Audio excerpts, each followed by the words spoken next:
All right, well, extra usual. Today, this is our very first official guest. We had win stock up last week. This week, we got a World War II veteran, Bobby E. Osborne. He was in the Navy from 1943 to 1945. He was in the Pacific, softening those islands up for the Marines, and he's got a lot of stories to tell. He brought this rifle off. What island, Bobby? Saipan. He went on the island and picked that up after the battle. So if you wanna listen to the Bobby's interview of Bobby Osborne, come to extrausual.com and check it out. We're gonna interview Bobby and we're gonna hear his story. So come check us out. Pull one out.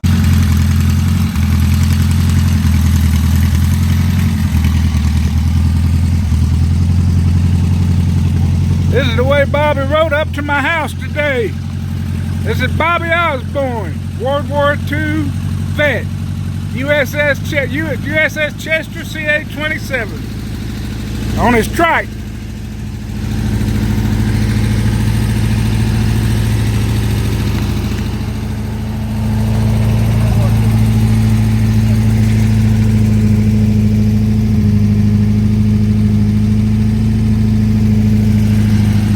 Is that not badass or what? Say hello, Bobby. 94. Yeah, 94. Riding the trike.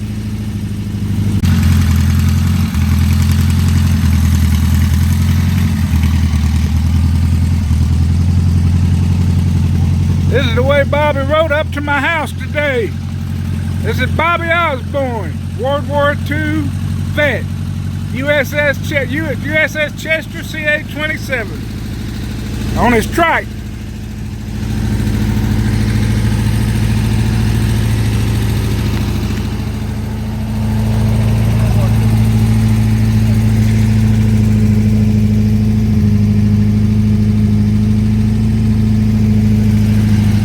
Is that not badass or what? Say hello, Bobby. 94. Yeah, 94. Riding the trike. All right, guys. I had the distinct privilege and honor to interview Bobby E. Osborne here about little over a week ago, 2 Saturdays ago, and I got to tell you, it was a very neat opportunity. Bobby's a World War II vet. He served in the Navy for 3 years. He was on the heavy cruiser U.S.S. Chester, and I knew when I started this podcast that he would be the first one that I wanted to really get his story down. And we ended up going over 3 hours. I know it's pretty long. I think I'm not going to edit out any of the conversation, but I may edit out some of the silent sections in there to try to shorten it a little. But you've got every word that was spoken between Bobby and Michele and Kevin and I. So it was a great day, a great opportunity. We got some video that's on my YouTube channel. You can go to I think it's Doghouse 151515. There may be one more 15, but you can search under my name, Vance Hinds, or Bobby Osborne as well.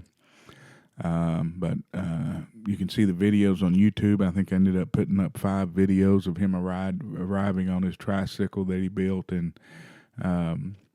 unpacking all of his wonderful artifacts and the mementos and keepsakes that he kept, for 70 years since World War II. And to talk to Bobby, it was a distinct privilege. I really hope you listen to this, and you get a good feel of what it was like to be in the Navy back in 1943. Again, I'm gonna give a shout out to the 3 people that have really supported me throughout this weight loss of mine. I lost 4 pounds last week. I dropped to 309. I'm getting close to the 200s. I didn't do too well on exercising this week, but I'm not eating too well, so I'm kind of nervous for this weigh-in this Monday. But DDP's been riding me to do more yoga, and DDP yoga, and I know that I should. So, but he's always my first shout out. That guy's been nothing but super supportive of me. I've got to text him my meals every day, and he jumps on me for not doing his yoga and doing his DDP yoga. And it's a wonderful program. You can start it at any level of exercises. He's got exercises if you're bedridden, exercises from the chair, exercise to the stand strong, exercises to get on the mat, and then it only goes up from there. Tradition, it's an unbelievable program, and he's no one describes and is able to be able to break it down in such detail as Diamond Dallas Page. So please check out his app. It's called DDP Yoga Now. You can get it 7 days free as a test run. It's cost about $100 a year if you decide to go with the app.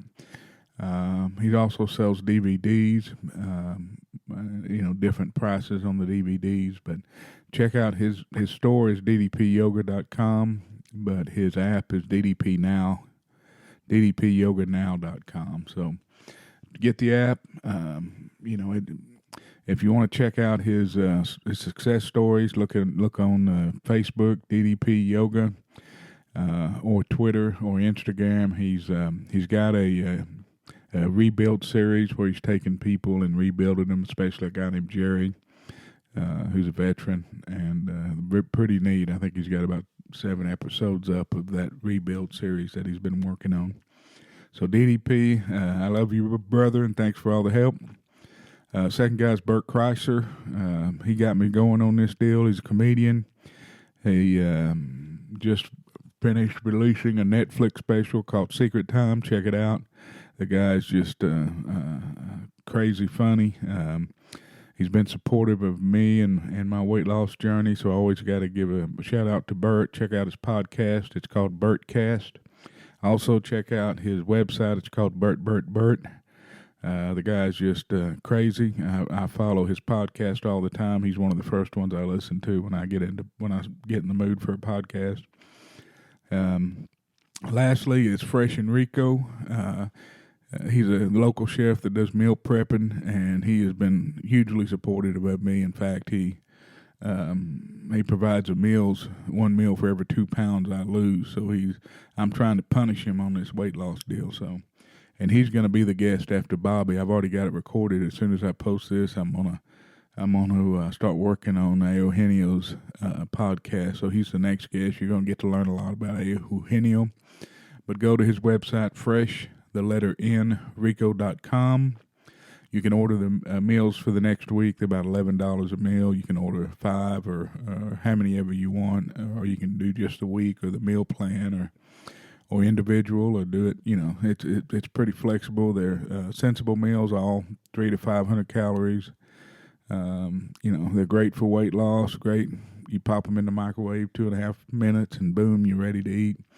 Unfortunately, he is a local right now. He's not doing it by mail, so you'd have to be pretty close to the Waxahachie or the Ellis County area surrounding, or the contiguous counties, to really get the benefit of his service. But he's a college-educated culinary arts chef, and he's worked in multiple fields, and his food is outstanding. So check out his meal prep, fresh_rico.com. All right, I'll let Bobby, our interview with Bobby, take over. I hope you enjoy it as much as I did. Every time I listen to it, or look at his videos, I get a smile on my face. This guy's a true character, a true hero.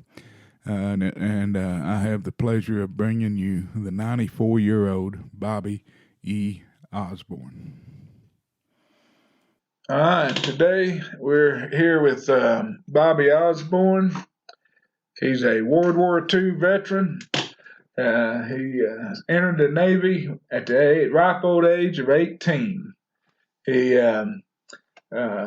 was assigned to the heavy cruiser U.S.S. Chester in 1943, and he saw many battles in the Pacific. He softened up a lot of islands in the Pacific for the Marines. He was a he handled the primer on the 8mm guns. 8-inch. 8-inch guns. He handled the primer, was his duty on the 8-inch guns. And we've got the huge privilege and opportunity, and I really wanted him to be my first guest on this show. He's 94 years old. He's brought us a tremendous amount of memorabilia here today. So I want to, without any further ado, I'm going to bring you Bobby Osborne. Of course, my smart-ass cousin Kevin's here as always. And we have a new feminine view. Mary is taking care of her parents. Every few Saturdays she goes up, and both the parents are in assisted living, so my wife goes up there and takes care of them on some Saturdays, so she's not here today. But we're lucky to have the fill-in Michele Laquay. Michele went to school with Kevin and I, and Kevin and I played football, and Michele was the cheerleader and the hurdler. You didn't know that, did you? No. Yeah. And so he's going to be interviewed by three of the pride of the class of 1983. But of course, Michele, I think she graduated early. She didn't walk with us, but she grew up with us. So all from Waxahachie. Bobby, I'm glad you're here. Thank you for being here, man. You're quite welcome, sir. Have you ever been on a podcast before? Yes, I recorded it for an hour and 45 minutes at Nearest Museum in June of last year. Down in Fredericksburg. They've got a tape on me down there. Was there somebody interviewing you? Yes. Who did the interview? People there at the museum, they interviewed all the veterans that come through there. So it's on record. Can anyone listen to it? Do you know? Yeah, that's what it's for. He's famous. Go down there. Yeah, he is. I'm going there on my next beer tasting when we go to Fredericksburg. Yeah. I have to go listen. Yeah, I'm excited now. And he's got a brick. Tell him where your brick is. I've got my brick. Now wait, we got to talk into the mic. You can't look at it. I've got my brick right in front of the ship's plaque out on the Memorial Walkway. You can walk right on it, you can step on it, you can stomp on it, or whatever you want to do. But Well, I won't stomp on it. it's there. I'll take a picture with it It'll since I've be met you there now. for till the world blows up, I guess. Anyway, everybody's got bricks down there.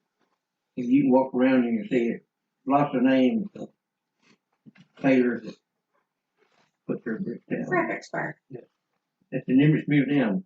He was our Admiral Nimitz was our admiral of the Pacific Fleet. He's got a big statue out front of it. I've got a picture in front of it from last year. There's a carrier in Nimitz too, isn't there? Yeah, we got a carrier at the Nimitz. It's a nuclear power. It's new. We didn't have no nuclear back in the war. Till the end of the war. Everything was diesel. Well, Bobby, where'd you grow up? What do you call home? Waco. Waco. Waco is home. Lived there till went to the Navy. And Dallas. what'd your parents do? What'd your parents do? Oh, Dad worked at the Veterans Hospital there in Waco. In fact, he helped build it back in 33, 34. And he worked there until he retired from there. So that was home for all of us kids. I had 3 brothers and sister. One brother's already gone, sister's gone, parents are gone, my wife's gone. And All my uncles are gone. well, tell me, we talked before that your dad was in the Navy as well. Your dad was in the Navy as well. Dad was in World War. I can turn you up a little. Is that all right? Yeah. Dad was in World War I. He was on destroyer, U.S.S. Talbot. And during the war, World War II, they pulled the Talbot out of mothball fleet from somewhere up there and put it in the Pacific hauling troops. So that's where it is now, I don't know. You know where the Talbots fought in World War I? around the French coast and Norway or whatever was up there and out in the Atlantic where the submarines were. But he never did tell us anything about it. We just knew he was there. How many years was he on the? Was he in the war? You know? As far as I know, he went in shortly after it started and got out in 19. Joined the Air Corps when he got out of that, stationed at Carpus. And when he got his term or whatever it was there, well, he moved to Dallas. That's where he married his mother. And y'all went to Waco and went to work at the. Yeah, we was in Dallas. It was in Dallas. We was living in Dallas then. Well, on the farm in Dallas. I started school in Dallas. Where at? Alamo School. It was a kindergarten type. And then, of course, Dad started working for the government. And then they got that job to work on build that hospital in Waco. So we finally moved up there in 34. I was there until I went to the war and got back. What high school did you go to in Waco? Waco High. Waco High. What, South Junior and West Junior school. Did Grade school. Yeah, I can't think what the grade school was. Did you always want? Been too long ago. Yeah. Did you always want to go in the Navy? Well, when I went through the line where they checked you out, see if you eligible to go, they run us into a big room and there was desks all the way around it with a branch of service that they were in. An old sergeant standing at the door, he said, just take your pick. Didn't suggest nothing. He said, take your pick. So I did. I just picked the Navy. Were you drafted or did you? Yeah. All right. So you didn't have a choice. Didn't have a choice. When I turned 18 on February 25th, took an oath of office on March the 12th and was gone. And that was 1943. Yep. 1943. How did they do the draft back then? How did you find out you were going? They had sent a certificate out in the mail. It was just mandatory, 18-year-old. Yeah. When you turned males? 18, you was gone. Was it all males? I think so. Yeah. All of them? Yeah. Back then, during the war, they made the waves. And then the Army was the wax. What the Air Corps was something else. Yeah. So there was no women on the battlefront except nurses, hospitals. were they drafting any women? They were all volunteer. I don't know. I think all that was volunteers. Yeah. Did shit? I forgot what I was going to ask. But did you want to go in the Navy like your dad? I mean, were you going to go whether you were drafted or not? Yeah, when I wanted to go in when I was 17, but Mom wouldn't sign the papers, so I had to wait till they drafted me. So you never wanted to be anything else? No, Navy. My older brother was Army. He went in the Air Corps. He wanted to be a pilot, but he had trouble with one eye, so he wound up being a mechanic. But he went through all of Europe. He made it home, huh? He is 96 years old now. He's still alive. He's still alive. He don't get around as fast as I do. Yeah. Has he still got his wits? Could we interview him? Oh yeah, he lives down below Waco. Yeah, he don't travel too much. We'd have to go down there and talk to him, huh? I'll have to go down there and see him. But he was on the continent, European continent. Yeah, he went to North Africa, Sicily, Italy, on up into Belgium, France and Belgium, before the war was over with. Man, He was a chief mechanic on a squadron of planes. so you went in 43. He was already in. He volunteered. He went in when the war in 42, shortly after the war broke out. Had you already lost some friends and people you knew had already been killed in the war? Not that I know of. None of the boys around that I went to school with that I know of. I'm sure there was some of them. We didn't. The ones that I went to school with, I don't know what branch of service they went into when we went through the draft. They didn't even let you finish high school when you turned 18. I was in my senior year and had to go. That was it.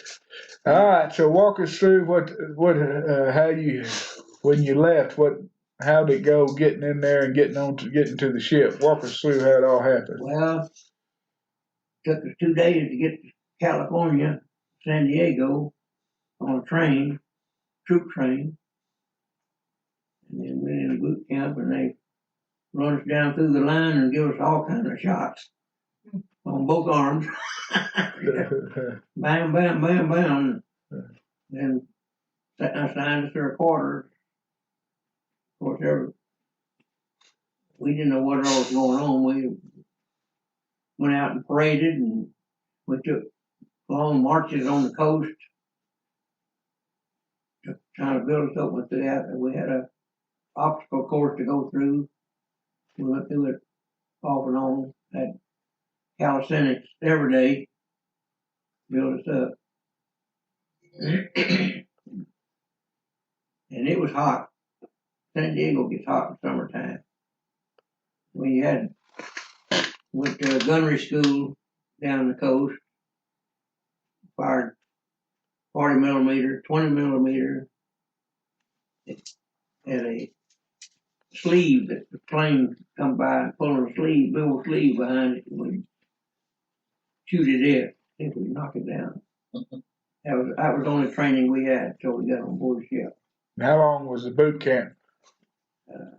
6 weeks. Now that was in San Diego. San Diego. Was it Camp Pendleton? Camp Pendleton was right next door to the Marines. There wasn't no fence, but we'd go to we'd go out to the firing range. The Marines would be right next door to us on the firing range. We'd be on one side and they'd be on the other. I was a pretty good shot back then. And I was hitting the target. An old Marine over next to me over there, he was shooting the ground, and I was shooting M1, shooting old Springfield 03. And he said, "Hey, you want to come over here and shoot this?" And I said, "Yeah, I'd like to." My lieutenant wouldn't let me. So I didn't get to shoot that ground. So what were you shooting? What was the Navy shooting? 03 A3 they called it. That's old 30-06. Bolt action. Bolt action. So you wanted to go shoot that semi-automatic? Yeah, I wanted to shoot that semi-automatic. M1 Garand. They wouldn't give the Navy the M1 Garands? No, they wouldn't give me a chance to shoot it. Oh, man. All right. And so... What was the lead on the sleeve of the airplane? How much did you have to lead it to hit it on the airplane sleeve? I don't know. The 20 millimeter had a optical sight.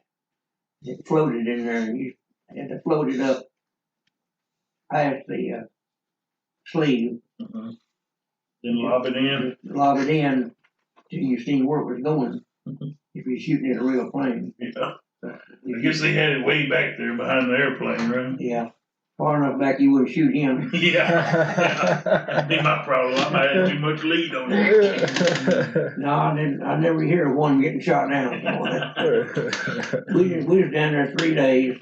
And our reveille down there was different from what was back up at the base. They every morning they played beer barrel polka or what was that? Something mama. Pistol packing mama. Pistol packing mama. Pistol packing mama and beer barrel polka. That was our reveille call. That was your morning reveille. That was our reveille call. Had to be different. Somebody had a sense of humor. Yeah. Anyway, everybody liked it. So All right. How'd you get on the Chester? they shipped us. They said we're leaving out of the base from boot camp. Put us on a train going to San Francisco. We got to San Francisco and they carried us out in the desert. Had big barracks out there. I mean, there was nothing out there but sand and sunshine. We was out there about 3 or 4 days. There were so many out there that you stood in line for breakfast. And when you got through with breakfast, you went over and got your line for dinner. And when you got through with that, you got in line for supper if you wanted to eat.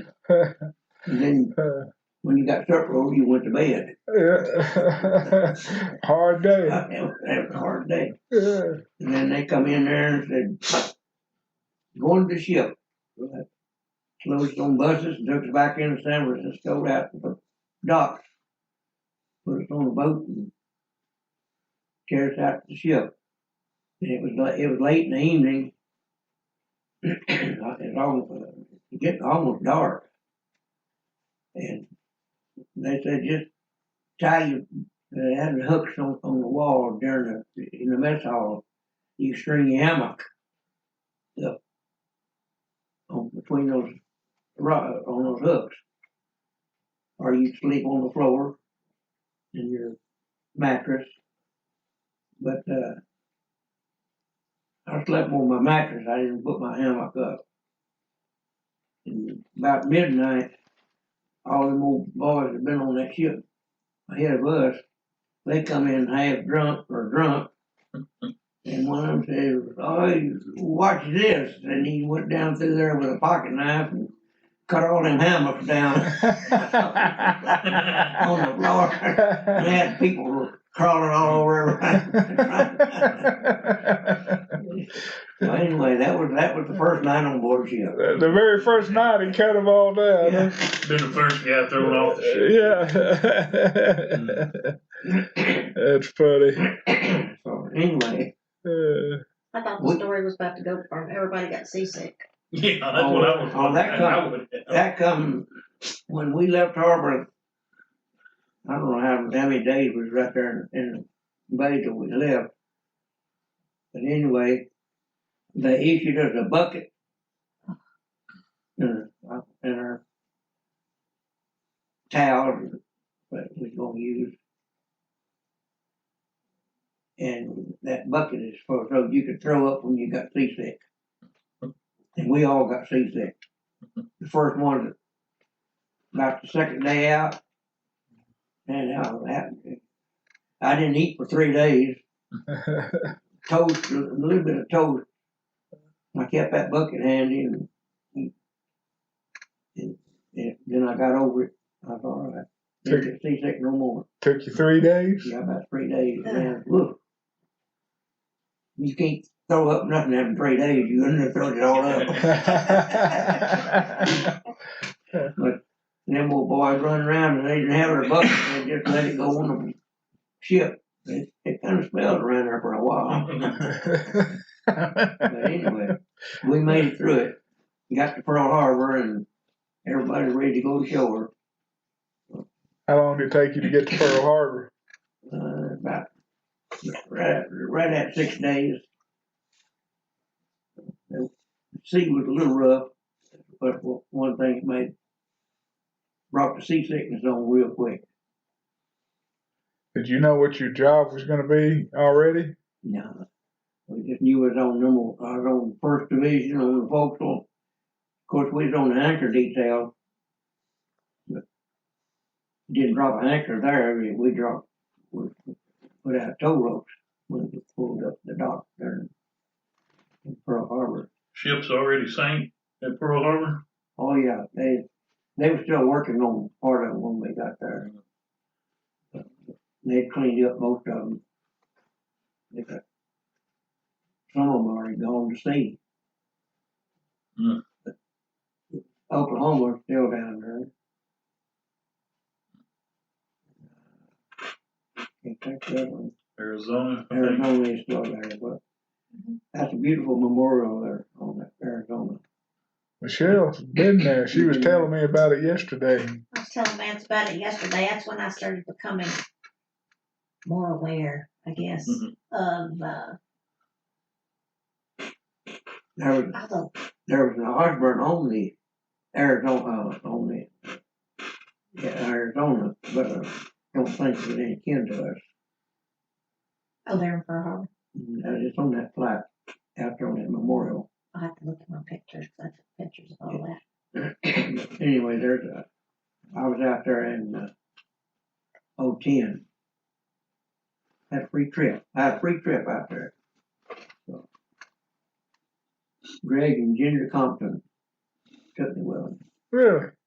Well, that was awful cool of them. They went on their anniversary to the island of Maui up on one of the other islands, and I flew to Pearl Harbor 3 days after they went out there.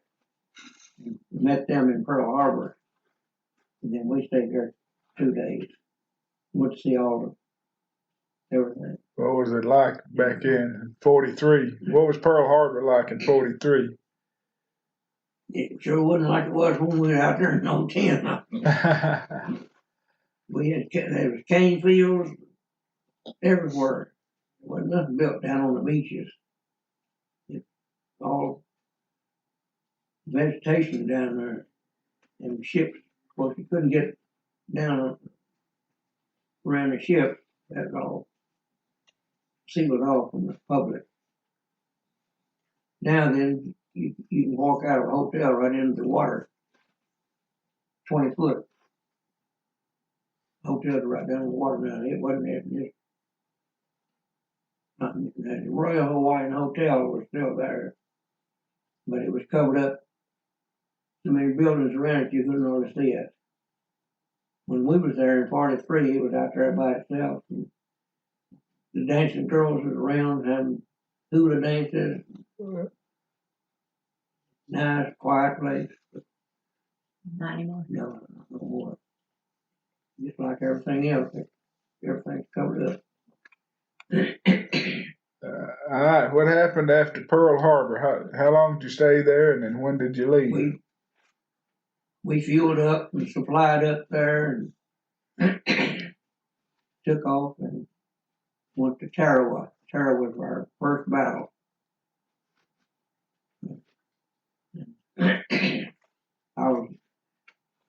I was on the 8-inch gun, but I was in the powder circle, what they call the powder circle. It was a big old brass tray underneath that mount down under. They would send the powder up to that tray, and we'd slide it around and send it up to the gun. And during the battle, we got where we couldn't fire, so I crawled up from there up through the mount up to the pointer, which pointed the gun, and I was looking out at the Tarawa there, and I watched 3 Japanese planes shot down that was coming in, trying to drop bombs or fire at the ships and the troops on the beach. All kind of smoke, couldn't see nothing. But I saw those 3 planes, and I went back to my battle station. So, Is it 2 8-inch guns or one? 2 8-inch guns? no, there's 3 or but 3. We had 9. We had 3 mounts. There was 9. They stopped the ship whenever you lit the fire on? Yeah. Didn't phase it none? They say it moves the ship, but it don't move it. So here's a picture of the Chester. Yeah, there's old Chester. So where's your 20-inch gun that you worked on? The 20? Yeah. No, 8-inch. 8-inch gun. One Which? further up. No, the other one down. Right, that's mine right there. So you were up in the front of the ship, Right up in there, the the bow. forecastle. That's what they call the forecastle. And which one did? So how many I was 8-inch on that guns? number one right there at your point, right on that first gun right there. That was my. On the left side. Yeah, that was the one I was on. There was a man on each gun doing the same thing I was doing. How many people on the crew to? Well, there was about 3 to each gun. There were 3 people loading that gun, Man operated a little elevator to bring the powder up, and one operated a little elevator to bring the big bullet up. And when he got it up, and the breech was open on that gun, he would pull another lever and it would lay that shell bullet down and ram it into that breech. It'd come out and they'd load the powder over there, and it would ram it in, and then you get out of the way because that big old breech was fixing to close and lock. I got my hand caught once. That gunner's mate in there, he just chewed me up one side and down the other. Said, "Don't you ever do that again." If you said that would have just took your hand right off. They wouldn't even slow down. So how long would it take you to load it in between shots? About half a minute. So you could shoot that gun about every 30 seconds. Yeah. If they wanted to fire it that fast, but they never did fire it that fast. They'd get all 3 guns loaded and swing it out, elevate it to where they're going to fire it. Then when it fired, well, then bring it back, lower the barrel down to where the loading part was. When they pull the lever, it would automatically bring it back to the same place each time. So did the 3 barrels move in unison and elevate? Or No, yeah. No, you could be there. They were separate. You could, you could fire one here and fire one up here if you had to. So who aimed it where it went? There was a pointer and an aimer, and they took a message from the control tower about that second layer up there. The operations tell you where you see that all the way up under the top. See that right there? Yeah. I went up there and painted that all the way down one time. Said you got to go up here and paint that. Okay. An antenna on the top? Yeah, that way up on there, yeah, right there. I crawled that all the way up there and painted that thing all the way down to that base right there. How'd they pick you to do that? I don't know. You got out. Yeah. I was little then. I weighed about 110. And had a 26-inch waist. Anyway, they picked me out. How far did those guns shoot? 20 miles. Really? Yeah. What were you shooting at? Well, if you shot down, we were shooting at islands most of the time I was doing it. Land? Land, but that ship went through 2 battles in 42. In one of their battles, they took a 500-pound bomb through the deck on this side. I think I got a picture. I think I seen a picture of that. On one of their other battles, it took a torpedo. That's prior to you being there. Huh? Before you were there? Yeah. Prior to you? Yeah. And they repaired it. Yeah, that one says torpedo damage there. Which one? That picture you just had up. I don't know what that one. Yeah. No, there's no torpedo damage there. Oh, damage after torpedo. Torpedo damage. Yeah. Okay. Repairs. Yeah. Let's see. I think Right. there's another You one. show that picture again, or one of them. Now, put your pointer down. See that stairway right there? Right here. No, right on the side. Oh yeah, right here. Yeah. That's where the torpedo hit, right below. Right in the middle. Yeah, right in the middle. And the picture of the damage. You could run 2 Greyhound buses inside that ship. And they had all the watertight doors closed. That's the reason it didn't sink. It didn't break the keel. I think The torpedo didn't break the keel. If it broke the keel, It sunk. it would have broke in two. I think one of these has a bunch of pictures. I was looking at it. That's a better picture there. That's a better picture than the one we've been looking at. Yeah. Then just bring it back where you had it. Now bring Right it here? down. Oh, no, back up on the gun. Right here. Yeah, now bring it. Ease it. Right back. Right there. There's a door right there, and that was our closet our tool closet. That's why I worked out of it most of the time. I took care of all the paintbrushes and scrapers and cable slings and all that. So when you were loading it, were you inside? I was inside, right in. Inside the gun? Oh no, right in, right. Yeah. Hold it, Wow. point it forward just a little bit, right along in there, inside now. There's a little walkway right behind those guns that you could walk. Huh. And for how loud was it in there? It wasn't loud inside. Well, what? I was gonna say, maybe you're not deaf. Out. I got hearing aids in right now.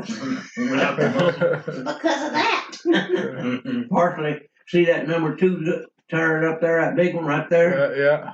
I was working in my tool cabinet down there. I heard them load them guns. They was pointing straight out this way. I didn't know they was gonna fire. And I heard that and I said, they're gonna fire that gun. And I run out on the deck.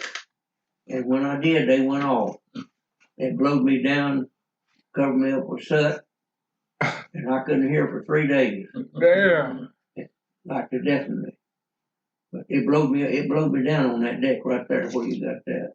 That When it pointer. went off. That's how much concussion's out there. So where'd you sleep on this ship? Where'd y'all sleep?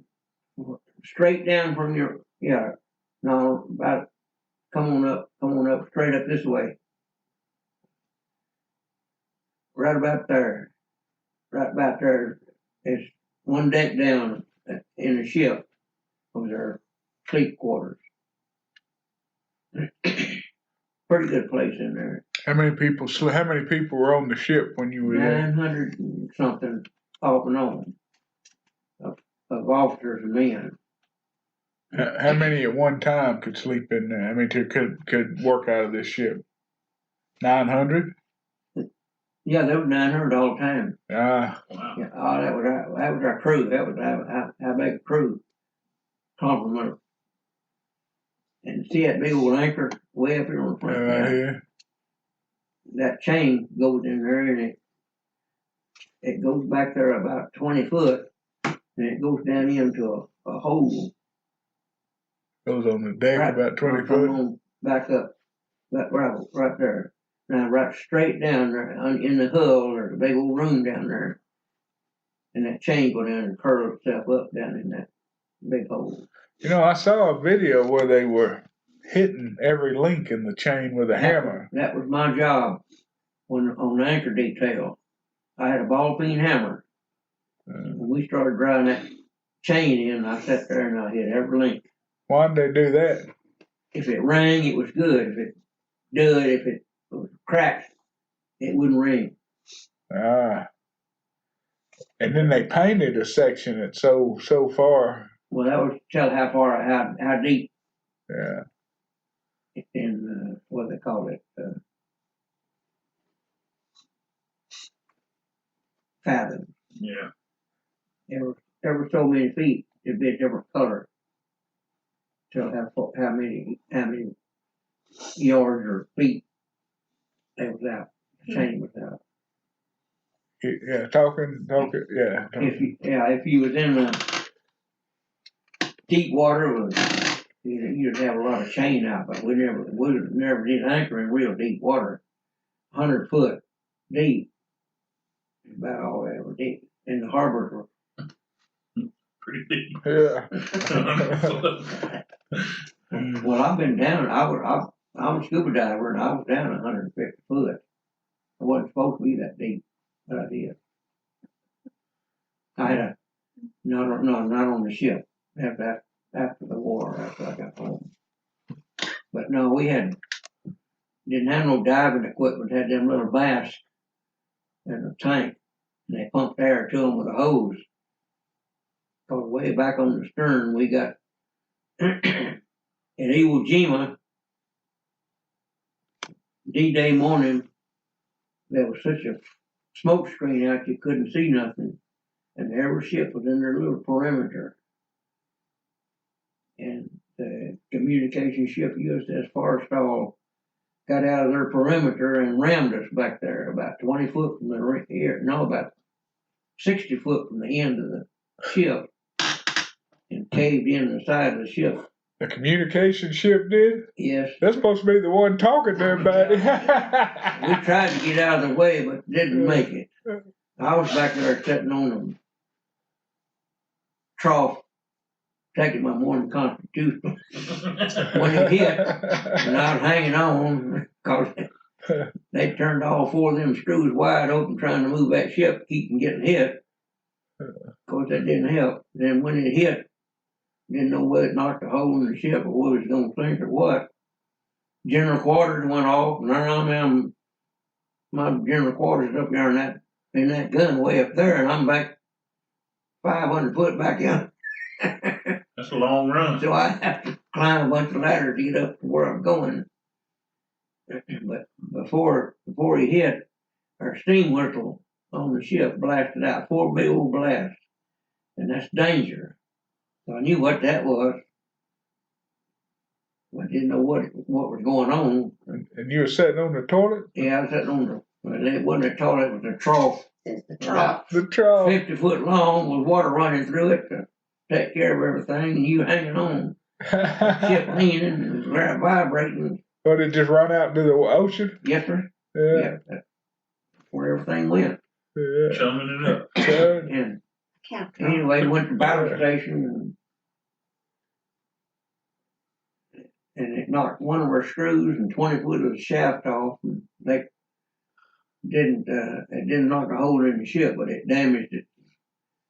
When we started firing for Marines to start landing, well, they fired a number 3 turret back there, and it vibrated the deck so bad they wouldn't fire it no more because they're afraid it'd vibrate the plates loose and it'd start leaking. But there's another turret back here? Yeah, there's one right about where you got that on the lower. Down in here? That's a 5-inch gun that you had way up there on the top. Yeah, right up there. That's a 5-inch gun. And we had one on each side. It had 40 millimeters on that side right there. Can't see them from here. Let's see if we can find another picture. It's got a crane on it also. Now Is that just for loading and unloading? no, we had 2 seaplanes. Oh, Right I see. down in that, I saw a video of them. yeah, them right down, taking right in the middle of the ship. Uh, Right along there, there's a hangar right in there. There's one on each side. And we kept a seaplane in there. And that ramp, that catapult right above your area, no, just, right there. That's a catapult that long. And they put that seaplane on it and tilt it out. And then they rev her engine up and they got a steam launch in it. Shoots it out. With his motor going in that steam and shooting it off that horse, well, he keeps going. He never touched the water? Mm-mm. So he just shoot him out? Shoot him out and he just keeps going. Yeah. Because it's already got his flying speed up. Yeah. Now that crane, when he wants to land now, it's a seaplane, that ship will get up to cruising close speed and he'll turn. And when it turns, it makes a slick in the water. Oh, Makes so he can land. a slick. He lands and then he tacks it up, and they Pick him back up with that crane. yeah, but they have what they call a sea sled, and they let it down in the water, and it's got fish net on it, rope net on it, and he tacks it up, and the hook on the bottom of his pontoon hooks that rope, and then he can cut his motor, and he's just being pulled along there, and then they let that crane down, and he hooks it onto his plane, and they pick him up and set him back on the haul stuff there. There, come There's there. that slick. That's what we had right there. See that slick that he's in now? Yeah. And he'll taxi up there and taxi up onto that net. And see it's already extended out there. So just by turning made that sea slick? Yeah. Just to turn into that ship, flatten that water out to where it's. And there, see that sled down there in the water? Mhm. He's taxi up on that there, and he's got a hook. It'll hook that rope. That sea was rough there when they was trying to get it. What was the purpose of the seaplane? For observation, they go up and She keep trying to get out. circle the island where we was bombarding. And what did they do? They would go up and circle and see if they seen something on the island, they'd tell them where it was, and then we could shoot and hit whatever they told us what it was. And see, that was our first plane that we had, 2-man crew, I think that's it on that one. and it come in one time and landed so hard that he broke the motor loose, and the blade cut a hole in the top of that pontoon, but it didn't sink it. But they had to get rid of the ship, get rid of the plane. That's pretty wild. That was that sea sled, that first thing you seen. He tacks it up there and hooks it. We got our next set of seaplanes that we got only had a single pilot in it. And we lost 2 of them.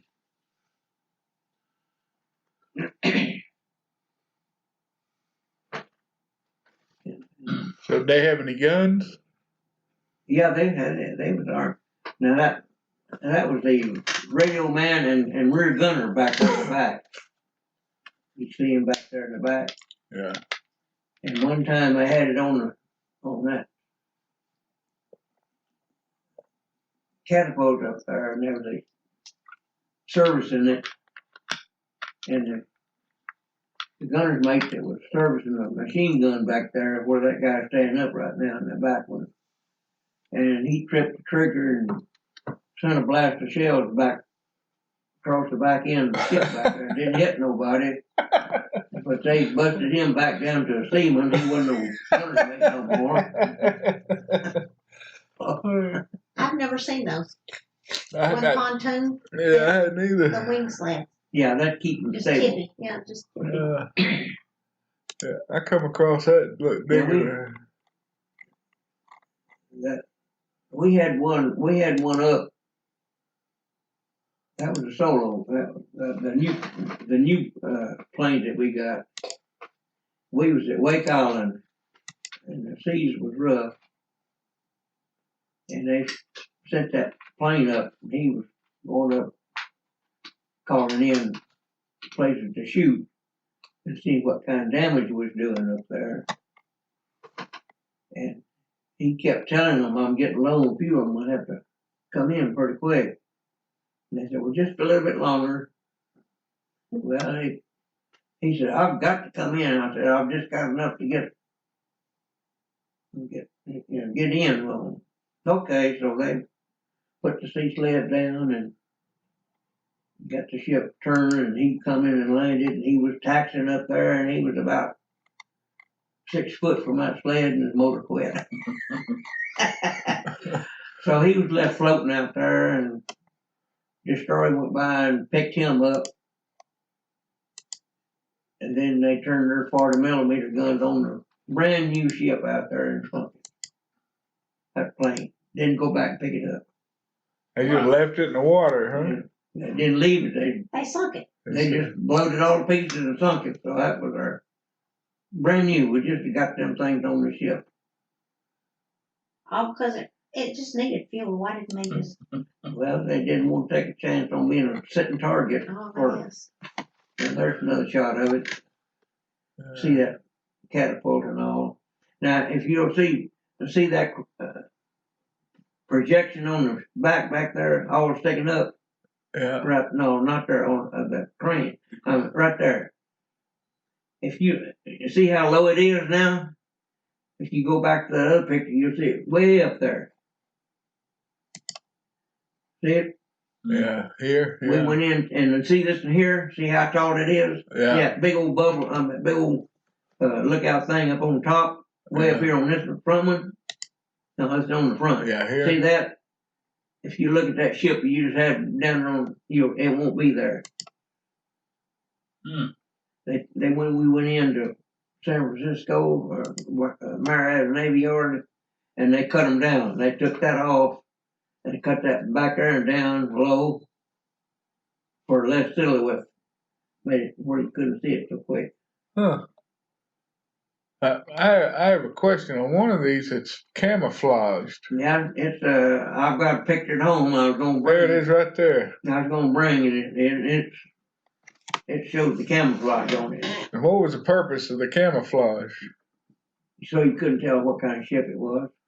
You look at it one way, it looked like a cruiser. The next thing you look at it, it looked like a smaller ship, because the color blended in with the background, and they couldn't really tell exactly what it was. When did they paint it? I think we got that painted in '44. So this is your gun, right? 44 or 45, I don't know. I don't remember now. That's your gun right there, right? What? Right there. Yeah, that's number one turret right there. And when we was at Wake Island one time, every time we went by Wake Island, we bombarded it. Where is Wake Island? It's out there on the way to Pearl Harbor. If you're down low in the, you have to pass by it going, and the Japs had it.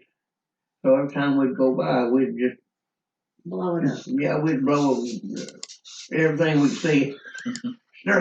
We'd just keep them stirred up, keep them working, rebuilding.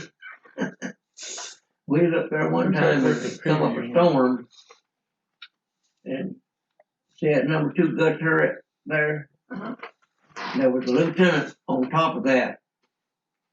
I don't know what he was doing up there, but we went under one of those down waves, and we washed him off of that end of the ocean, and we never did find him.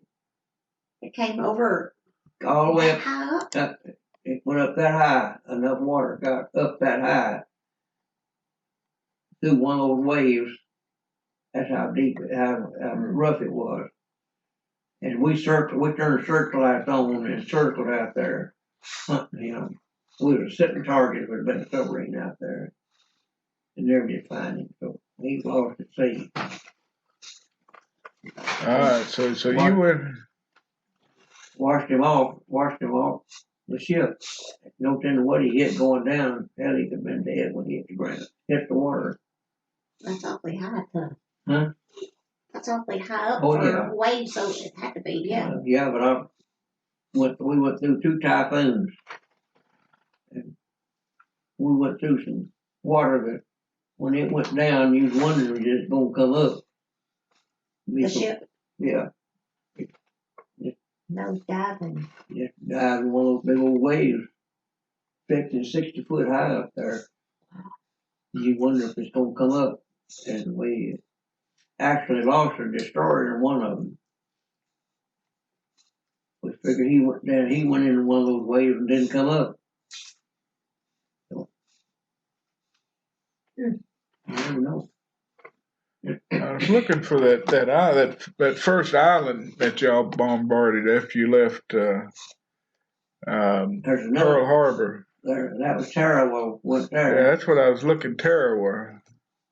And the next There it is right there, but it won't let me click on it. Tarawa right there. Yeah, Cruiser won't let me click on it. Huh. Destroyed cruiser. Well, I can't think of that. The next island we went to, it was a hell of a Chesterfield. battle. Apamoma. Another of the Gilberts. Yeah, that's Gilbert. That was the Gilberts. Then the Gilberts. It's worked on Gilbert Apamoma. Island. The I map. don't remember that. And that next island that we went, major island that we went to, and I can't think of the name of it. It was Looks like Taroa, Watjay, and Malolap. Malolap. that was little islands in between.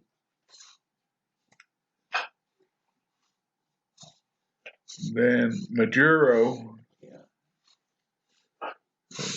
The Marshall Islands. Yeah, it was in the Marshall Islands.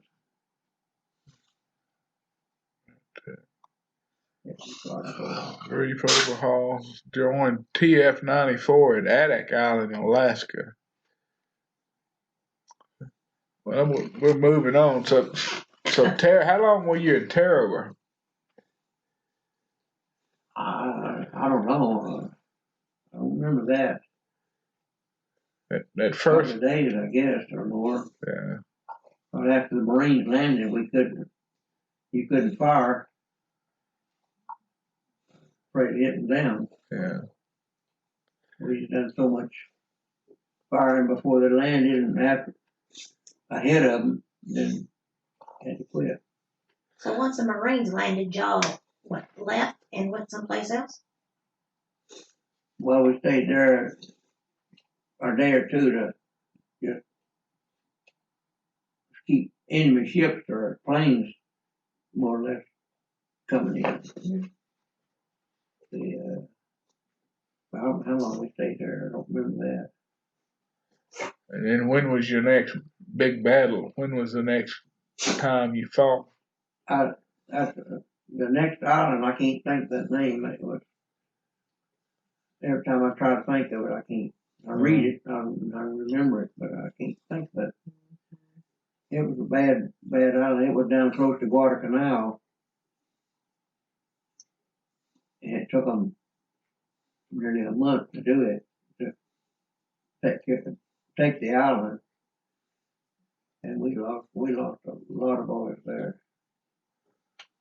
So And that's the island that they said, why did we take it? For what reason? Well, it had 2 airfields on it. And that's what we needed, was airfields. We didn't have no airfields except Guadalcanal. And the Japs had airfields everywhere else. Mm-hmm. So we took the islands that had airfields on them. Yeah. That was our job. did y'all So we could get bases, wipe out the Japs Air Force, so we wouldn't have no place to work out of. And then so we'd have bases to take care of them.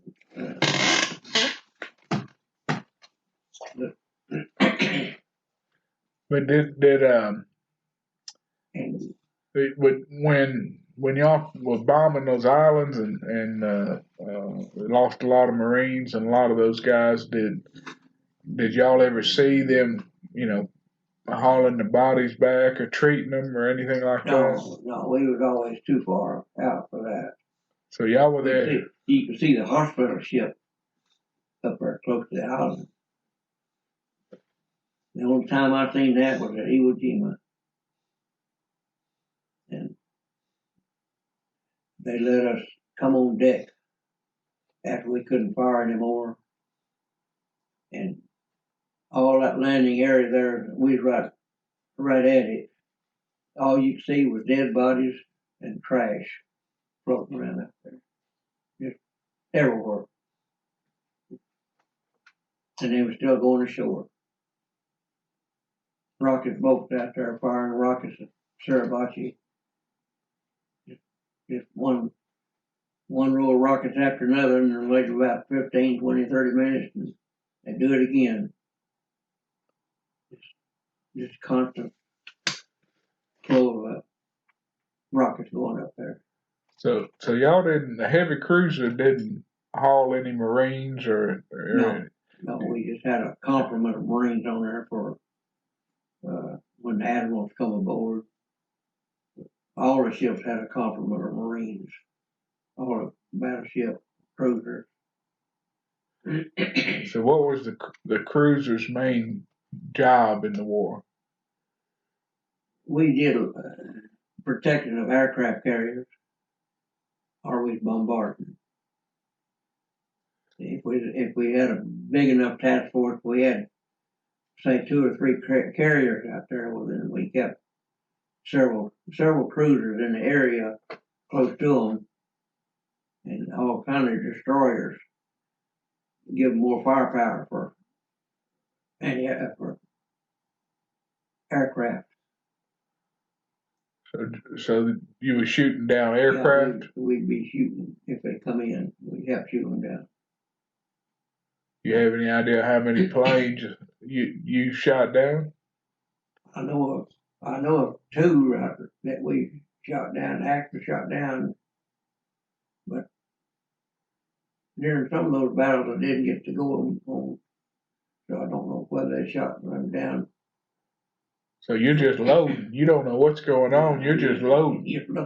You're down there working. Yeah, yeah. So you don't know what you're shooting at or what you're hitting or anything else. No, you just know it's supposed to be a target. There where you're shooting. I'll show you on that map. Yeah. When we open it. And you don't know if the ship's fixing to get hit or if you don't know anything, do you? Load the powder, load the powder. Load the powder. I'll tell you 3 stories on torpedoes. We was in a Weetok atoll, which was a major anchorage for a ship after we took it over because it had a secure harbor. You put torpedo nets across the entranceway so Jap subs couldn't fire through it or come in. Well, our 3 cruisers was in there, and we was gonna go somewhere the next morning. And late that evening, there was a fleet tanker come in just about dark, and they opened the gates and let that tanker in. He went on down in the harbor and anchored down below us. And then the next morning, we left out before Reveille, regular Reveille is at 5 o'clock, but we left out before that, or was leaving out. And as we was going out past the net, one of the lookouts reported periscope.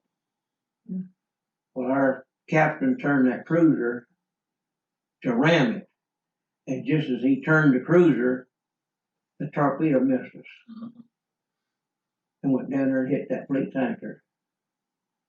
And there was just one big boom down there. It sank the tanker? Oh, hell, it blew it all to pieces down there. All that fuel he had on there and torpedo. The destroyer that was next to us, he sped up, and our captain had to veer the cruiser to keep from hitting him. The little destroyer rammed the submarine and sunk it, knocked a hole in their forward ammunition room, and drowned 2 sailors in there. And then we kept going. 3 cruisers, we kept going. And at noon that day, you could look at the horizon back there and you still see the smoke from that tanker. So y'all would ram a submarine if you saw it. Yeah, we was fixing to ram it. Yeah. Excuse me. It was one of those 2-man subs, they called it. Yeah. And figured that some other submarine towed it in there and left him out there so he could sink the ship. Well, he sunk one, but he didn't hit us. Some water, Bobby. Yeah, I need that. Next.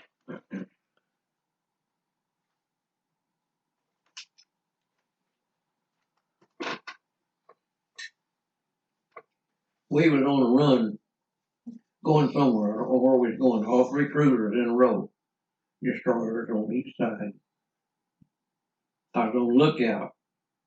I was up on Let me get the picture. I was up on the searchlight platform. See that second That would maybe turret. be better picture now. Let's go back to here. Right there. Now go get it right in the middle. No, right in the middle of the ship. On up, no, right, going up, right there. There's a searchlight in that area right there. They call it the searchlight platform. I was up there and I was looking out over the ocean, the horizon. You look, we had good field glasses. And you look right at the horizon, a ship coming up over the horizon, you might see his mast before you see the ship. That's why they cut y'all down, huh? Yeah, so that's where they cut it all down. And I was looking in that area, and I brought it down. Was looking at the water, and saw the torpedo. It broke what they call a broach. It broke water before it went back down the run. I just happened to be looking at that spot when it happened, and of course I reported it, and all the ships turned, and the torpedo come down between us. And destroyers went out to find the sub, but they never did find it. He went silent running or got out of their area. Anyway, the old captain called me up, congratulated me on being a good lookout. That's all I got out of it. Yeah. You saved the whole ship. Yeah, but I saved one of us. I don't know which one it would have hit. Yeah. But it went down between us and disappeared. Oh. Something down there somewhere. That's how close the second time was. And then the third time was up off of Paramashiro, which is a big island above Japan, right off of Russia. And we went up to the Aleutian Islands and stopped at Adak. I went ashore on Adak Island. They just let us off so we get on dry land for a minute. That's all that managed to. Couldn't go nowhere. Wasn't nothing up there but just a base, just a refueling place, and pick up supplies. And then went on over to I-2 and stopped there for a little bit, and then we went on over to that big island because they had a supply base that they found. Figured it was for supplying submarines up there, and we went up there and left it in ruins. Torpedo boat come out. 2 torpedo boats come out, and one of them fired 2 torpedoes at us. This is what Slim, old Tennessee boys on a 20mm gun on the forecastle. And he was shooting at the torpedo boat, and he saw him fire that 2 torpedoes. And he said, he didn't know what to do. He said, I started jumping that ammunition box and closed the lid. He said, that wouldn't help none. And I wanted to run, but he said there wasn't no place to run. So I just grabbed hold of that 20mm gun and just hung on. He said, how they missed, he don't know. He said, I know that was going to hit. He said it went right under the bow and didn't hit. And the one run right by the stern that didn't hit. The other one went down between 2 of the destroyers that were with us, and they was firing at it, and the ricocheting, they were so close to each other, the ricochet hitting each other, so they quit firing at it, and we all just left. We back up to I-2 or Adak, I forget, Adak it was, and stopped there, and then we headed for Pearl Harbor. So, that was about a 3 or 4 day run. Just wasn't in no hurry. They just probably 15 miles an hour. What? So tell me why that y'all were up in the Aleutian Islands. Went up there to Bombard to tear up that base. They sent us up there to. So Japan had a base up Yeah, there. they had a supply base on that island, and we figured it was for supplying submarines with. Because there wasn't no ships up there, just submarines would be the only thing we supplied. So we took care of it. That was part of our job. Yeah. And then we, like I say, we headed down to Pearl Harbor and just cruised along. Now, you talk about sunburn now. There was some boys that laid out on them decks. That was beautiful sun, you know, warm. And they got some of the sunburns that looked terrible. Yeah, I think I might have some. There's your camouflage. Yeah. Right there. So that's so they couldn't tell what kind of ship it was. Yeah, it blended in certain colors of the ocean. So you can't hardly see everything on there, but You really can't. Toward that end. yeah.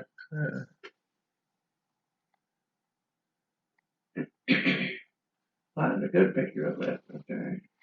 Now, right, see that funnel? That's your exhaust. Here? Yeah, that's the iron exhaust. That's your funnel, they call it. That's where all the smoke from your diesel engines come out. There were 2 of them on the ship.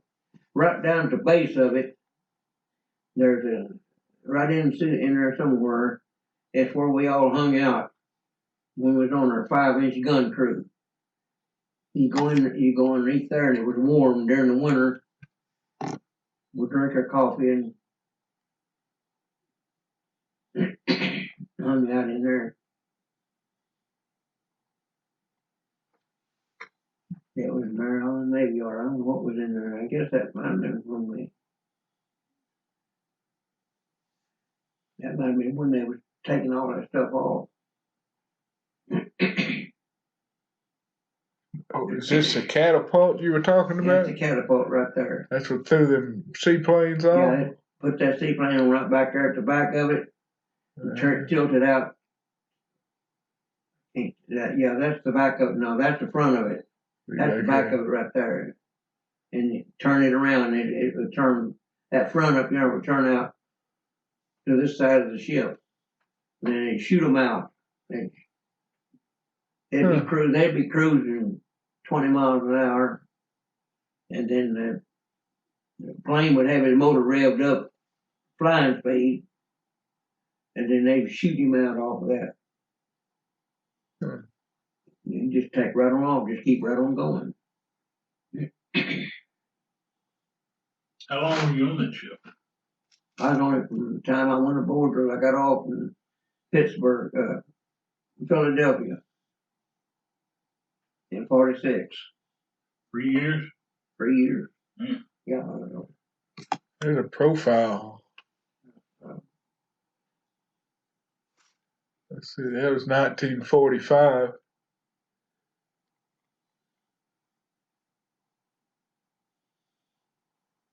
Towed away to be scrapped.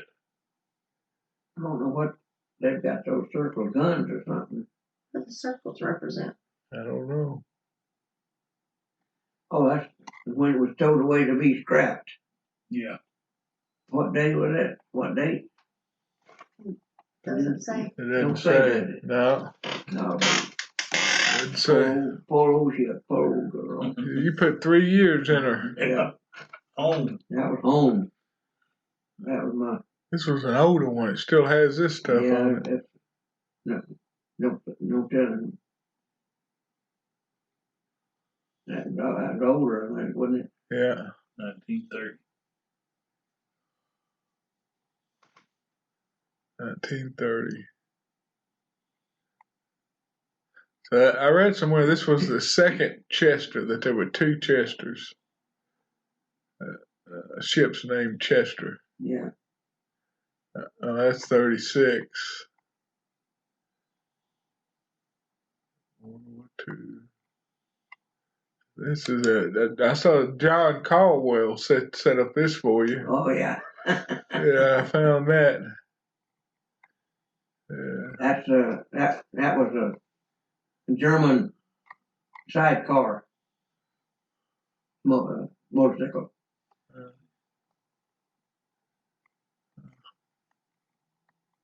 It's cold there. Cold. I had my big coat on there. It's Iwo Jima videos. Iwo Jima. You seen those? I don't know where he got them. Let's see. I hadn't played them That's yet. Siribaki. You seen it? Oh, this is from the. Somewhere. That's being on That's there. more pictures. Yeah. That's to show that was Iwo Jima. I don't know where he got them. There's a bombardment. Bombard. See how that smoke screen is. Yeah. That could have been Chester right there, where there were 3 sister ships: Chester, Pensacola, and Salt Lake City. We was all sister ships, and all looked just alike. How many heavy cruisers were there? Oh, there was a bunch of heavy cruisers. We lost some during the war too. In '42. When I went in, they divided the fleet. See those bundle covers? They dumped them off, blowed air out there, and blowed them off before they get ready to shoot. That keeps them clean. See them leveling up. All of them leveled up there. That big shell. I don't know whether that was that's a battleship or a cruiser. There's a bag of powder. And this is what you did. Yeah, I went to it. And you never knew what was happening. Looking at the barrel. Did they ever tell you what was going on? How did you know to shoot? You just kept it loaded. We just kept loading them as long as they wanted to fire. How did you know to quit loading them, or you just kept them loaded all the time? Oh, the communications tell them when to quit firing.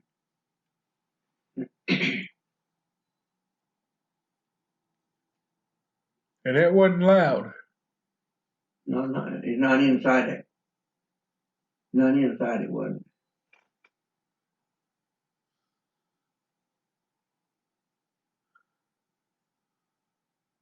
And those would shoot 20 miles away? Yep. That's a smaller gun there.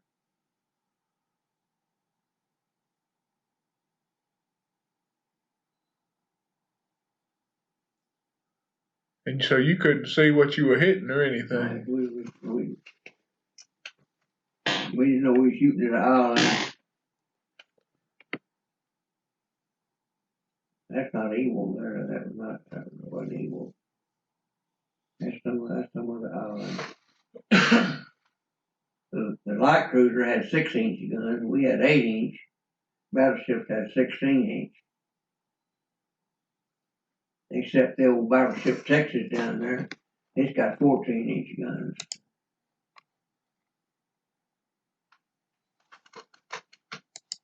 There, color film of Iwo Jima.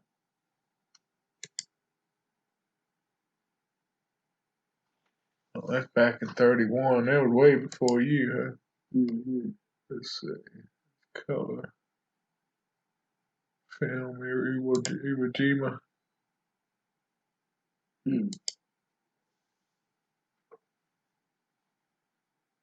Oh, you couldn't see the end of the ships when that flotilla showed up there at Iwo. We shot down a plane. We was up at Iwo Jima. We made several trips up to Iwo before we invaded it. We was up there one time with the battleship. It just come from the States. That was their first engagement after they got from the States down there.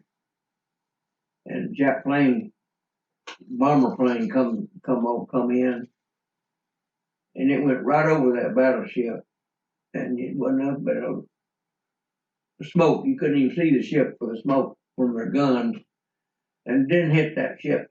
That plane, it just flew on off. When we got back down to Saipan, they put that battleship out there on target range, and they was out there for 3 days. They wasted a lot of ammunition shooting at that sleeve up there. They're gonna have to do better than that, huh? Yeah. Practice. But we made one trip up there from Saipan. We escorted a ship of frogmen up there. And we bombarded the island, sort of stirred the Japs up or run them underground while the frogmen swim in and surveyed the beach to see if anything had to be blowed up for the landing craft to go in. And didn't lose nobody there. Then we went back down to Saipan, and we was sitting there. I don't know how long we've been there, but we was sitting there anchored, and we had our aircraft guns was always manned. And all of a sudden, a jet plane come right over us from the other side of the island. And our number 2 5-inch gun started shooting at him and brought smoke from his motor, so we knew he was hit. And then he turned and was going down toward the other end, their invasion landing craft. And in the meantime, they had called Tinian in, which is a little island that they made a B-29 base out of. And for a fighter plane to come up, take care of that Jap. And he come up, he caught up with the Jap way down the other end of the island. We could just barely see the plane down there, so far away. But they had the radios going, and we could hear everything they were saying. And he caught up with that plane down there, and it was still smoking. And then he come back on. He said, "Hey, that somebody's just bailed out. There he goes. He's floating down." And then about 30 seconds later, he said, "Hey, that somebody's just dropped out of that parachute. There he goes, just a tumbling." That's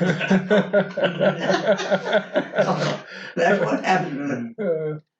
That's what happened to Jack pilot. His parachute didn't work on him. He didn't want to get captured, so he just cut himself loose. He just dropped out and said, "Yeah, he's in there. He's just a tumbling." He was way up. He didn't survive that. Happened to Iwo Jima. That's that volcanic ash that they had so much trouble with. Go forward 4 feet to slide back 3. That's Suribachi. We was right there on this landing beach at that front there.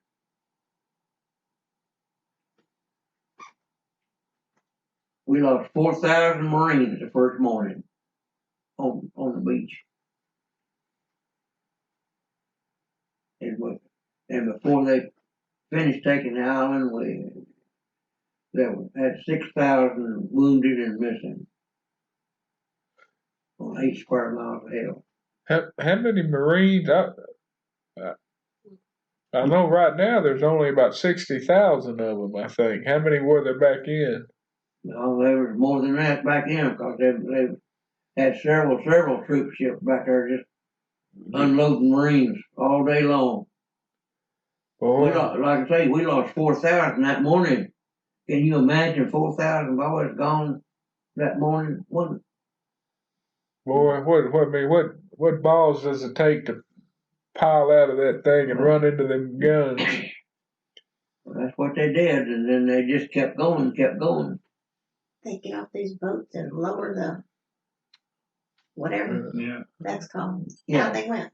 Yeah, in that landing craft. 4,000 in one day. What'd they lose on D-Day?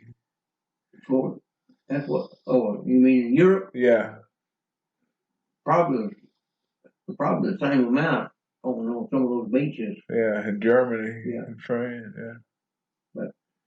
That was Was that 4,000 just American? American Marines, 4,000 the first day, first morning. Can you We imagine? had no allies, nobody else was there. That was landing on that beach. Just 4,000 Americans. Yes. Look at that. Trying to land on that, the chaps had that beach so centered in with all their mortars that they waited till all them Marines was on that beach, and then they turned them mortars. They was already zeroed in. They had 40 years to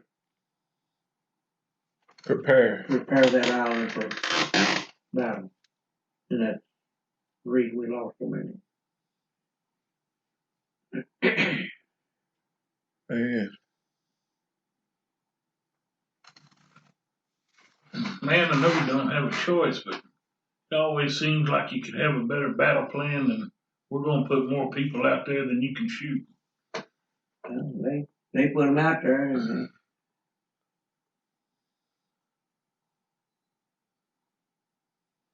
That's a hard way to take an Oh island, isn't it? man, is it ever?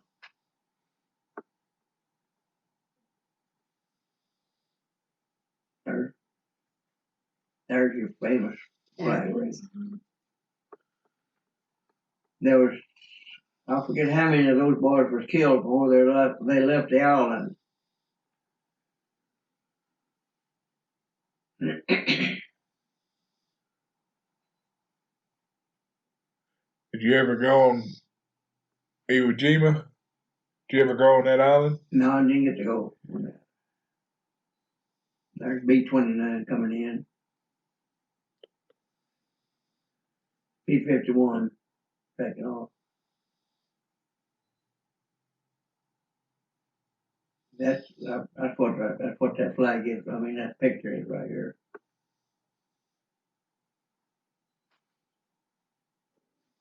How long did it take them to take the whole island? Something like 2 months to finish it. You see them boys diving that hole right when Martin Round was coming in. I can hear it.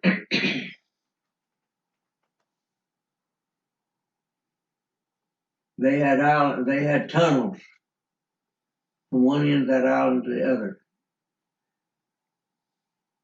There were tunnels 6 floors deep. Really? They could run troops through there to one area or to another area. And that's where a whole lot of them committed harikari. In the tunnels? Oh, down those tunnels. Before they could be captured.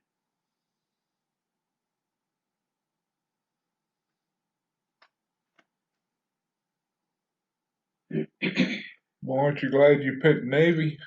Sure. Aren't you glad you picked Navy? Yeah. I don't know. One of those torpedoes would have found its own. Yeah. It would have been a bad day to be in the Navy. Yeah, the Chester lost about 20-something men when a 500-pound bomb went down through the ship. And then it lost about the same amount when that torpedo got it in another battle. That was before your time? Before I went on. So were you on the ship the full 3 years? Yes. That was home. I was home for 3 years. For 3 solid years? Yes. Wow. How often did you get off the ship? Not often. It sounds Yeah, like just in go Pearl out. Harbor. Get to go see Madam Jacobs. Like I say, I got out. We went to a recreation island way down in the Pacific, below the equator, and they gave us, it was 6 bottles of Coke and 6 cans of beer. I didn't drink beer, so I traded my beer for Coke. And we was on that nearly all day. That carried us on there on the boat and turned us loose. There were 5,000 Marines out there drinking beer, playing ball and everything else, all day long. One day. One day. And then the only other time I got on the island was at Saipan, where I got all this.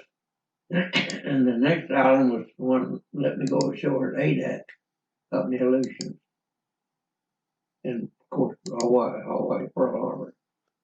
That's the only time I ever set foot on land, except when we went to the States for repairs. Went home once. Just one? One. Got to go home one time, and my mother come to California one time. So wasn't gonna be there long. That's only Only way to communicate with your people were through Letters. letters? Yes. And how often did they come and go? Not too often. Yeah. You had to get into a port somewhere? We get in the port or take fuel from a carrier. A lot of times we filled up at sea from a carrier. You didn't strict lines across. All carriers had more than we did. And if they had mail for it, well then they'd transfer the mail over to us. But most of the time when we stop at an island, that we get mail calls. I did not realize that you stayed on there the full time and every now and then you had the privilege of one day Yeah. at a recreational island. Was there any women on the ship? No. It was all men, 900 men. Yeah. Did they let you drink any beer? Nope. No alcohol on the No ship? alcohol. Now, I would say that the officers probably did, but we. Yeah. What the sailors drank was something they made out of shaving lotion and bread and a few other odds and ends. Heard a bunch of Navy guys used to drink Listerine Yeah.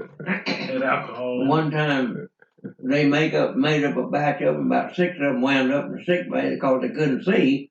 Almost blinded them. So, anyway. What did y'all do to pass the time when you weren't? Played cards or we had work to do. We scraping rust and painting, cleaning the ship.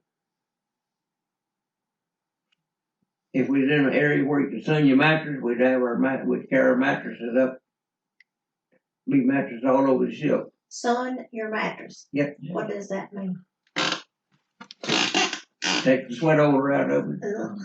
Just air them out. Air them out. Air them out. Yeah, that's what it amounted to. God. I imagine 3 years of 900 men on a ship, it probably And didn't it might smell have been used very well. before you. I had my mattress out one time on them sun deals, and time to go in, say, I don't know, it's probably around noon or so or something. I don't just exactly what time it was. Anyway, I went to get my mattress. It wasn't there. Somebody done got my mattress. So I started walking. And I walked. I looked. I walked. And I finally got back on the fantail back there. And I was walking along there and looking at them mattresses. There's B.E.O. Osborne. I asked that old boy, I said, what's your name? And he's so and so. I said, well, that's my name down on that mattress and I want it. He just got up and walked off. I got my mattress. He stole your mattress. And according to this, it had to have your name on it. It would have my name right there. I read on that. He had it turned with it, placed it up. Like if it had been turned over, I wouldn't have recognized it. But there was my name, just bigger than life on it. He didn't argue. He didn't want to fight or anything else. But if he'd have stood up and wanted to fight, he'd have got the first blow because I'd have put one right between his eyes as hard as I could throw it. Were there many fights on the ship while he? Yeah, I had two of them while I was on the ship. What were you fighting about? One of them was I was going. Stole his damn mattress. Yeah, well, I'd have fought him. I guarantee you. But he just got up and walked off. He didn't want no part of me when I stole my mattress. He know he'd stolen it and knew what the circumstances would have been. Yeah. Anyway, that was the last time it was stolen. Anyway, that first fight I had was I was on my 5-inch gun watch at night, and I was gonna get off at midnight. No, I was coming on at midnight, and I got there, and it was about 20, 30 minutes till midnight. And I was taking my time. I hated it. That time of night, you don't get from midnight till 4 in the morning. Yeah. So anyway, I was standing, leaning on the shell of the guardrail for the gun, and I was just leaning. I was just sitting there leaning like that, and the old boy that I was going to relieve, he come over and said, "Won't you let me go?" I said, "Well, it's not time yet." And he reached over and just slapped me right across the face, knocked my hat off into the ocean. It's that there in the ocean somewhere. What did he slap you for? Because I wouldn't relieve him. Oh. And man, I come off of that railing, and he turned around and run, and I caught him right around the neck, and I just sat down on that platform with a gun mount, locked my legs around him, and I had him in a chokehold, and I was fixing. Well, I choked him until he was fixing to go out, and I let up, and I said, "You gonna behave yourself? If you don't, I'm gonna kill you." He kind of shook his head, yeah, and he jumped up, and I turned him loose, and he wanted to fight. And I said, "You know what I said?" And he backed off. He didn't want no more of me. I tried to choke him where he couldn't get up. Yeah. So y'all had different shifts, different. Yeah. We had our gun watch. The aircraft gun was manned day and night. Yeah. But never know when a jet plane's coming in, or submarine, anything. How'd y'all? Well, go ahead and tell us about the second fight. And the second one, we was at Saipan, and we was going to see a movie that night on the ship. And they had everything set up. Everybody was all set up. We are going to watch that movie. Loudspeakers come on. We got to get underway. That shot the movie all out. So it was dark. It was no light nowhere. And I was on the anchor detail.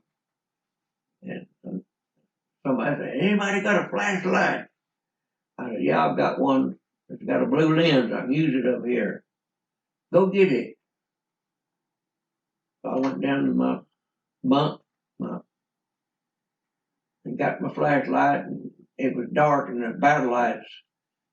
red battle lamps had come on. You could see by them. And my boatswain mate's in charge of us come down there, a young squirt. And he grabbed me by the shoulder and said, "Get up on deck." I said, "I'm getting my flashlight," and he slapped me. Should have slapped me. Yeah. I'm seeing a pattern here. I went into him, and I mean, I was pounding him on his face just as fast as I could work my arms. And another one of the fellas, Red, he's bigger than I was. He grabbed me and said, "Osborne, you gonna get in trouble. I'm gonna whoop him." "No, I'm gonna whoop you if you don't quit." Okay, so I went on back up to my job I was supposed to be doing. And the next morning, I always had roll call on the forecastle. Lieutenant's up there checking everybody off, and that boatswain mate standing there would look like jaw was gonna fall off. And he looked around at everybody, and I didn't have Mark on me. It looked like we had a little incident last night. Is everybody all right? Nobody said nothing, so he's okay.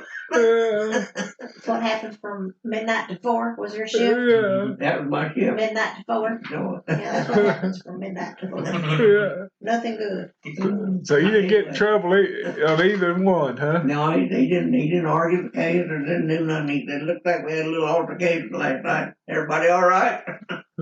That boatmate standing up there looked like he needed to go to the hospital. Is there a jail? Was there a jail on there? We had a brig.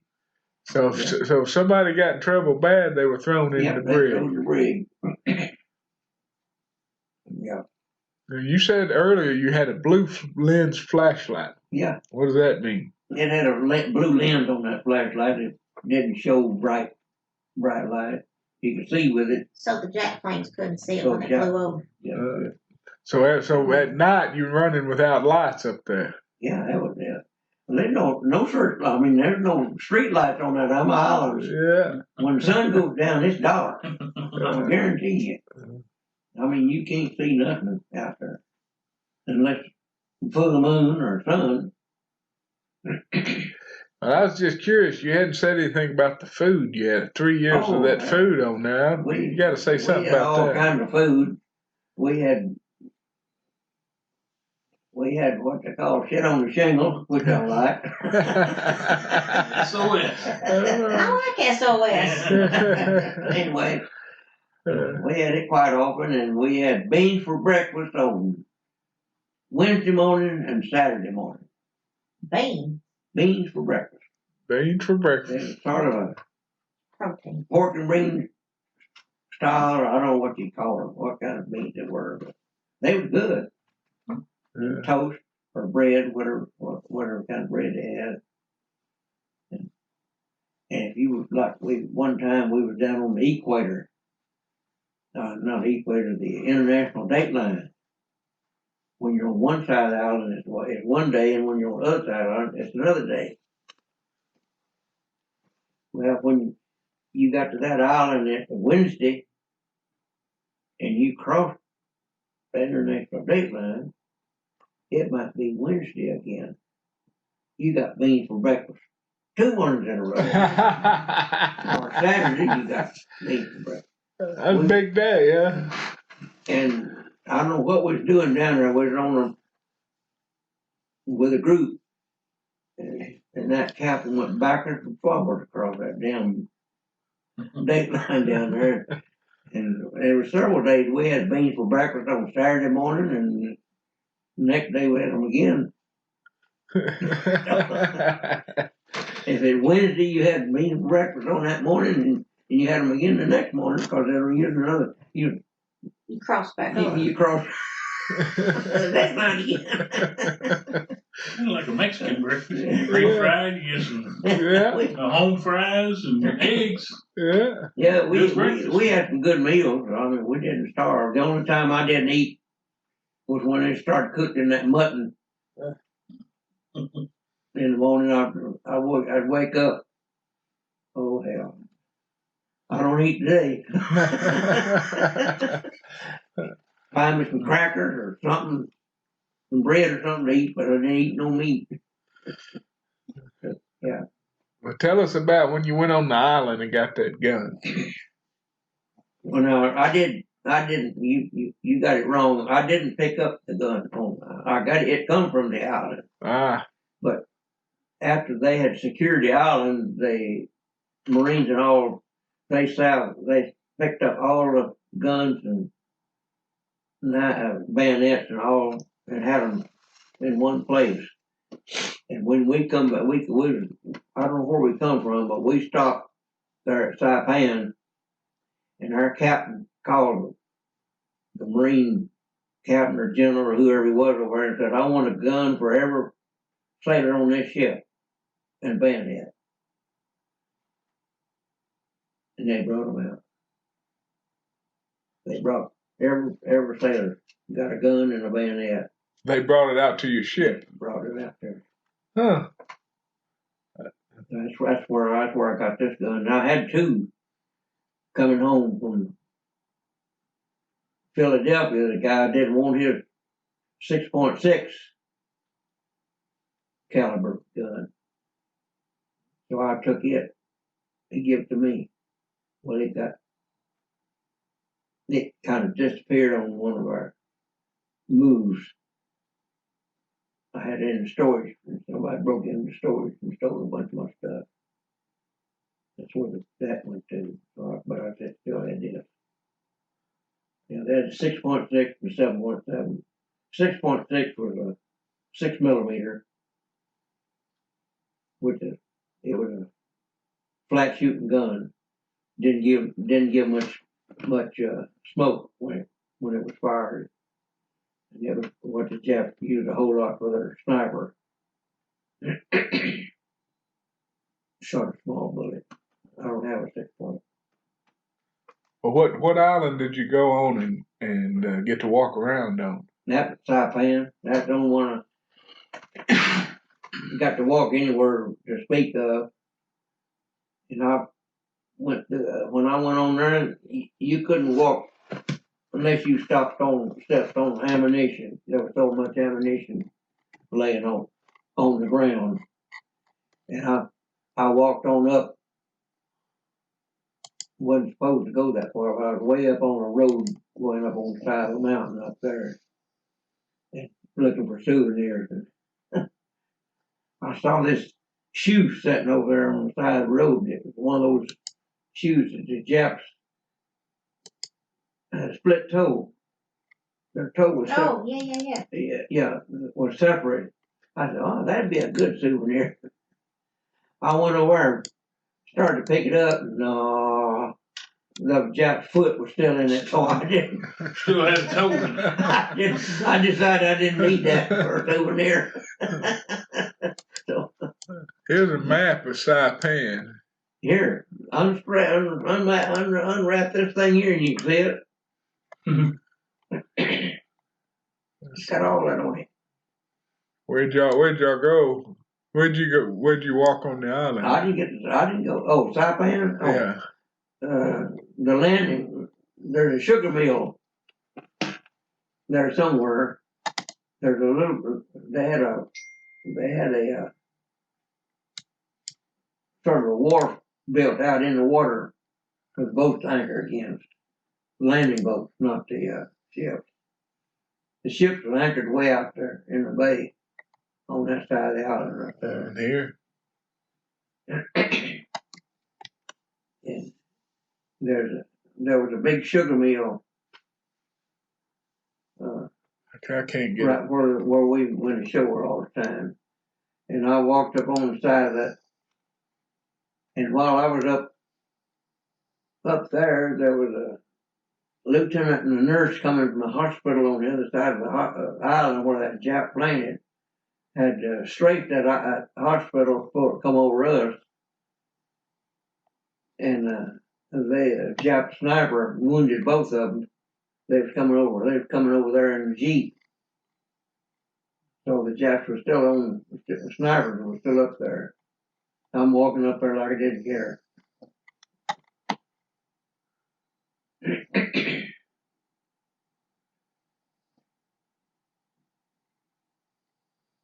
I was looking down here to see if we could get a video or something. I don't know. So where did you get the gas mask? You were showing us that gas mask before. It was in a blowed out gun pit, and sort of looked like it might have been a desk or something for all these papers. Well, they were scattered all over the place where it blowed up, where they had it in, and that gas mask was in there. And I picked up two shells about yay long with the bullets. I made lamps out of them. I got them at home. And mortar rounds is what they were. And I got the bullet that come out of them. Still had powder in it. And while I at home, my little brother caught him out in the garage and went out there to see what he was doing, and he had that shell, and he had done beat all the powder out and then blow it up. Took it away from him.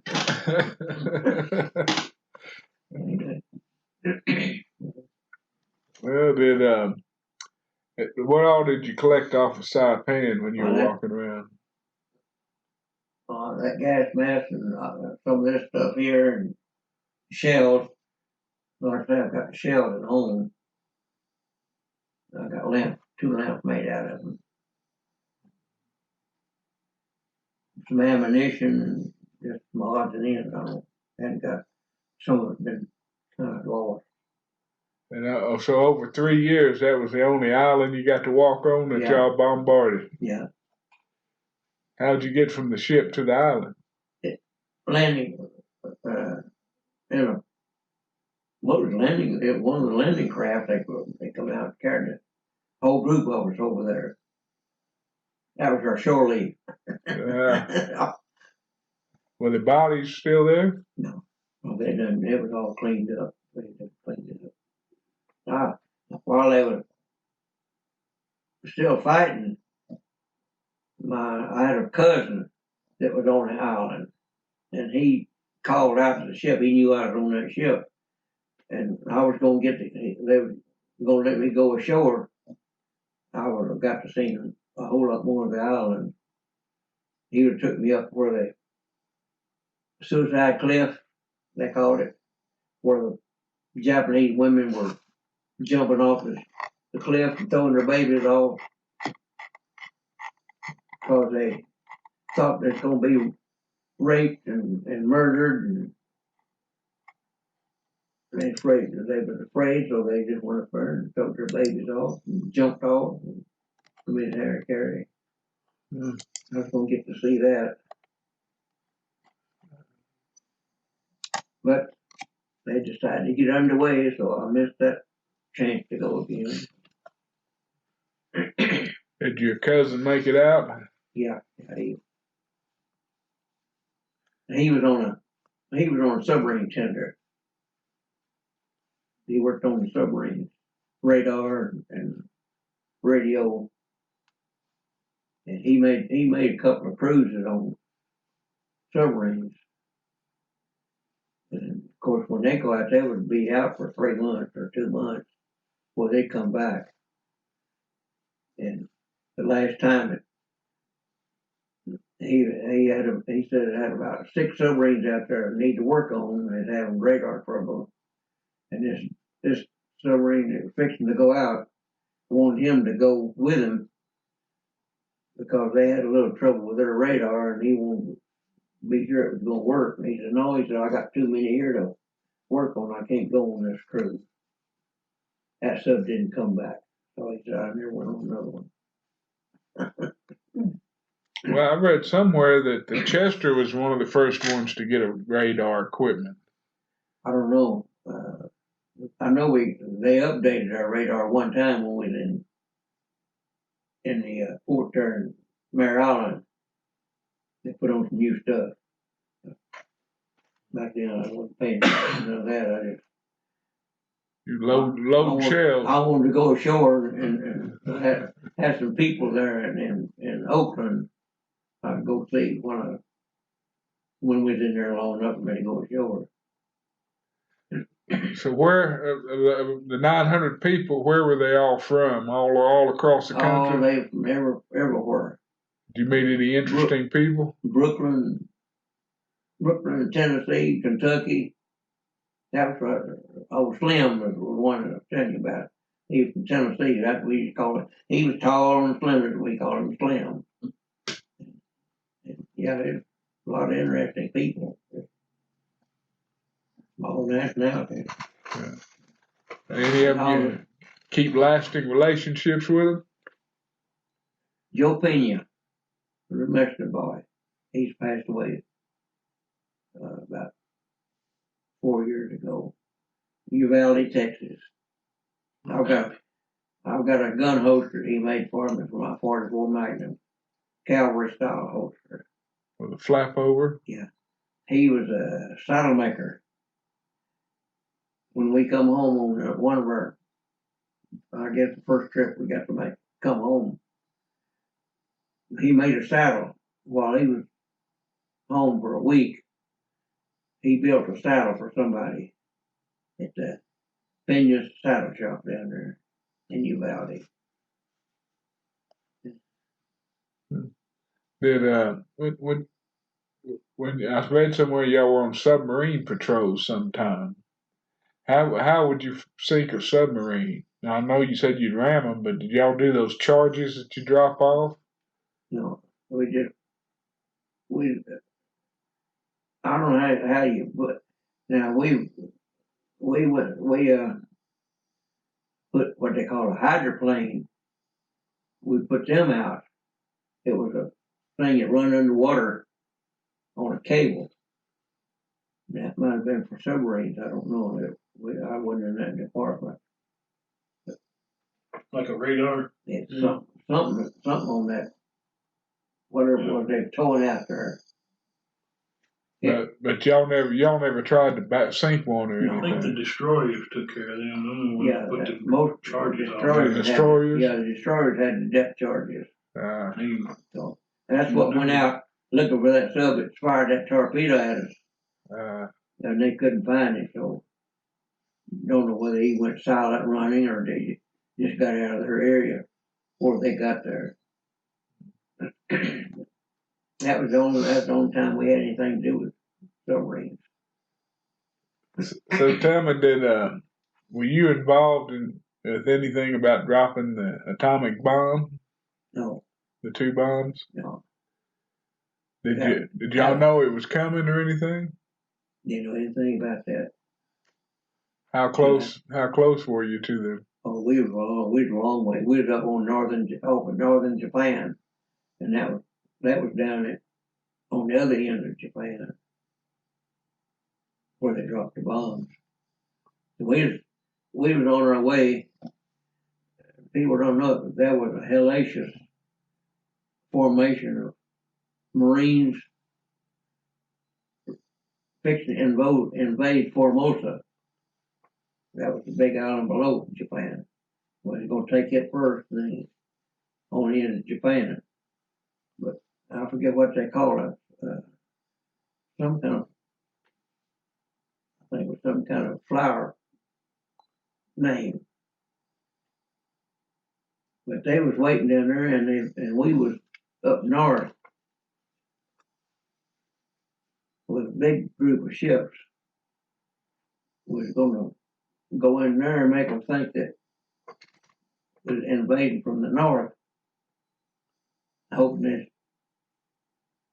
send everything up that direction. Then the Marines all land down on Formosa.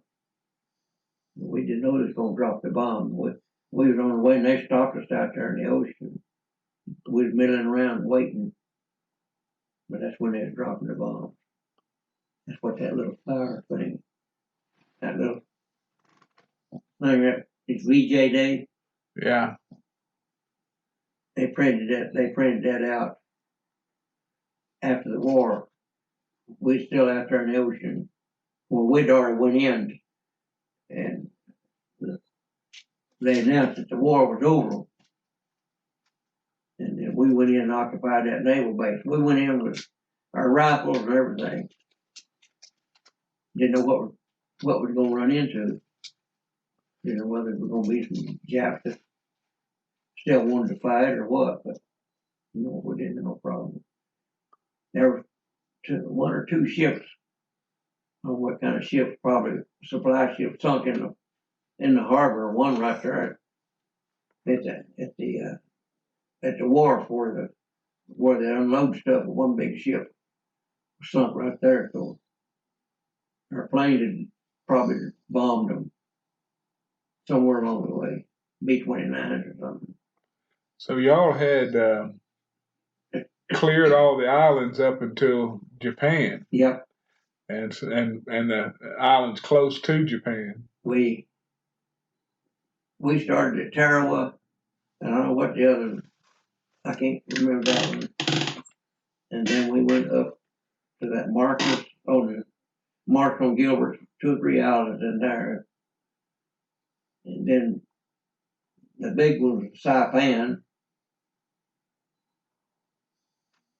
And then somewhere in there we went with a battle group down to island of Yap, which was a big Japanese air base. And there's another one, I can't think the name of it. So there really is an island called Yap. Yes, that was a big, it was a big Navy base. And The guy told me that at the deer lease years ago, and I thought he was pulling my leg. Japanese, that's what he said. It was a Yap, and we was out guarding the carriers, standing by the carriers. We had about 3 or 4 carriers out there, and destroyers. And when those planes would come back, some of those planes come back from Yap, they was all shot up. And watched several of them ditch in the water. They'd come in and they couldn't land on the carriers because they shot up so bad. So you'd watch them and they'd get right down on the water, probably 10 feet off or less, and go a long way. Didn't want to ditch. And you see, if you watch them, you look, you see the tail throwing up the water when it was touching, then it would dip. You let it down. There'd be a destroyer heading that direction. Go pick him. To pick him up. I always had radios going, you hear everything going on around there. One guy come in and he said, I'm not going to ditch, I'm going to bail out. Okay. And he went way the hell up there and bailed out. And that, we watched that plane. He come straight down. And it looked like a bullet coming down, and it just disappeared when it hit the water. And he floated down in his parachute. And on one of those, I don't know, I think it was on that other big island. I can't think of that. It was one of the main anchorage for the Jap fleet. And I can't think of the name of that thing. Anyway,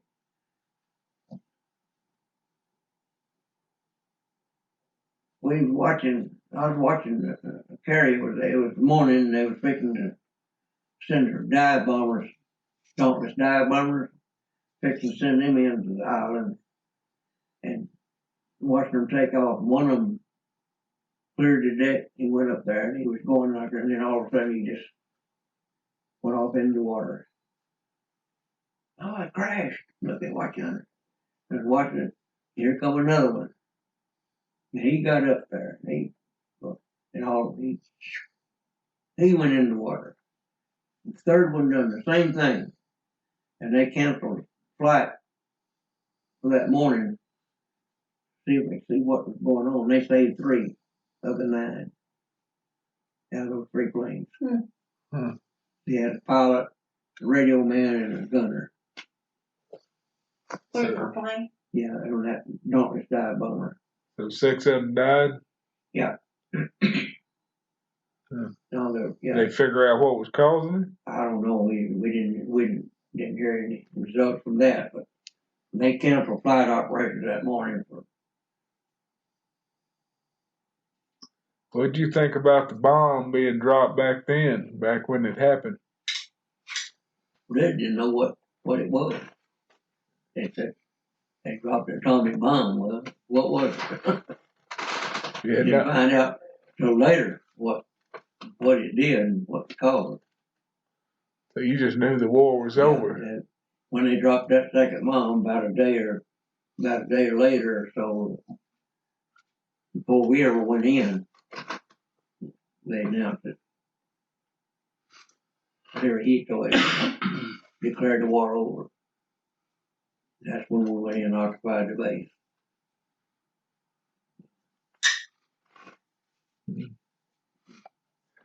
So anyway, so how long after the war was over was it before you left the?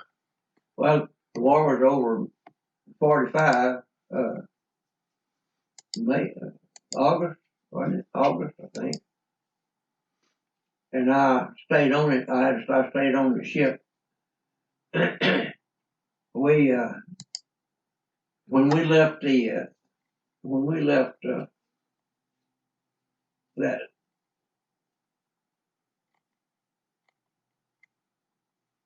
base up there on northern Japan, we went to Pearl Harbor and unloaded a bunch of our sailors that was due to get off. And then we went down to Saipan and Iwo Jima, and we built bunks in our aircraft hangars. They filled them up with bunks. They could hold nearly 200 Marines in those hangars. We had so many bunks built. And we picked them up and brought them clear to San Francisco. And then we went back and picked up another load and done the same thing. And when we brought them back in, well, it was getting close to us getting out, everybody getting out. That's when we took, and San Francisco, I was due to get out. I could have got out in San Francisco, but the trains was on strike. And San Francisco was literally covered up with military. People trying to go home. So we, captain said that anybody that wanted to could sign on for an extra 30 days and take the Chester to Pennsylvania. So I signed on for extra 30 days and got to see the Panama Canal. How was that back in the 40s? Oh, it was nice. I mean, it's just a single ship go through, and to go in one place and raised up and go into another one and go. You had 2 levels to go. And then in the middle, had that freshwater lake in the middle out there. And when we hit it, they broke out all the fire hoses and everything else, and they washed it. Everybody got to get washed, and the ship got washed, and everything else, that fresh water with fire hoses. So that had been went out the other side into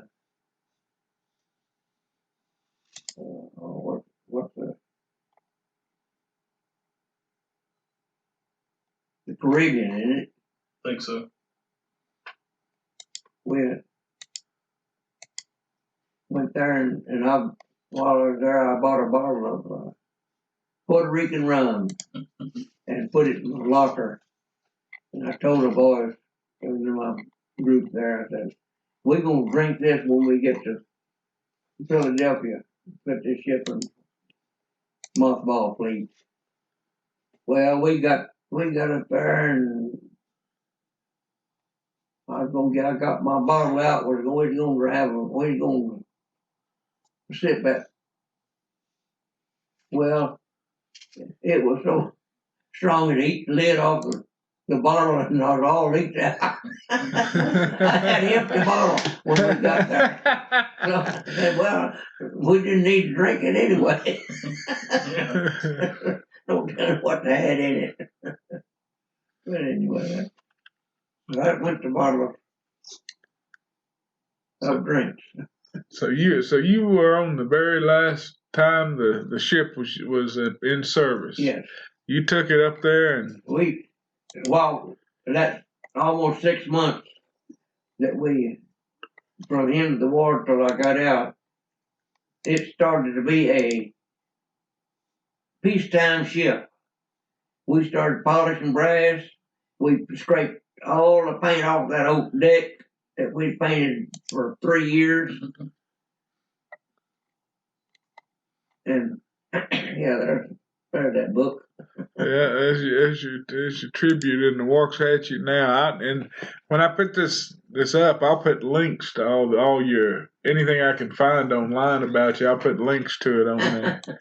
So if anybody actually listens to our podcast or looks at it, they may find out some cool stuff about you.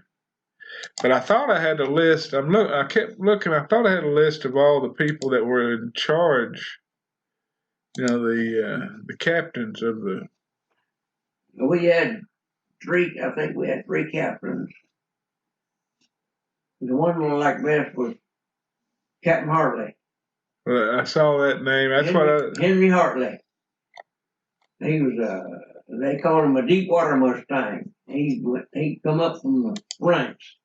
Now tell them what a Mustang is. That's got a particular meaning, doesn't it? It's what? Tell them what a Mustang is. He was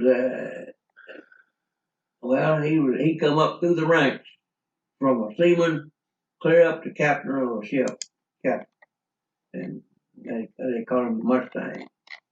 But he was a good captain. He's the one that called me up and congratulated me. Here it is. Here it is. Here's the commanding officers list. And it looks like in 1943, Jewett. Abercrombie, we had Abercrombie.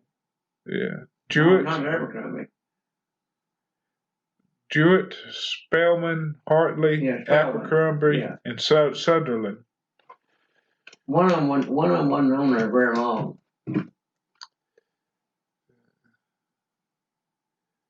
Looks like Hartley, he was there. Looks like Jewett was only on there 6 weeks. Yeah, that's Jewett only made it 6 weeks. What happened to him? I don't know. They changed so many times. I don't know what happened. Whether he got sick or. Looks like Hartley made it to Rear Admiral. Yeah, he was good. He was good. And Hartley was there for 44 through 45. Yeah. He was there through most of your stuff. Spellman, Hartley, and then Abercrombie.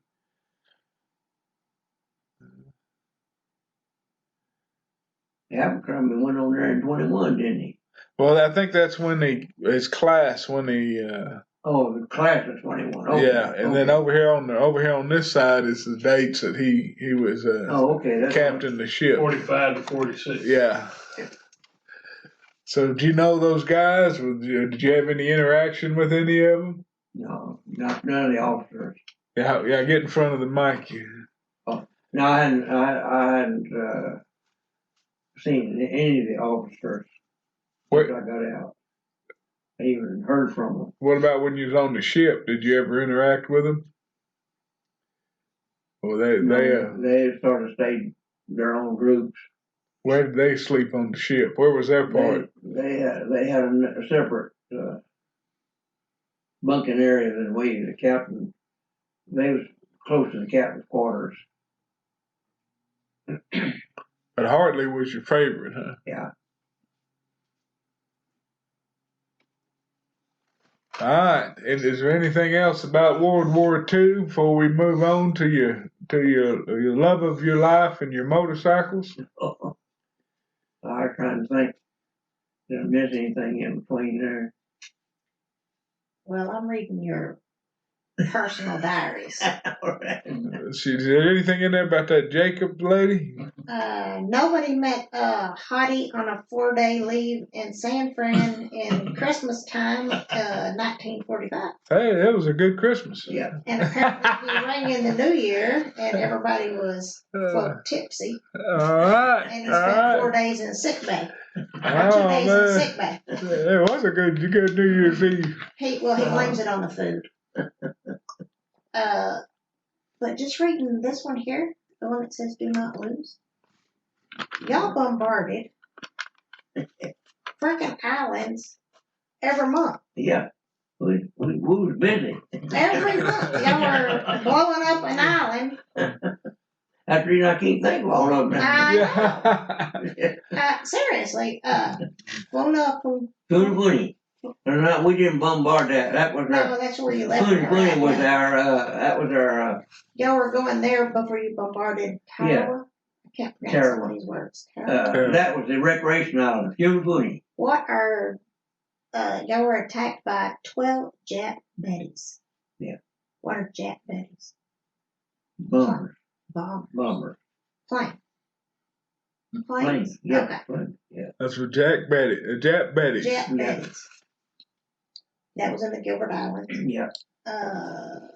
Control- See, a lot of that I couldn't see because You're in the dark. I was down below deck. Yeah, you're in the dark. Load of powder, load of primer. That's right. You bombarded a place called, the Tarawa, what's this one? WOTJE. Wuji. Wuji. And then that one, TAROA. There's Tarawa, but that's maybe a Sure, that was that one. Several of those little islands was Yeah, this one, supply bases. uh, I can't see it from here. well, let's see. You went to Alaska a lot. Huh? You were in Alaska a lot. Yeah. You bombarded Paramashiro. Paramashiro. That's one we tore up at supply base. Well, it says it was Paramashiro. pretty hot for a while. There's 12 ships. And we had a light cruiser and a bunch of destroyers Very with us good. up on that trip. Then the day before Christmas, you bombarded Iwo, Iwo Jima. You had a day of rest at Christmas. Bombarded again the next day. Get a day of rest and then go blow it up again. That's the way we made several trips up there. Evil. Yeah. Along with some more ships. Saipan, and then Ulitha. Let me see. Ulitha. Ulysses. Ulitha. Ulysses Island. This is So he's bombing every month. Oh yeah, bombing up. we put a lot of ammunition out, boy. We'd always load ammunition on. Softening them up. Yeah. This one, February 19th. What year are we in? 1945. D-Day. Bombarded troops landed at 0900, rammed by the radio ship. Secretary of Navy was aborted. Yeah. 2 days later, they arrived, but they went back to Saipan. Y'all were in there a lot. Oh yeah, it was a good You base. had to inspect the damage done by the radio ship and correct all that, fix all that. Boy, I bet your captain was mad, wouldn't Oh, I'm sure he was. he? We didn't hear anything about it. They made a detour to hunt for an important man forced down in a plane, but had no luck. Finding them, they proceeded to Pearl Harbor. Interesting. This one's the good book. Which one's that one? This one's where he found, let me see here. The hottie in San Yeah, he found a Francisco? hottie. You might not want all this. Hey, watch out. But he never went back. He never went back. He got back on the ship. I guess that's when you signed on for more. Yep.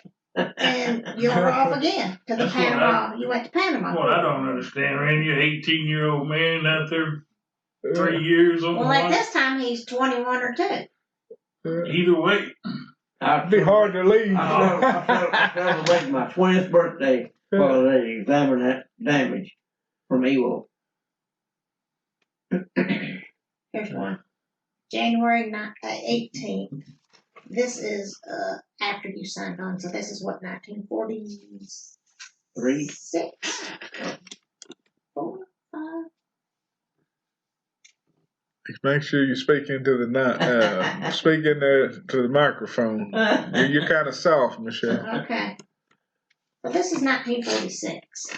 1946. When he signed on again to go to Panama. 1946. Okay. And you was a glutton for punishment. Yeah. So you could have come home? No. Well, I don't know how long I had to stay there in San Francisco because trains was on strike. Yeah. Oh, what were they striking for? And Benefits. Paid. Benefits? What did y'all get paid back then? huh? What did y'all get paid $21 a month. a month? Say that in the mic to make sure they heard. $21 a month.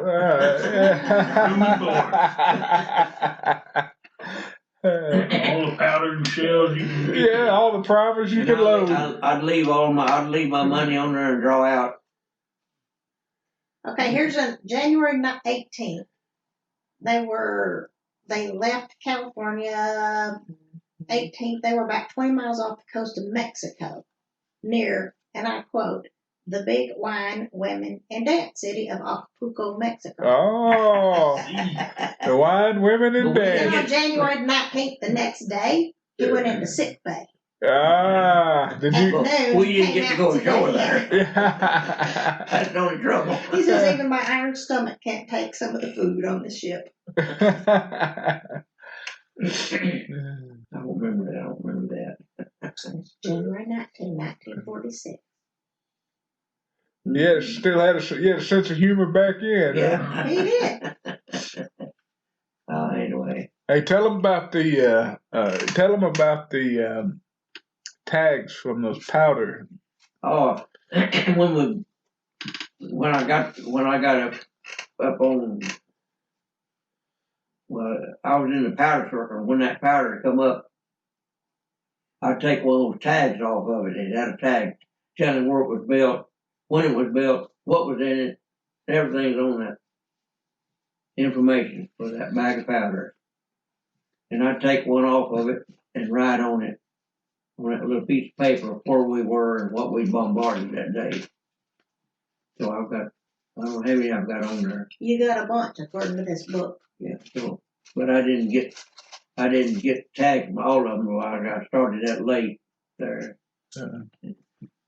But you showed us a frame with those in it. Yeah. I think it's up here. Yeah, maybe keep that. What do you think about that, girl? Yeah. It's a history class. I love it. I love it. Yeah.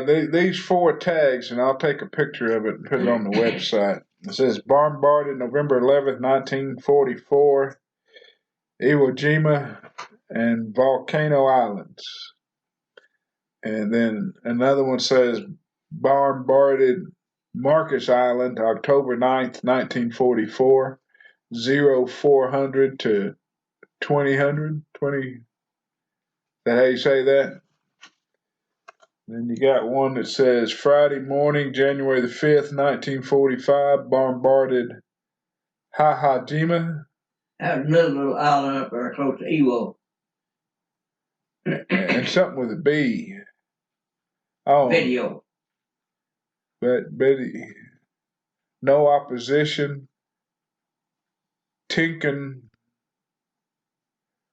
The Tinkin port boat AK sunk or something like that. SS City. Was there a Tinkin something sunk? I forget. I have to read it and think about it. And then bombarded Paramashunio. Paramashiro. That's the one where the torpedo boats come out. Yeah, In the book. and I almost got you. July 1944. Had very something escaped from torpedoes. Very. I can't read it. I'm have to let you read that. And the last one was bombarded Wake Island, September 1944. I can't read it. You may have to let him look at it. I can't read it. Every time we went by Wake Island, we bombarded. Just for good measures. Yeah, Shits and giggles or Yeah. keep them stirred up over there. Every time we go into Pearl Harbor. well, reading this book, y'all just kind of bombarded something. It was like every other day. You blow it up, drive through the night, blow it up the next morning. Practice. Yeah, we had a lot of practice in there. Wow. So on the powdered, go ahead. I didn't mean to cut you off. we had to have air bases because we didn't have no air bases. The only airfield we had was Henderson Field on Guadalcanal. So that's the reason we started taking. Every island had an air base on it, airfield on it. So that was the purpose of Yeah. bombarding so many places Yes, so quickly, so you could get air forces. we had to get bases for our planes. Oh yeah. So, every island, I mean, all the big islands that we bombarded and took, they had either one or two airfields on it. So Iwo Jima had two airfields on it, big enough for B-29 to land on. Yeah. And all those others had all of our fighter planes and small bombers could land on any of them. And B-29 is what carried the atomic bombs, isn't it? B-29. Yeah, is that what carried the atomic bombs? Yeah, B-29. And I read or saw something or somewhere, I don't know where, they didn't know if they were going to make it on gas or they could get there, or you know anything about that? And the bomb was heavy. Yeah. If you go to down Fredericksburg, you go around to the where they got all the little battleground set up, you'll see a replica of one of the first ones, Big Boy. Not as big as this room, but it's big. Yeah. It's big around. You can't reach around it. It's so big. They call it Big Boy. I think that was the first one they dropped. I don't know what they call the second one. Trying to think of a joke, but I didn't have one. I worked with a guy named Frank Menendez who was on a destroyer in the 60s. And he went in, they put in Japan. He said those people spit on us. And I said, man, that caused a lot of fights. He said, well, we dropped the bomb on them. Yeah. What do you expect them to do? Yeah, they're still mad. Yeah, they were.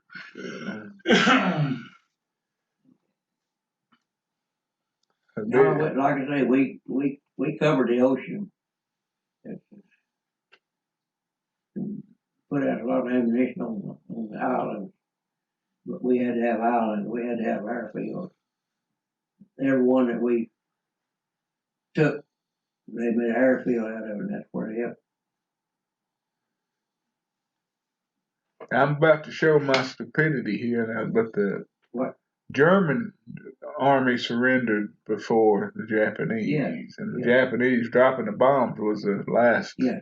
And that finished the whole war at that point. Yeah, Germany had already surrendered. Were there any other nations that were helping the U.S. over in the Pacific? Yeah, I think they had some. I think there were some British ships scattered down around the islands. I call them the Spice Islands, Borneo, and all them down in that area. We never got into that area at all.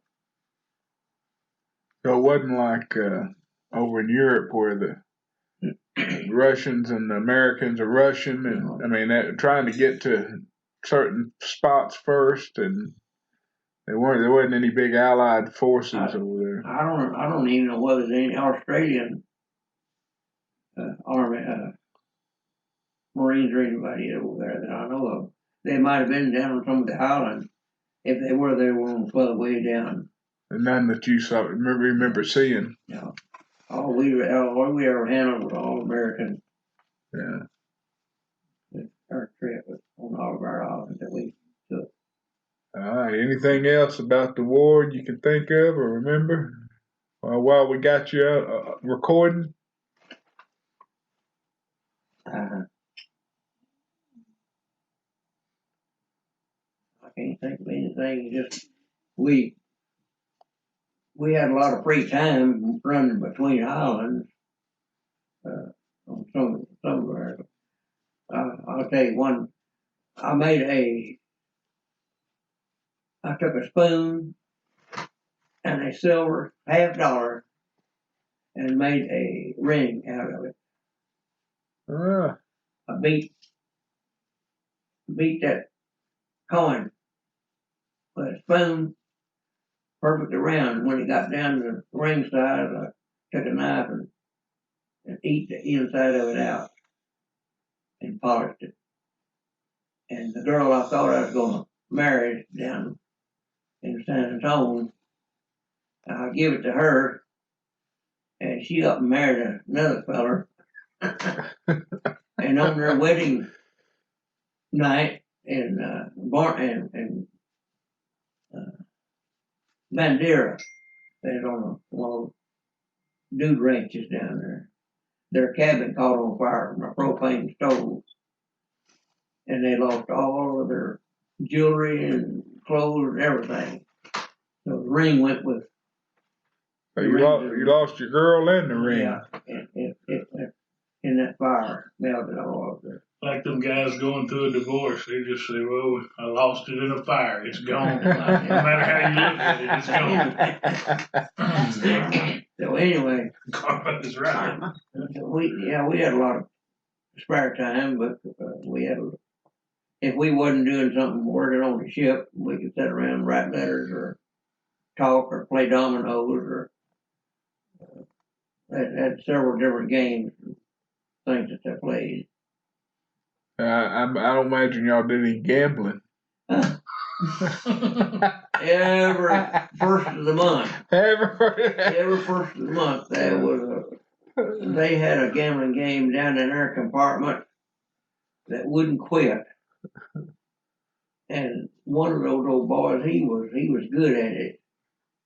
He'd send $1,000 home every month.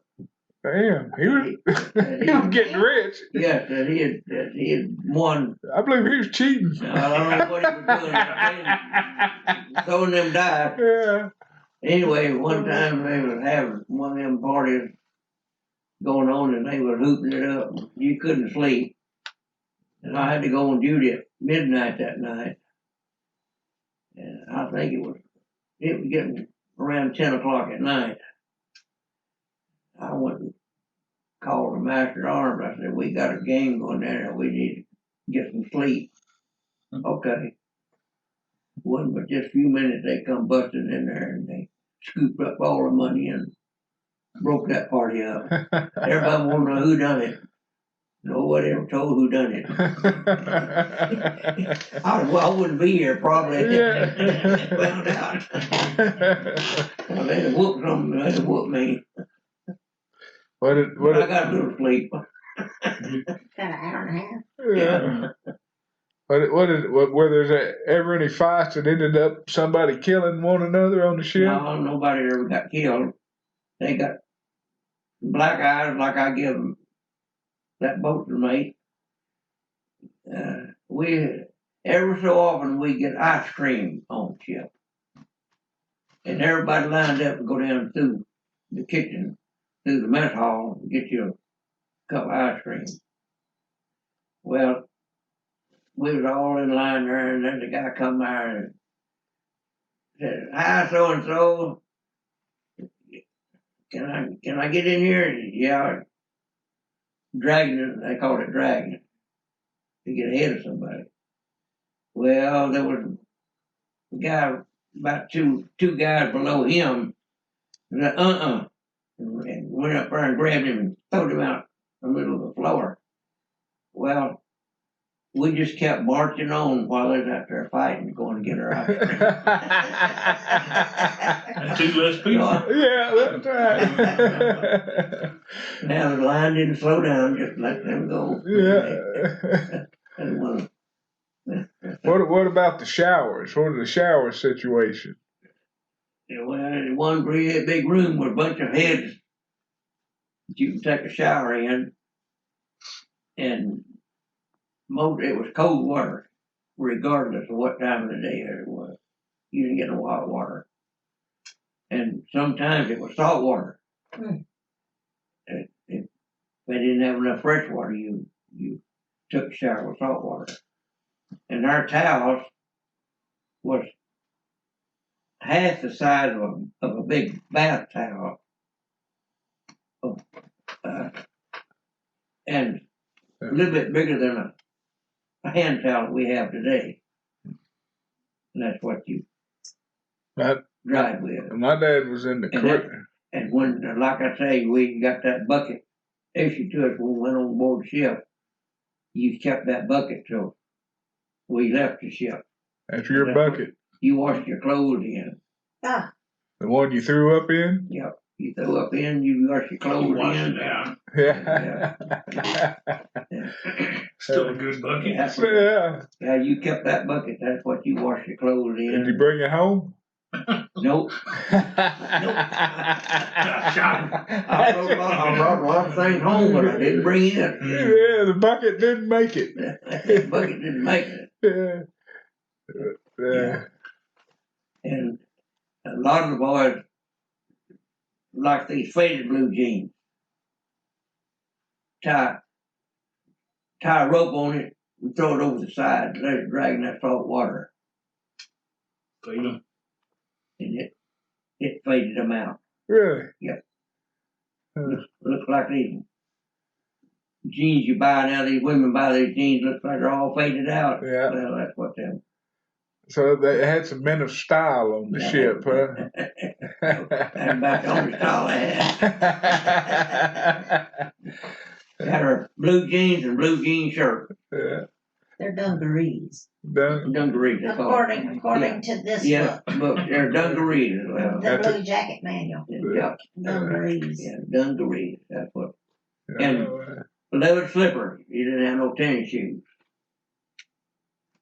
And leather, I didn't read that. You had leather shoes? yep. What'd you wear when you were loading them guns? Leather shoes. Had leather shoes, Not boots. dungarees and shirt. Not boots, but shoes. Hmm? They were Shoes. shoes, not boots. No boots.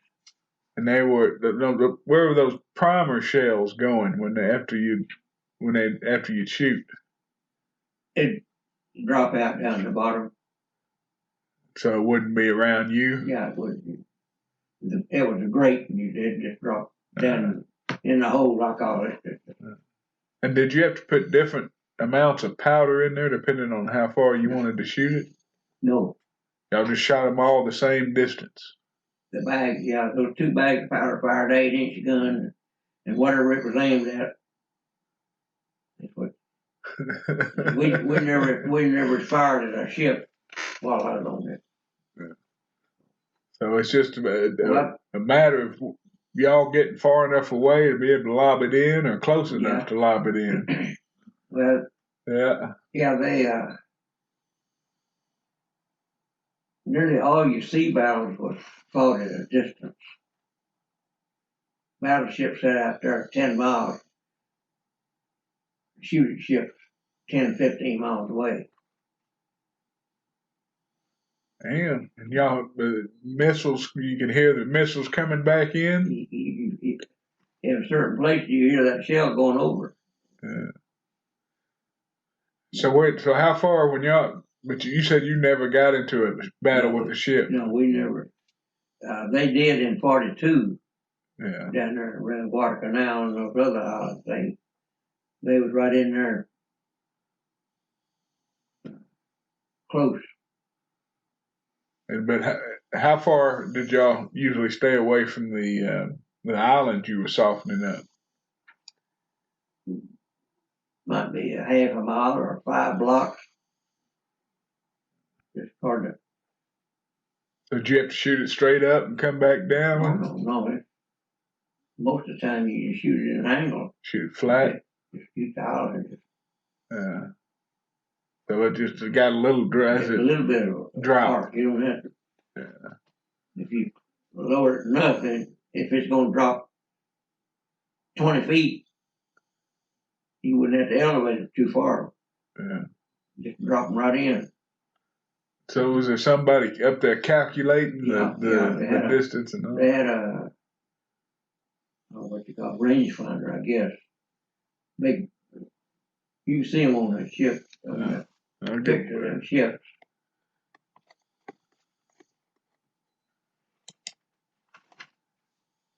Yeah, I don't know if there's anything else there you need to see. You see that? You said the rangefinder. Yeah, it was up in there or somewhere right along in up there above that, and they could.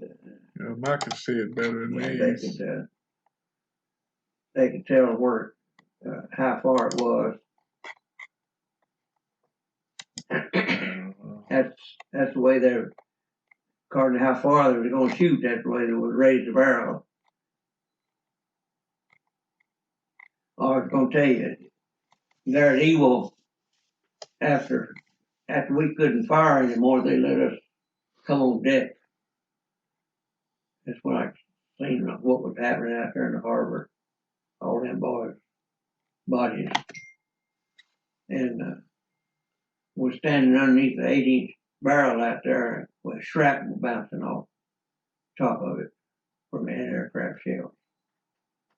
Jeff didn't know if the Japs known what was happening, they could have turned a lot of those anti-aircraft guns out into the harbor and done a lot of damage to the ships out there with them.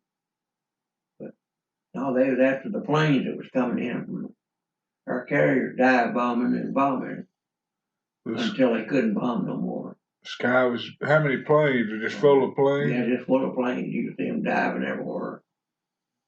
What was the smell like out there? Gunpowder. You smell smoke.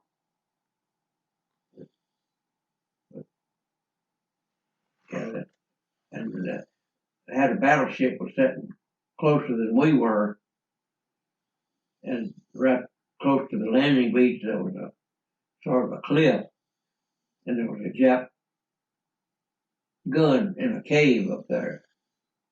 You could see it shooting too far away for it. It was shooting down towards the ground, towards the troops. That battleship aimed at number one turret on their ship, aimed right out there and fired just straight out. He didn't have to level it, and we're so close, he just leveled them straight and fired a 3-gun salvo right into that cave. And when all the smoke cleared away, that little gun was shooting again. Damn. So the gun come down, and I knew they was loading, and they put it down there again and put another 3-gun salvo in there. When all the smoke cleared away, then there wasn't nothing there. That little Jap made his fate right there in that hole. I think a lot of people met their fate on that island, didn't they? Yeah. There was an Osborne on Ewell. I read an article on it in one of my magazines, and this man that wrote the article knew the man. In fact, he said had been talking to him, and a mortar round blowed up, and he didn't see Osborne no more. He just disappeared. He said he was gone. Hmm. If it hit him, he little pieces of him everywhere. Hey, tell him about the kukri. You were telling us about that kukri. Oh, one of our motorcycle riders' dad was at a rest home or home, and he was at Okinawa. And the chaps down there had a habit of swimming out and throwing hand grenades on the ship, or climbing on the ship and fighting. Well, his dad and another sailor was on gun watch for that purpose. And 2 Japs crawled over the side of the ship and jumped on them, but they killed the 2 Japs, and he took that big knife there, that crooked one, off that Jap that he killed. And he told his boy, he says, I want you to give this to Bob. So that's where I was reading up. And he's passed away since then. and also the star, this little flag right here. Yeah, that right Oh, there. the one above the star, okay. That right there. Mhm. He gave that to me. Said, I want Bob to have it. So Terry went and brought him over there with at our Sunday morning breakfast at Ryan's. He brought all that in. Then he gave me that other bayonet too. So he took that off Okinawa. So tell me about the reunions for the Chesters over the years. So when I first started, didn't even know they was having it. And my younger brother that's passed on, he read about it in some kind of book. He said, hey, they're having your ship's reunion in Kansas City, so and so. I said, oh? He said, and you're going. Oh, okay. They paid me. He paid away, and me and Dale drove up there, and there was about 15 of us old sailors at that. What year was that? Well, she's been gone. She'll be gone 9 years in November. And it was before then, so that's been probably 15, 20, nearly 20 years ago. And there were only 15 that made the reunion, the Chester reunion? Yeah, I've been going ever since. I missed one in San Antonio. I missed one in Washington, D.C. I think there was one in California I didn't go. But I've been going pretty regular. Two of them. We're down to three. Three surviving Chester. I think there's more survivors, but none of them has ever showed up. They're on the roster. So, but we've made all of them except that book or something there. Give one of them wrong. We had it in Dallas, and I was the only one that made it. And the paper got it as I was the last survivor, but I was not the last survivor. But I was the only one that made that reunion. I had a good time. By yourself? Yeah. They all treated me royally. I got all my meals free, and we got to see everything we want to see. But we've had it Kansas City twice, Nevada, Las Vegas, San Antonio, and Dallas. Who are the other two that still attend? Went to that sounded like a shot. Oh, that's it. Oh, You cough it. Sorry. I got his turned up a little. You need me to turn yours down, Bobby? Your headphones? No, I hear it. I hear you. Okay. We went to the coast. I don't know. I can't think of the name of that. Down close to New Orleans, where they had that one of the hurricanes. Lake Charles? No, one Lake Charles. Small, short name. Anyway, we drove down there to it. Been to Missouri. Went to Atlanta, Georgia once, and we've been to Missouri, Atlanta. We're going back to Atlanta this year again. On the other side of, just on the other side of Atlanta. A nice place we went, so everybody wanted to go back there again. So that's where we're going. Who are the other two that are still going? Yeah, I can't think of their names. I know them. Did you know them on the ship, or did you just meet them in the reunion? I know them. I don't know what part of the ship they was on, but that's the only place. They're getting one of them's. Let's see, this is on 94. One of them will be. He may have already turned 94. One of them be 93. Both of them got canes. One of them just barely can walk. The other does pretty good. So I don't know how long he's gonna make it. That's the reason they didn't come to Dallas. Neither one of them. One of them was sick. The other one's afraid he's gonna fall, so they didn't make it to Dallas. I don't know how long.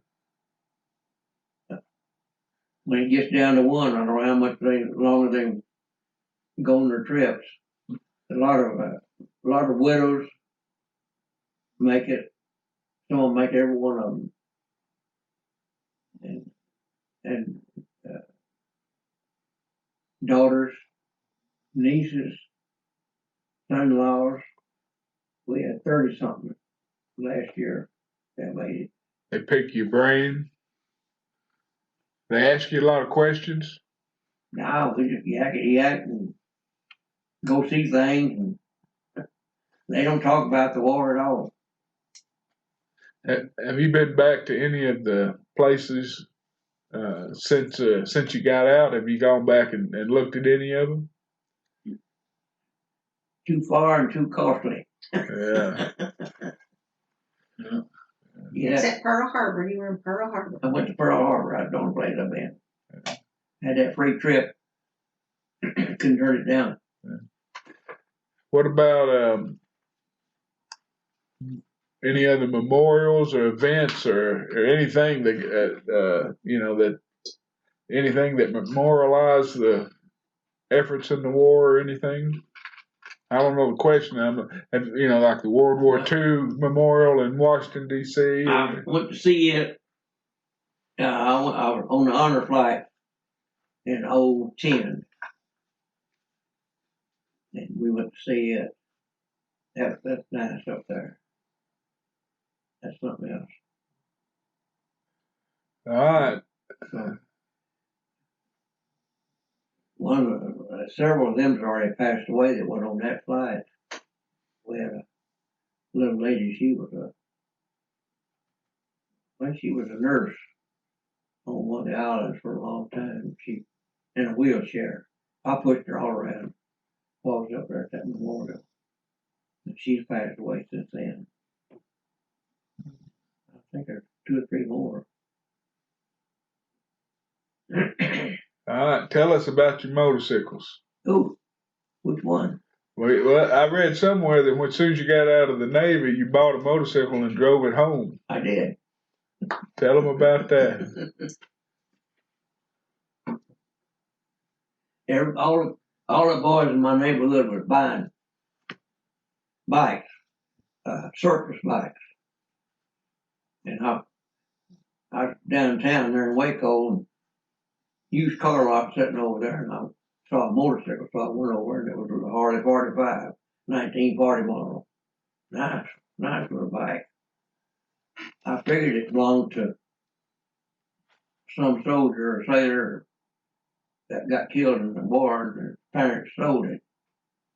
And they wanted $200 for it. And I didn't have $200. I went to see my boy that had a filling station. I said, I need $200. I want to buy a motorcycle. Okay. So he gave me $200, and I went and bought a motorcycle. I said, how do you drive this thing? He showed me how to shift the gear, the clutch, and the throttle, and the brake. I cranked it up, drove off, shifted the gear, and drove it home. And just rode the heck out of it.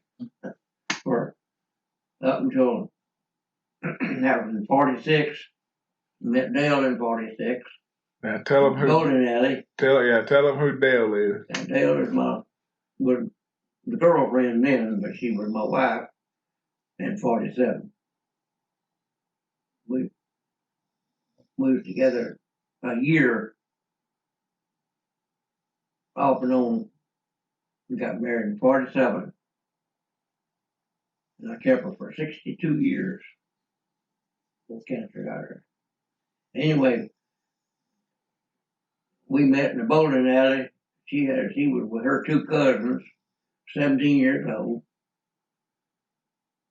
and rode with me, and she rode with Harold, one of the other boys. He tried to go into service, and he had a bad heart, and they wouldn't take him, so he was a homeboy. He bought a motorcycle too. L.D. Putnam, he was on the ammunition ship during the war, hauling ammunition. He had a little experience too. Torpedo hit the ship with all that ammunition on it, but it just knocked a hole in the bottom, and everything in that one compartment went out the bottom and didn't sink the ship. So he made it through the war. Just barely. Yeah. Just barely. Anyway, we all rode together. We had have a good time.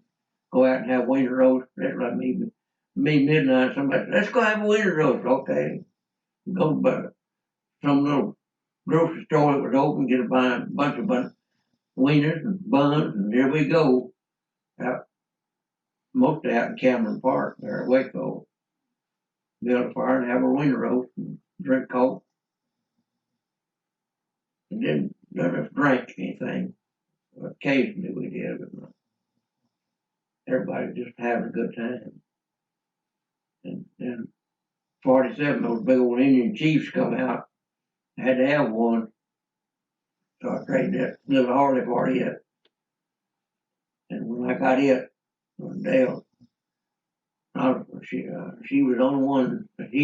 I was on one she'd go riding with, and she wouldn't ride with nobody else. So she turned 18 August 21st of 47, and I picked her up from work. She worked at the cotton mill there in Waco. I proposed and gave her a ring, and we got married in December the 20th of 47. Stayed together until 62 years later. Had two boys. I had a boy and a girl. Lost my boy when he was 48 to cancer. Still got my daughter. I saw in one of the videos on the newscast that, oh, I'm sorry, go ahead. She's going to have a birthday in September. I better not reckon I should tell how old she is. She'll be 67. Oh, man. In September. I saw on one of those videos on one of the news channels that you wear the rings around your neck.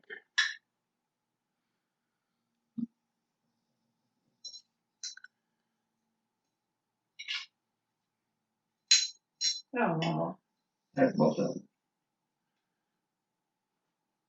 Somewhere I got it. That's right there above it, yeah. Yours and hers. It almost stick to it. I had that appraised once. I don't know what I paid for it. Not very much. That girl said, "I'll buy it from you." I said, "No, it's not for sale." She said, "Well, it's worth $400. Let's go." That's how much. But you've worn those two rings since she's passed away. Oh yeah. This is my second wedding band that she bought me. The first one I working on a backhoe and got it against 24 volts. I had to cut it off my finger, melted it into my hand. that's why most men don't wear rings anymore. Yeah. That's what I'm told at my house. Well, I'm married to a farmer. It's still. No, he's not wearing one. It'll rip his finger off. yeah. And you believed him? Whatever. I didn't care. No, That's his excuse. I used to wear one over here, but I took it off because I had hung it a few times. And when that burnt that one, she got me another one here. And it used to have little engravings on it, but I've wore it so much. Wore it smooth. It's slick as glass. In fact, it's about half the size as it was. Mm-hmm. So, I decided when she passed away, I decided to just take both of them off, put them on rent. It's a good place. Close to heart. So anyway, So tell them what you've done, career wise over the years. Give them a little synopsis. Worked at the Veterans Hospital went to work there when I got out of service. Had to have a job. The one your daddy helped build? Yep. Huh? He helped build it, and he worked there till he retired from there. My older brother went to work there when he got out of service, and he got out. He got out 45, I guess. When the war was over in Europe, he got out. Yeah. And he went to work there, and then he went to work for Rocketdyne, which was in McGregor, building rocket engines, booster engines. He helped boost the plane off the ground on short runways. And he retired from there. He made several trips around the country for different plants, helping people set up to build those plants, He's 96. Wow. That's why you got good genes, both you and your brother. Anyway, I worked for the Veterans Hospital, and we had an elevator in the main building there, and electricians didn't know how to work on it, so they hired an old elevator mechanic. And he had to have a helper, so they stuck me with him. Well, it's a good trade. So when we had that tornado in Waco, they needed extra help rebuilding all the elevators that got tore up. So I went down and they hired me. He can't fit. Shoe hitting the desk. Couldn't get through. I think your shoe's hitting the desk, Bobby. I keep hearing the squeaking. He moved it back. Okay. All right, you're good. Or was it? They hired you to fix some elevators. I went to work helping them repair storm damage. So I just stayed with Otis 29 years.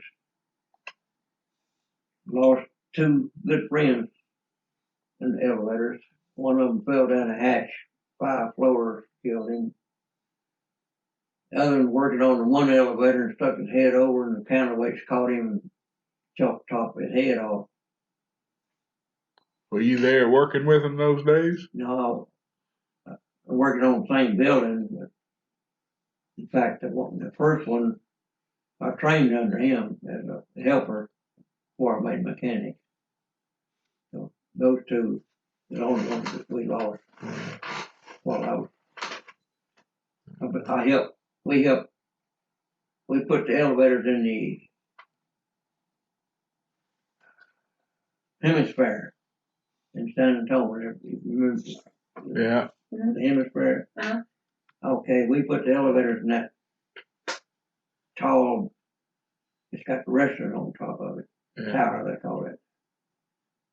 And the statistics for building that was supposed to be so many elevator people killed, so many electricians killed, so many plumbers killed on that site. Didn't lose a single person building that building. And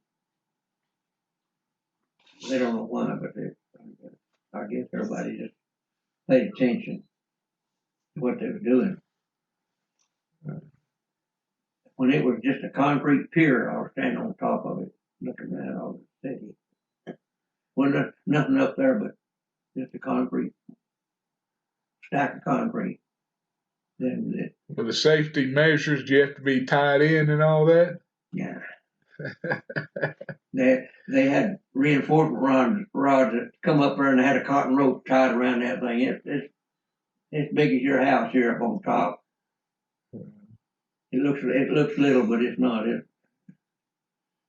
That top house that's up there, that restaurant and observation tower was all built on the ground around it. Then they put steel rods in there and machinery on top, hoisted it up. Halfway up, part of the rods broke. The house is sitting up here like this, and they managed to lower it all the way back down to the ground, put bigger rods on it, hoisted it all the way up, and put steel bars as big as that desk, about that 6 inches thick, like wedges. Slid them out into that house up there, and that's what opened it up. Those steel wedges. What year was that? Said the 60s, I think. 50. Let's see. 54, I guess. 53, 54. Because I moved to Lubbock in 55, I think. Somewhere along in there. 65, I guess.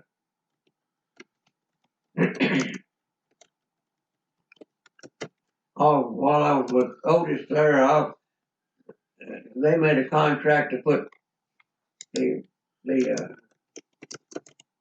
bowling alley machines in. Brunswick bowling alley, pinball machines.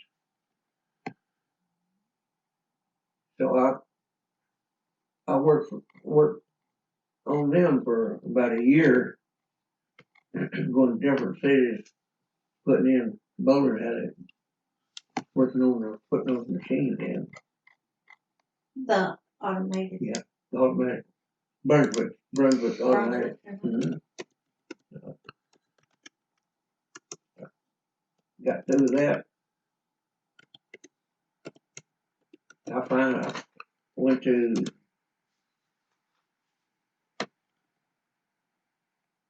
Colorado, worked on them. Worked on one here in Dallas when Mickey Mantle's bowling alley. When he built, he had a bowling alley up there. I didn't know.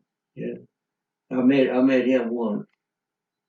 Yeah, they flew me up from San Antonio. Something was wrong with some of the machines, so I went up there. That's where Madam Ruth comes from. He was up there doing the Brunswick bowling alley. Anyway, I finally quit that, and I moved to Lubbock. They needed another mechanic out there, so I was out there. I don't know how many years I was out in Lubbock. I was out there when the tornado hit. 18 years after I went through the one in Waco. The tornadoes follow you around. It was, yeah, and then we've had one in Lubbock, and here since I've been out there where I live now, we had one there. I don't know how many years it was after that. I hadn't even thought about it. But, yeah, that in Lubbock.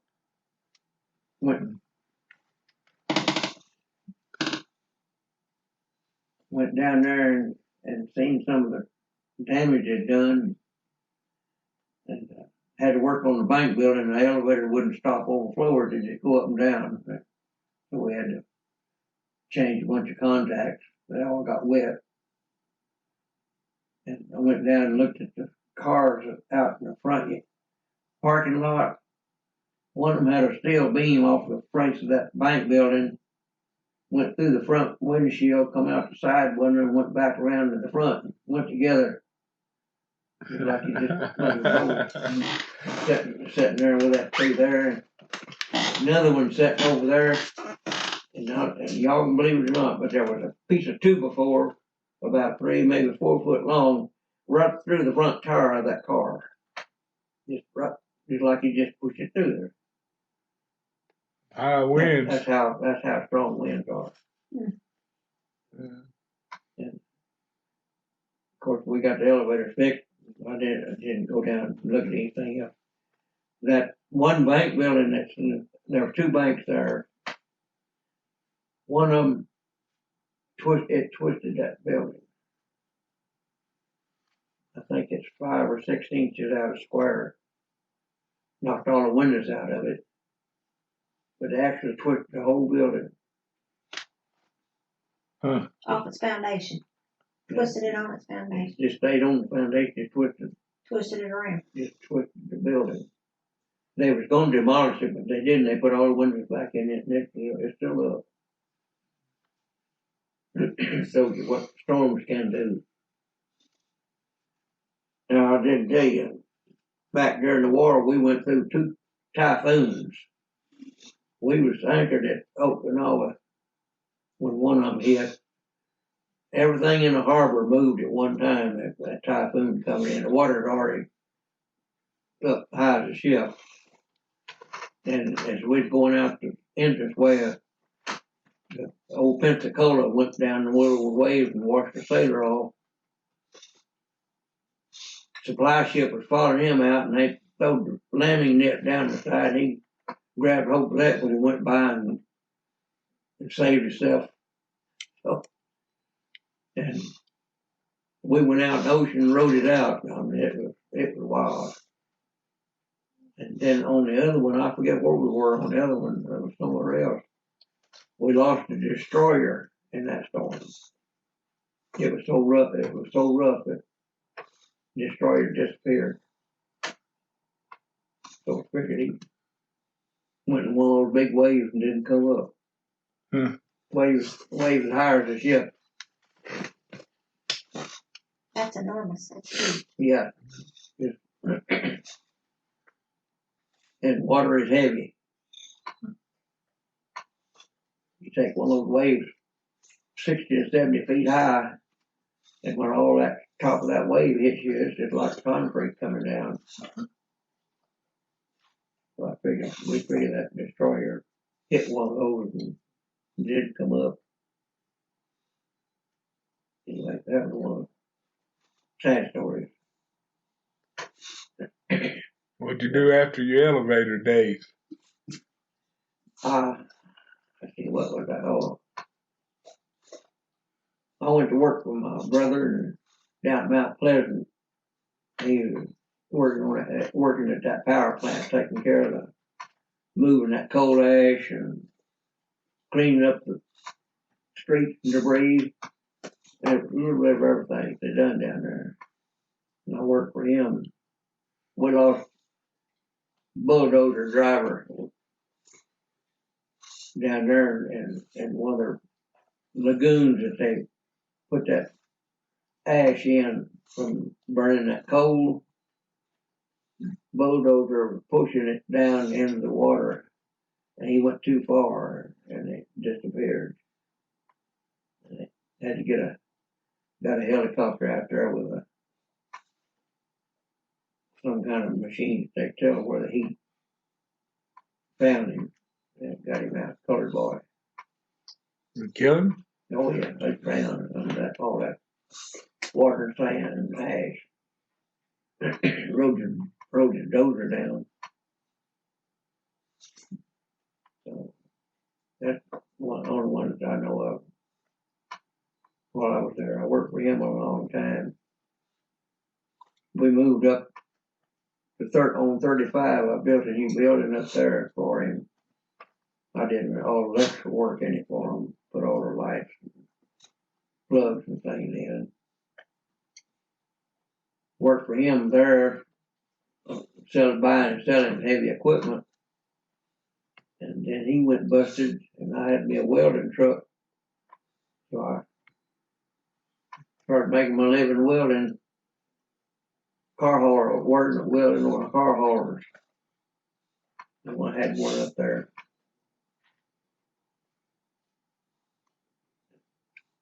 It went out. I did extra welding.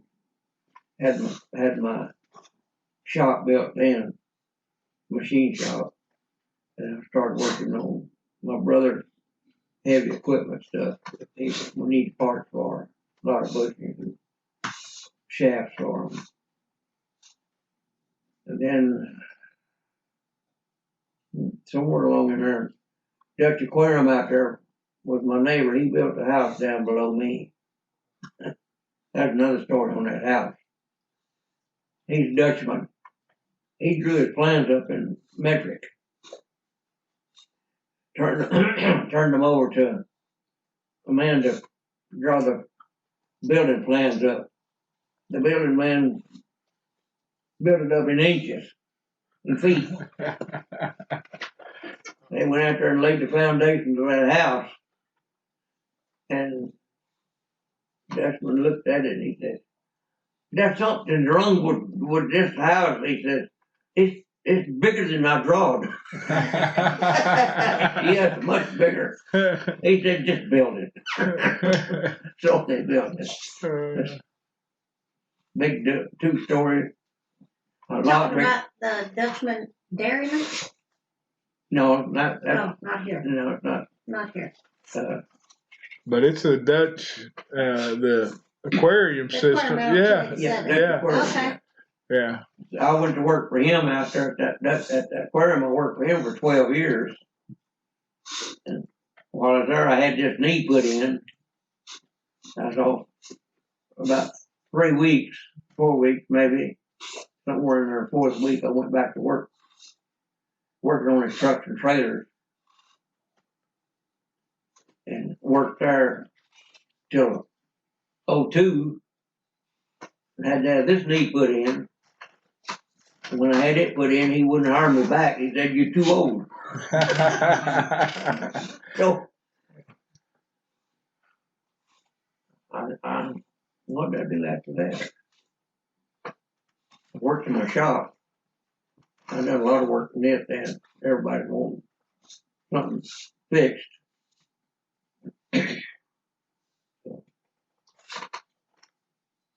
When I grew up in San Antonio, I become a qualified skin scuba diver. And went with and they attached us to the Civil Defense Rescue Team, the Alamo Barracuda Club. And when they'd have a drowning victim, they'd call us out to go find it. And we found 2. There's 2 more we didn't find because the water was so murky that we couldn't find them.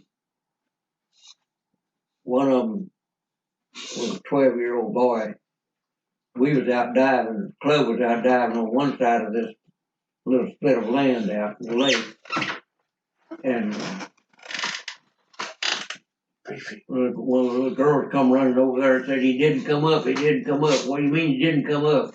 One of the little boys was swimming out to an island out there, and they're swimming back, and he gave out, and he almost drowned the boy that was with him, and he didn't come up. That's what she was saying. He didn't come up. So we grabbed all of our gear and went over there and paired up to dive to see where we could find him. And we went down. They said we didn't know. They just pointed and said, "Well, about so out there." So me and this other boy went out to that place, and these 2 over here went down probably 60, 70 feet down on the side of that cliff. We didn't find nobody down through there. Same way the other couple, they come up, and one of them said, "Well, maybe it was further out." So they said, "Well, we'll go over here and dive a little deeper over here." And then this other boy went over here, and we started to go down. Somewhere along the way, he left me. I'm going down, I didn't know he's gone. And I got down there where I knew I was deep. And I finally distinguished the treetops. It was so dark. And I thought, well, if he's down there, I can't see him. So I better go back up. And that's when I realized I didn't have nobody with me. And I got a sinus squeeze right so deep. Made my nose bleed. So I figured I was down about 150 foot down there off that cliff. That's deep with water. And the other boys had found this boy. about 60, 70 feet down on the side of that cliff. They saw his feet sticking up. He dove into a crevice on the side of that cliff. So he's already drowned. Bobby, we've been going 3 hours and 15 minutes. Hey, this is my longest one ever, but this is only my second one ever, so you may set the record right off the bat. The other drowning was at 11 o'clock at night. 21-year-old boy, and he fell out of the boat, and they couldn't put him back in, and he drowned. So they called us out to go find him.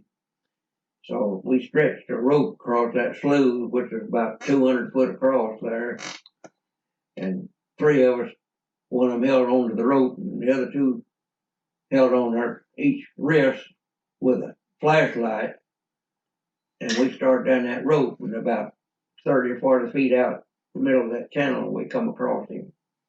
He was just sitting on the floor, on the bottom. And I saw him, and I shook this guy, and he knew I seen him too.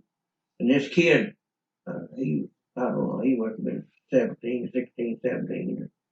He had hold to me, and I couldn't get loose.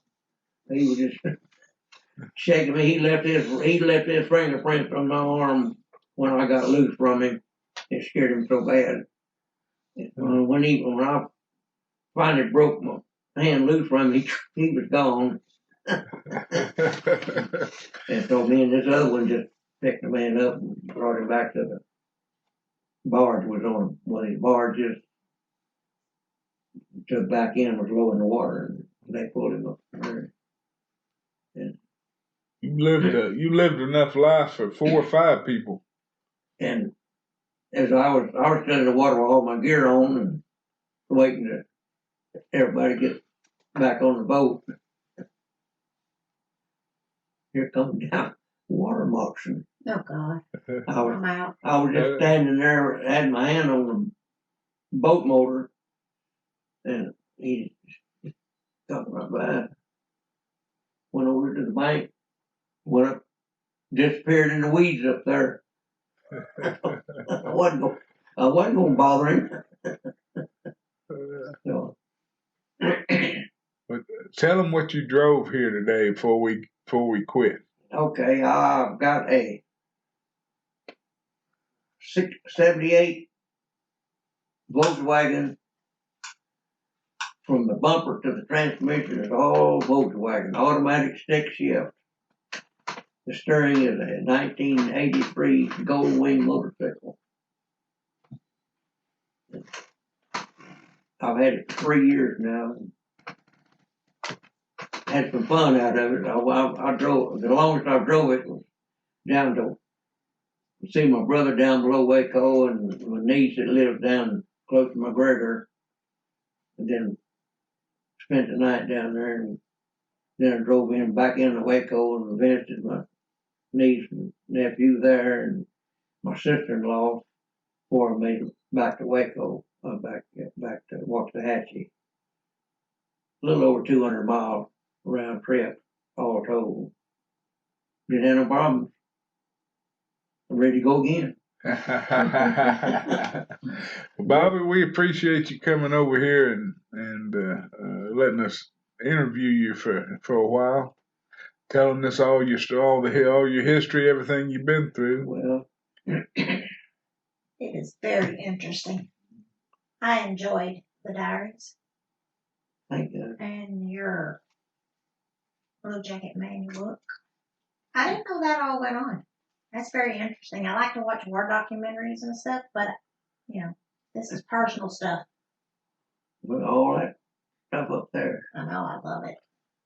And as I told him, those bullets in that little clip yonder, you put them right in that gun and start shooting.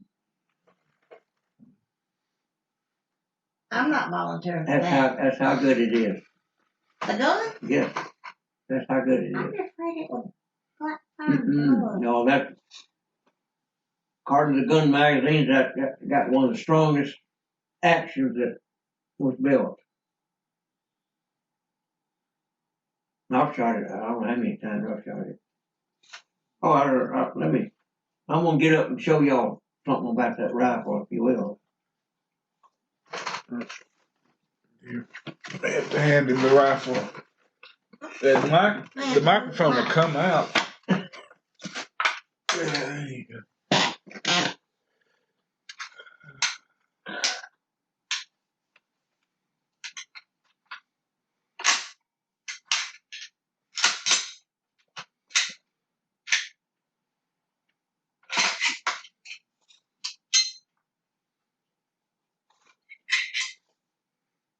That's dust guard. You don't. When we was going, they had very many of these because they rattle. So they'd take and throw them away. And somewhere that I got one that still had it on it. That's the reason. They don't care. All the jet routes had this. Dust guard. That's dust and dirt guard. Let me see if this one looks like the one that father-in-law's daddy brought home. He said, kept telling me it was, quote, a jack gun with the bayonet. It has notches in it. Yeah. Get it in there. Maybe I can get it back in there.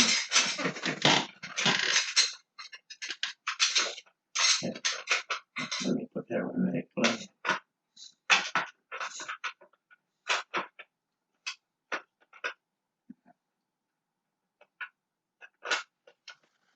Bobby's trying to get the bolt back in the gun. I got the bolt out in hand. Get it lined up. Bobby, we can do that after we shut down the recording. Let's do that. Hey, I want you to read to them your favorite button on your vest. I'll lay it down here. Yeah, the favorite button on my vest says, I have survived damn near everything. So anyway, I feel like I have too. Yeah, after 94 years. I tend to agree with you. Hey, you talk about my motorcycle riding. I raced motorcycle for 2 years. I've still got my old Kawasaki that I rode 2 years out in West Texas. I can't think of the name of the little town. We went out there and raced, benefit race for the crippled children at their little hospital. I come in second place in over 50 class. All right. On that. The next year, I didn't get to finish. I hit a down water crossing and hit the opposite bank and went straight up in the air. Come down backwards in the water. That knocked me out of the race. I had to take the motorcycle up to where we had it, our station, pull the spark plug out and turn it upside down and drain the water out of it. And it cranked.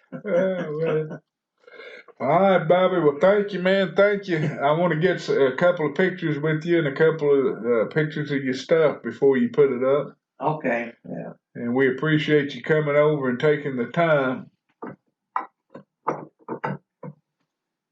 I carried that all during the war. That's a knife that he's showing Michele. This wasn't issued. No. It's since I've been home, it's cut up. When we was riding a motorcycle, I carried it and carried it in the car. It has cut many a hamburger. A hamburger? Oh yeah, we cut hamburgers. You need to get old Vance over there to put you an edge on it. And carry it some more. I know it. It's been, I'll let him do it. Yeah. It's a pretty one. I built the holster. I sewed that and all. It had engraving on it.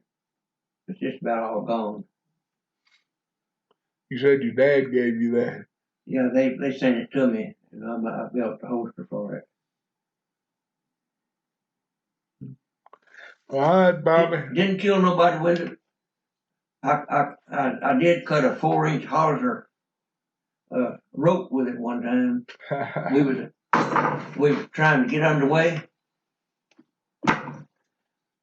and the rope, they couldn't get the rope loose from the buoy that it was anchored to, and somebody said, "Cut it." I was the only one standing there. I took that little knife out, and it was sharp then, and I started going across that 4-inch rope, this big around, and it was so tight that when I started cutting it, All right, man. I'm going to shut it down. Thank you again. Thank you for coming out. We really appreciate it. I'm going to try to get this up on the internet here in about a week. And I hope somebody listens to it, man. It was a beautiful, I mean, it was an awesome story. Thank you, Michele, for coming over and participating. And thank you, Kevin, for being here. And anybody got anything to say before I shut her down? No, I appreciate the chance to do this, and hope somebody gets something out of it over the years. So, just thank everybody. Well, I got something out of it today. I just love it. I love the stories. Love your life. Very interesting. I had a beautiful life. Beautiful time. It sounds like it. We worked all of our troubles out for 62 years. That's good. All right, And we man. done what our vow said until death do us part. That's That's what what it happened. should be. That's what That's the way happened. it's not hardly anymore, but that's the way it should be. Oh yeah, it's not that way no more. Mm-hmm. All right, guys. Thank y'all. All right, that's it. Y'all got to hear Bobby Osborne, a true American hero, a true veteran of the World War II. And it was a pleasure and an honor to be able to interview him. And I want to thank Kevin Helms, my second cousin, Mark on Twitter, and Mark Ingersoll corrected it for me and told me he was definitely my second cousin. So I work with Mark at the county. He's a retired air traffic control officer, so air traffic control person. So, he must be right about degrees of consanguinity. So I've got to defer to Mr. Ingersoll's extreme knowledge and acknowledge that Kevin is my second cousin. Thank Kevin and thank Michele Laquay for filling in. Michele is, I also work with Michele. She works with at the DA's office, and I've known her and her family for a long time, and her father and my father were good friends or best friends. So both of these people have been in my life a long time, and I want to thank Bob Osborne.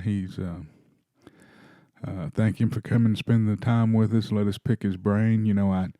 I think Michelle's right. I do want to see if I can see if he'll let me take a picture of his journals that he kept. I wish we'd have gone deeper into those, but I let him get away pretty quick after keeping him in that chair for 3.5 hours and talking to him. So, Bobby, I'd hope to talk to see you again with those journals.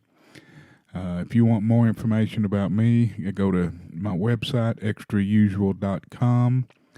I'll have videos there of Bobby unpacking his stuff and arriving and leaving on his Volkswagen Honda Goldwing trike. You can also see the videos on my YouTube page, Doghouse 15151515. You can follow me on Facebook. I'm Vance Wade Hinds. Instagram, it's Vance_Hinds. And lastly, on Twitter, I am LawDog15. So if you want to follow me on any of the social media, I'm even on LinkedIn if you want to follow me on there. So we look forward to the next talk. I've got Chef Eugenio, got his already recorded. We recorded his last Saturday. It was a good talk. Listen to him, how he followed his passion of cooking to the wonderful streets of Waxahachie. So it's an interesting story. He from Puerto Rico to Miami to St. Kitts to Waxahachie, Texas. You know, I mean, it's a natural progression. But look forward to publishing that podcast next. Thank you for listening. All of those that made it through the whole interview, I hope you did, because it was special with Bobby. And I look forward to seeing you again. Talk to you later. Keep going.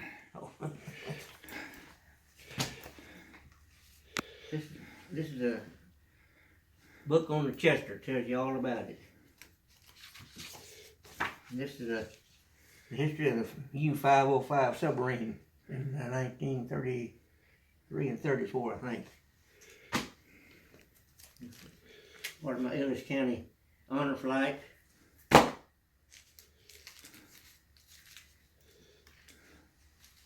This is diaries where I wrote while I was in the water. So anybody can take them out and read them if they want to.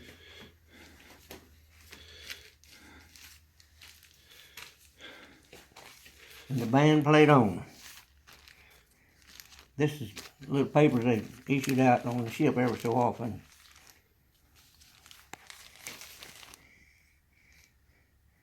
Some of the comics that say, people can take this out and look at them if they want to.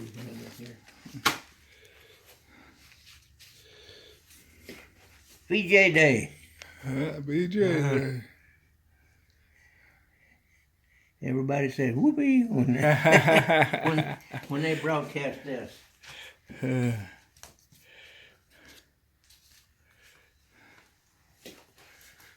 don't know if you can see that or not. These are tags. That's a whole, that folds down. But these come off the bags of powder on an 8-inch gun. And where we bombarded that day, I took one off. These different places. There's Wake Island. Looks like Parmashiro. I don't know where this one is. Iwo Jima. We was there at Iwo Jima about 3 or 4 or 5 times. This one's upside down, I think. Friday morning. Iwo Jima again. No, that was Jima. That's another little island up there. That we bombarded. Softened up for the Marines. Yep. Hello, folks. How old were you there? 18. That's the start, huh? That was the start. That's taken in Pearl Harbor after we got there. So I mailed it back to my family. Hello, folks. Yeah. While there. See, there's another. That one was taken on while I was home after boot camp. And that was taken at one of the Navy yards that we. Whoops. Yeah.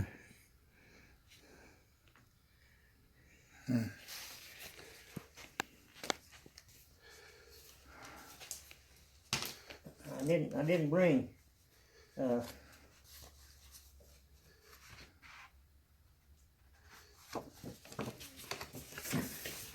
This is dedication ceremony where I laid my brick at the Admiral Nimitz Museum in Fredericksburg. Oh, you got a brick down there? Yes, sir. I laid it last June. I'm going to have to go find it next time I'm in Fredericksburg. Well, when you go behind to the military walkway, Yeah. where we got all the ships, like walk down that right-hand one over there, and it's about halfway down there, and you'll see the Chesters.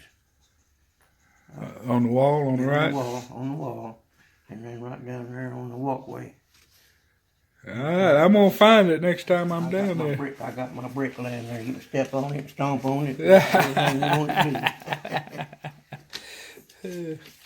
That's my 92nd birthday. Yeah. Oh, man.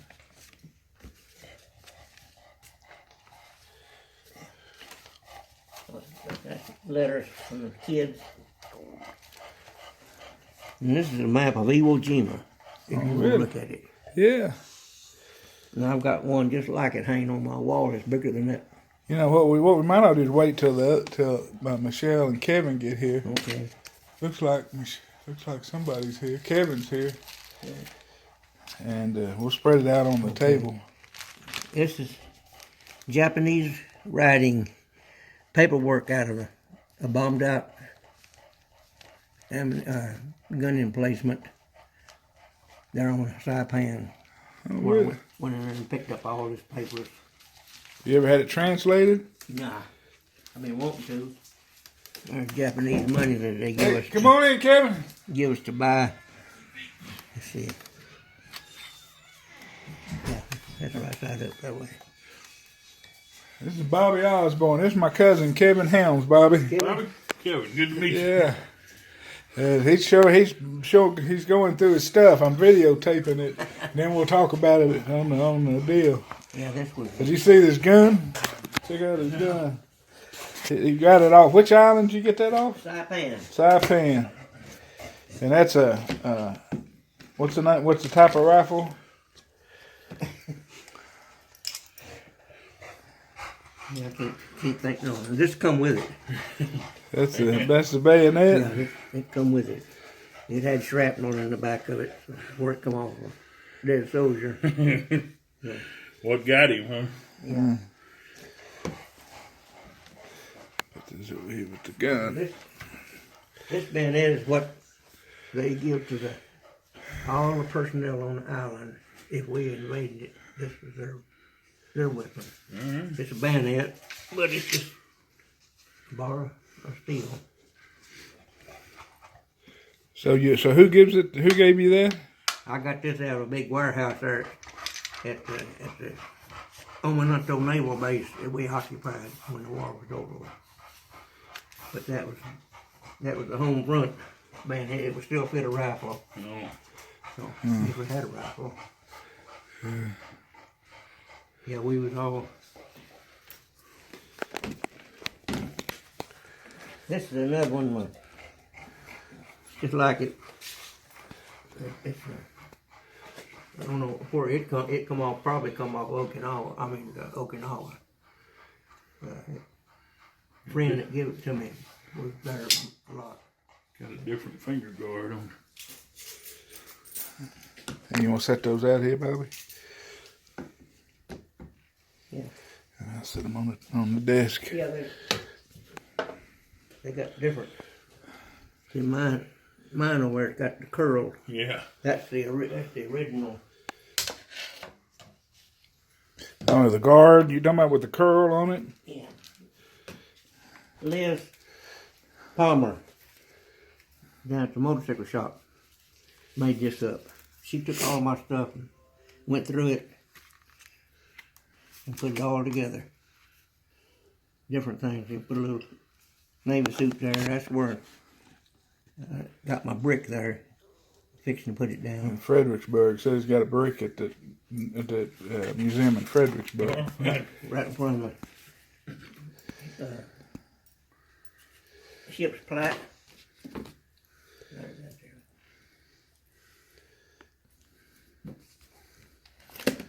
Now it's getting old. This is my dad's dress cap from World War One, and neckerchief. So This is my dress cap. It's smaller. It's got U.S. Navy on it. His has got his ship's name on it here. so y'all were both Navy men. Yeah. U.S.S. Talbot. Talbot. It was a destroyer. Getting old.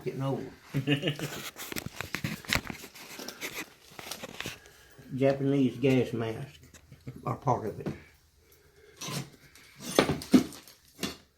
It's kind of got blowed up in the gun pit when the Marines landed.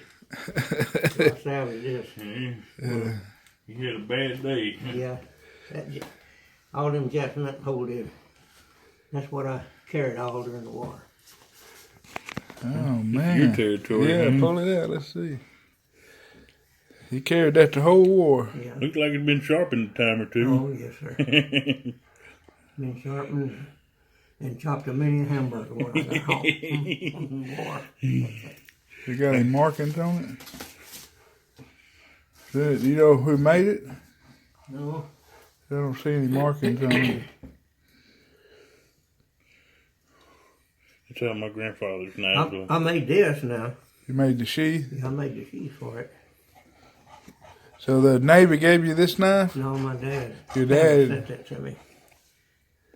And you carried it all the years you were in the war. That's awesome. You know what that is? Motion? That's a Japanese fishing ball. Really? That's what they float their nets with. Oh. Really? Yep.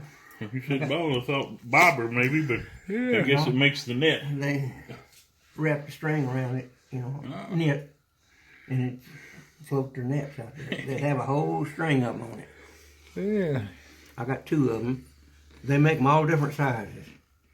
If they had a great big heavy net out there, you had to have one that's big around. Have, dozen of them out there. You got your kukri. Is that what that's called? Yeah. That's what I thought it was a banana knife. Yeah, they call the them man kukris. that give me that other bayonet there also give me this. He was at Okinawa. Him and another boy was on guard duty on their ship. Gun watch. Mm-hmm. The Japs were swimming out and throwing hand grenades on the ship or climbing up on them. Yeah. Well, they was on watch and 2 Japs climbed up on the board and jumped on them, but they took care of the Japs and he took that off the one that he killed. So one of the Japanese had this. Yeah. I didn't know they used kukris in the They Japanese. use everything they get their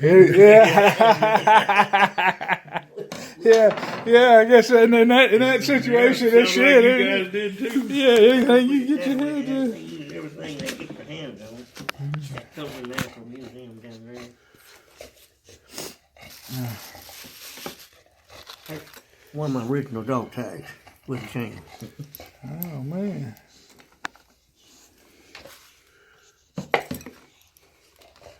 Bobby Osborne. Here it is. So what's the numbers on here? Says Bobby Osborne. They spelled my name wrong. They spelled it IE. to the IE on the end of it, to the Y. It's 839-2198. Yeah. What is that? I could have told you what it was before I ever looked at it. 8392198. That's your number. That's your number. That was my number. And then BT.4/43. That's when they inducted me. That's when you entered? Yeah. April of 43. Well, that's when I went on board the ship. Oh, that's when you went aboard the Chester. Yeah. We went in, they took me in March the 12th. Yeah. And a USNRP, what is that? Reserve. They call us reserve. Chopsticks. I took them right off the dining table. I tell you, I need some of them. I might lose some weight. Yeah. Get rid of that fork. And I bought these at the stores when they let us go ashore there on the big island of Hokkaido. That's what they give us that money for down there to spend. That Japanese money? Yeah. And that I don't know what it costs. But these is what I wanted to get. Looks like a sewing needle. Yeah. That's what they repaired their Nets with? net with. They can pull the string around.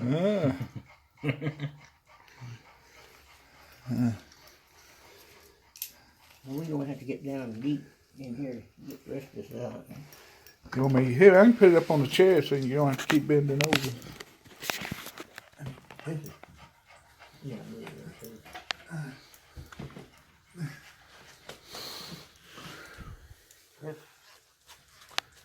well, part of my sewing kit. It We had the big sail needle. Stuff to hold it together when you sew it. Beeswax. The Navy gave you that? Yeah, all this here, I salvaged this from somewhere. I forget where I got this. Over there too. It come from over there too. I think I got it out of that warehouse. It's got holes in it to let the water out. Yeah.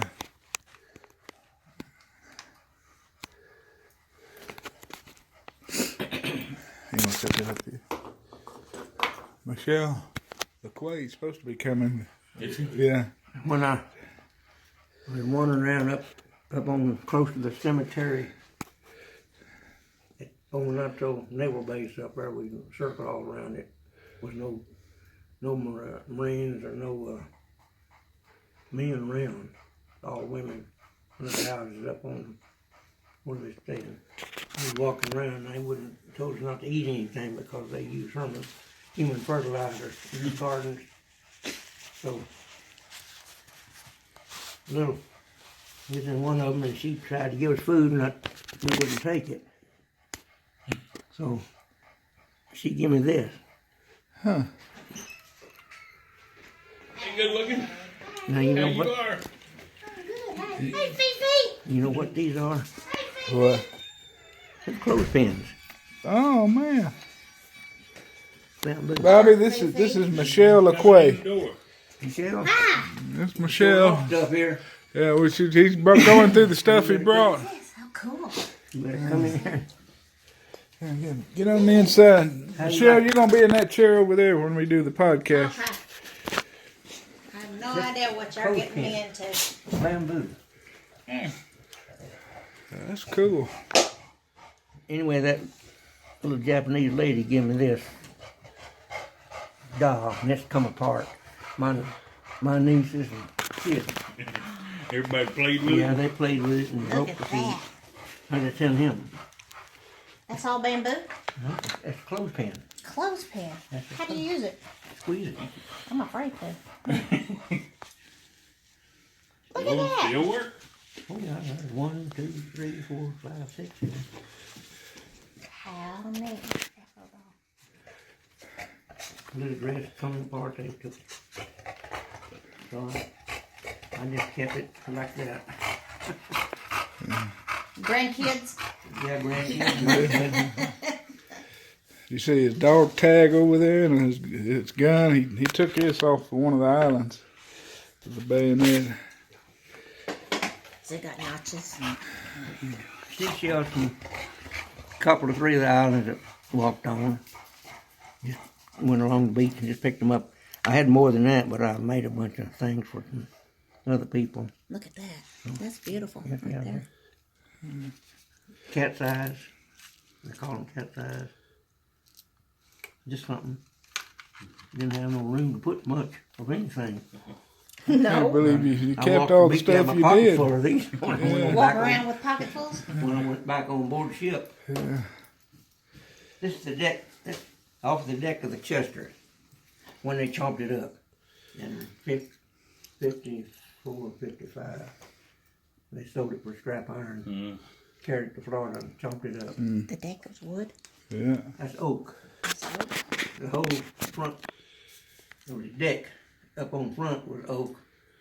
And then the stern where they loaded the powder back there, they had an oak deck. Everything, it would keep sparks down. Keep having sparks when they're loading that powder. I didn't know they had wood decks. Not either. Makes sense. That is cool. Don't want nothing skipping across no metal, causing no spark in the powder. She hadn't seen that neither. I didn't know that. Ooh, what is this? Fishing ball. Is it now? That's what they floated their nets with. Said they tied nets to that. That's cool. Glass. Wouldn't have lasted long time. It wouldn't Yeah. last for long around nowadays, that ought for sure. He said the bigger the net, the bigger the bobber. Here's another Really? one. He just has a treasure trove of stuff, doesn't he? Yeah. How they hook them on?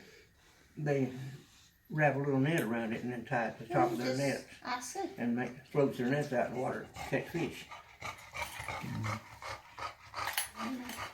Different sizes, hand blown. Part of them. Just got one star on here, but our ship had 6, I think. Battle stars. Cross your lapel. Yeah. Yeah. That's David.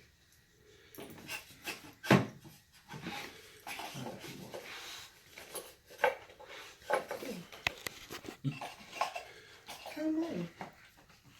They floated in glass.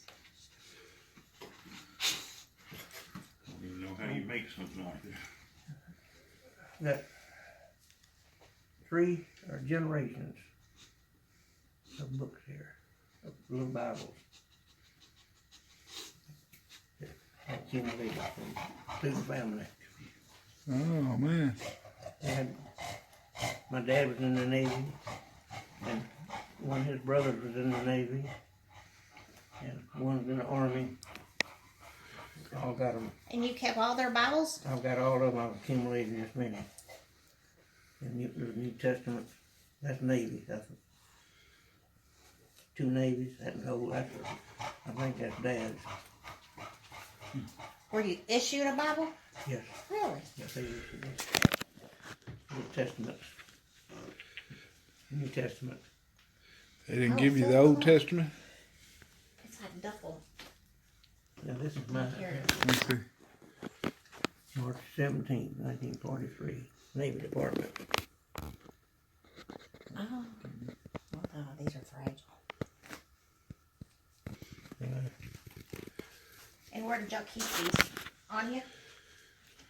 In her pocket or in her locker or wherever. Most of the time I kept it in the locker because you never know when it's going Look at that. to be wet. Because it's made out of the material like. Sort of a canvas type. Yeah. These are made out of a different A leather? sort of a Yeah. leathery. And you have all your grandfathers, your fathers, and Yeah, yours. Isn't that neat? all the years. So was your grandfather in the military? Yeah, one of them. Oh, this is my sewing. And this is Japanese goggles that come out of that pit where that gas Gas mask. mask come from? It was blowed up when the Marines would blow that gun pit up. Well, it kind of blew the rest of it up too. Said that guy had a real bad day. I bet he did. What was this, part of like a visor or his That- goggles? And this goggles are probably the motorcycle runners or somebody Oh, on the yeah. island going from one place to the other. And he must have been there when they blew that up. This is what they call a palm shield.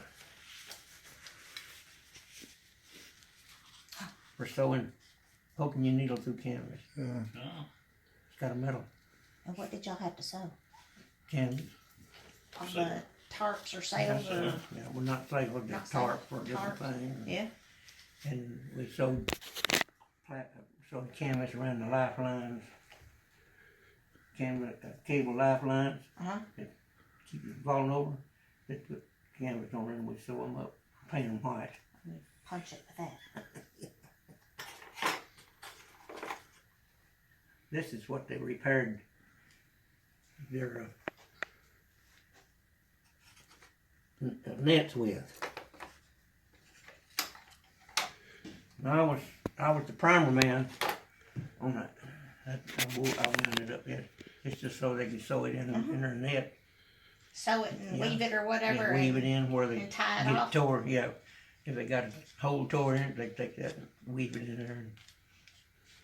That is cool. I was the primer man on an 8-inch gun, and that's what That's a primer? that's the primer. Blank 4570.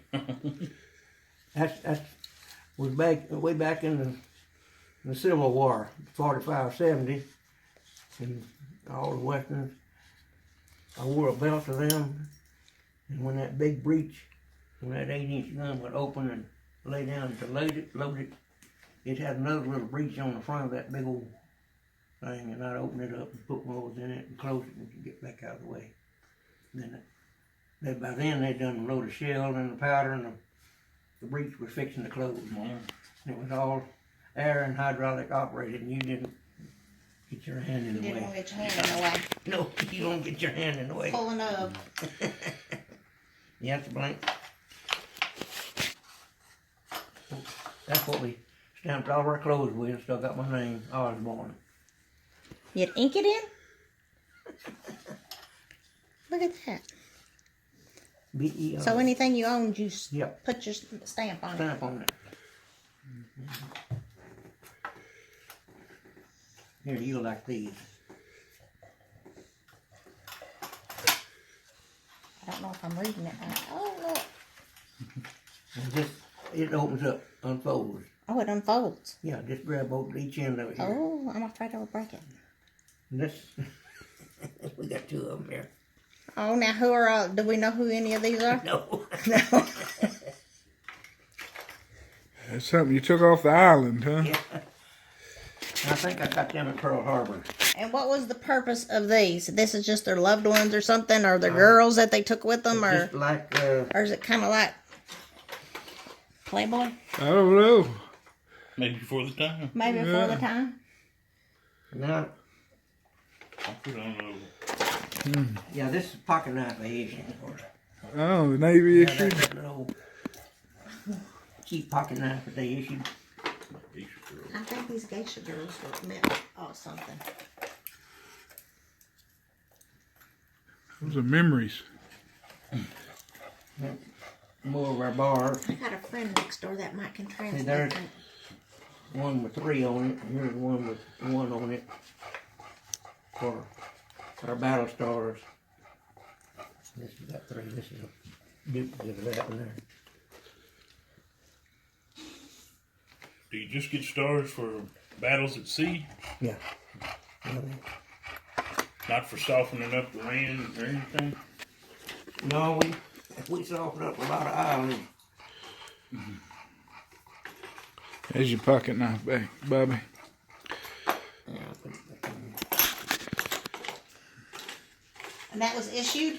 Yeah, That's the pocket that knife? little pocket knife, you can open it. I think it's still open.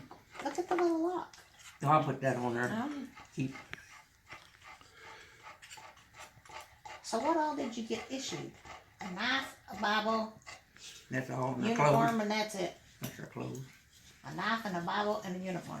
Shoe brush, polish shoes with. Oh, well, that's important, isn't it? No rifle? You get a rifle? Nope. No. Nope. Not on the ship. No on the ship. The only time we had that rifle was when we invaded on, I told you, Japan Naval Base after the war, when the war ended. I'll let you take that and read it. And you might And then have you, given it to then, the you wrong let, person. then you can let her see it if she wants to. Silver Dollar Hotel. Uh-oh. Let her have it. I know all about the silver dollar anything. Well, that's, They got one up in Dallas, Good for too. one screw. Yeah. Is that what it says? Yeah, that's what it Yeah, let me see that. For real. Silver Dollar Hotel, good for one screw. Madam Ruth Jacobs, proprietor, Denver, Colorado. Hey, you're an oak tree, Bobby. You're an oak tree to keep that, man. Check $3.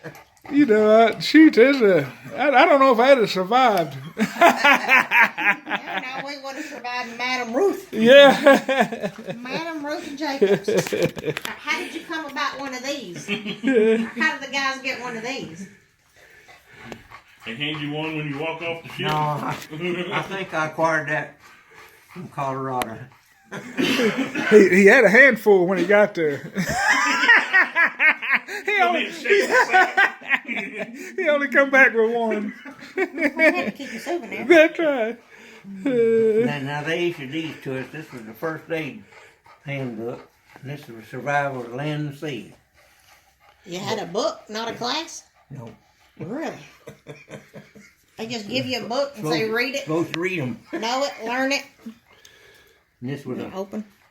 I acquired this from somebody on the ship. It was a little prayer book. Department of the Interior Bureau of Mines manual. Well, if you The got 11th hurt in the mine, I 11th guess. Congressman, I can't read his name.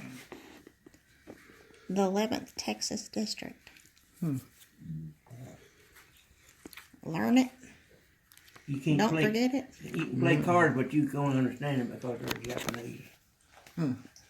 Deck of cards. Oh my gosh. That's what's on. Let's see.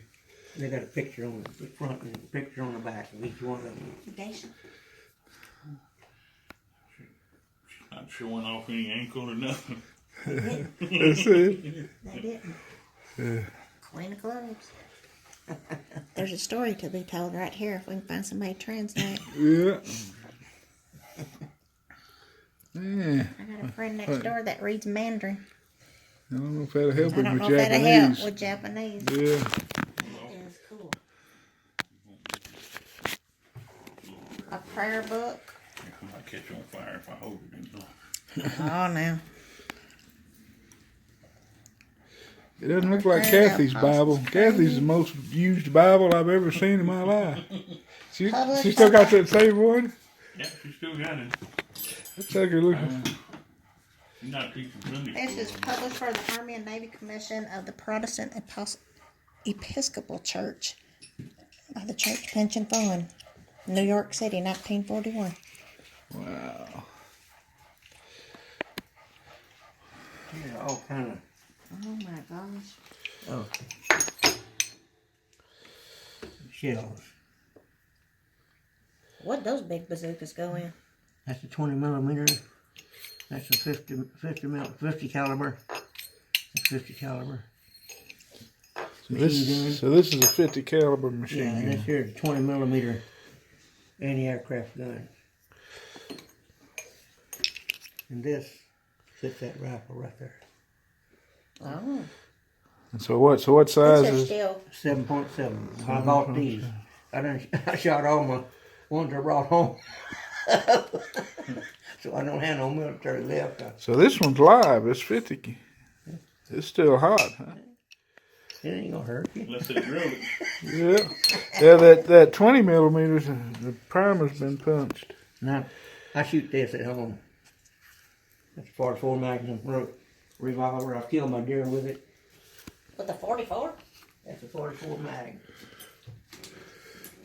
I'm only used to seeing these at the deer lace. Yeah. I'm used to seeing these in a revolver, About in what a I should- pistol. Here's an Like old. That's a 44-40.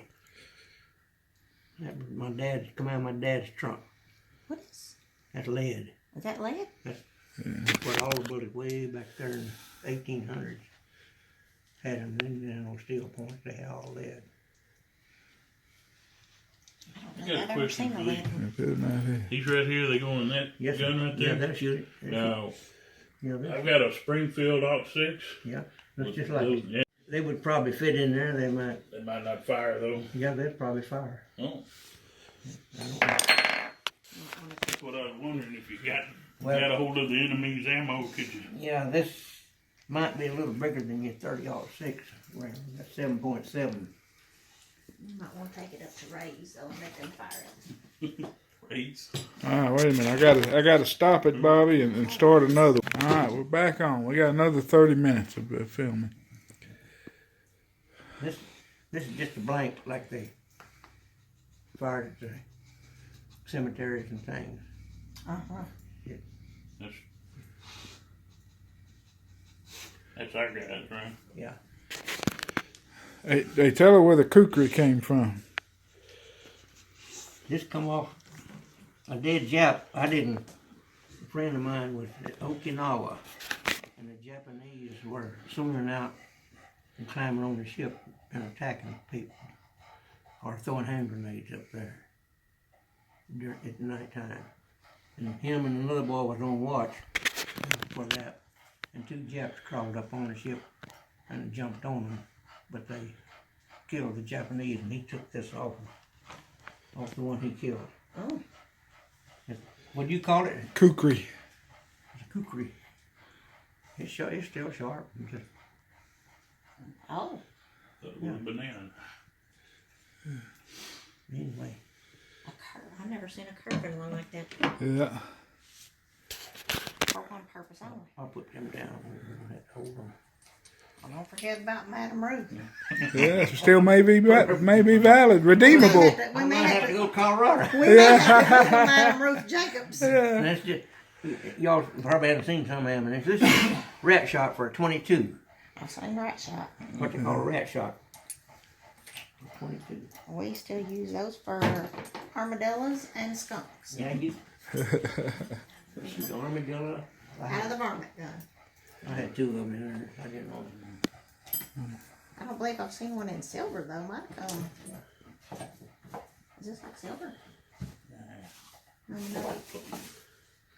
Probably brass. I've got a lot of reading material. I would imagine. I would. No, I don't. I gotta use that for snakes. That's all I'm trusted with. Is the book. Tried to shoot a snake with a 357. I didn't come close. Had to go get a shovel. And this shovel worked a whole lot better than that 357. Imagine. Was too goosey. Oh. I think you need.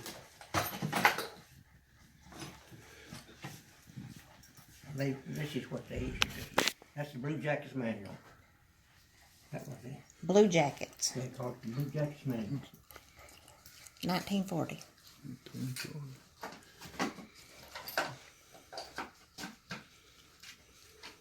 Received March 22, 1943. Now, if anybody And wants what were Blue to Jackets? see a bunch of old ammunition, I got all kinds in this box. Shit. I don't know.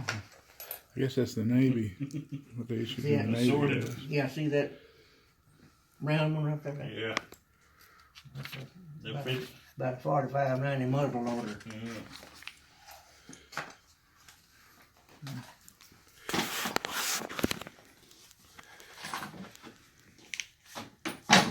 And I've got a whole picture album at home of that 35mm film right there that laid in a cardboard box for 50 years before I took it out several years ago and had it printed. Really? That's just the negatives. What was on it? Oh, a bunch of sailors and shipyards and Yeah. everything. Marine gave that to me when I was You got your own Yeah, I documentary. was gonna get that. Yeah.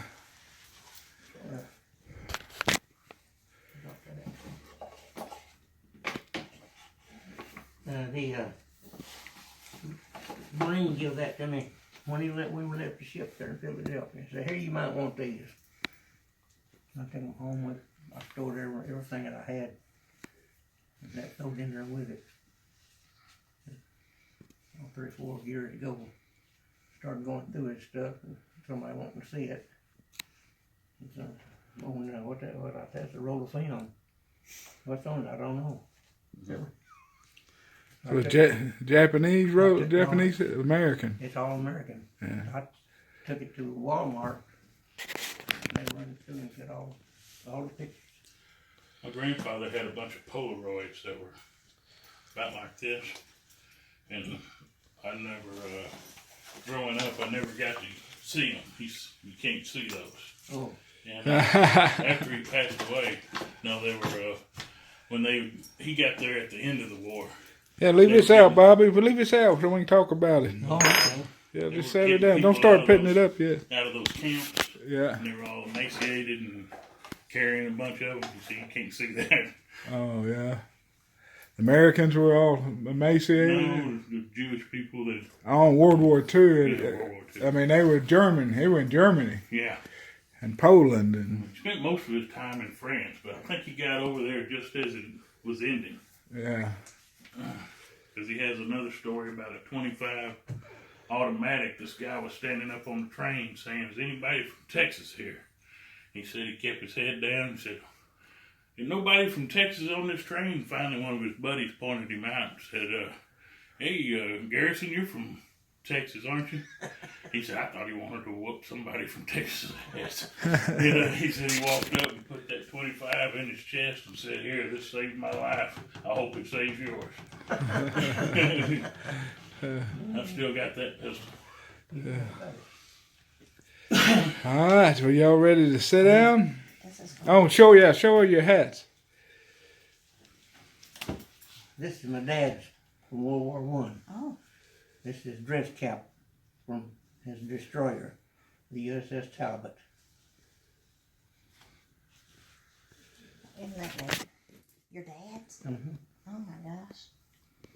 So, what year was he in the Navy? Got out in 19 when the war was over with. Joined the Air Force. Stationed there in Corpus. And I've got a clock, the propeller hub and stub for a propeller, and the clock out of a Jenny aircraft that he salvaged that crashed and killed the pilot. They probably weren't very comfortable hats, were they? And this is mine. This is World War II. World War II. They got smaller, Yeah, they got smaller. not as stiff. Yeah, What is this? that's my neckerchief. Your That black neckerchief. neckerchief. I was just reading about the neckerchief in here. That's what They were very strict where you had to put your name on the ends on all four corners too. Everything. Yeah, Military. I'm telling you. Look at that.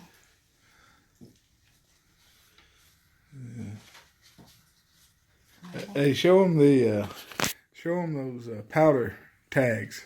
Oh yeah. They hadn't seen. You pulled that out before they got here.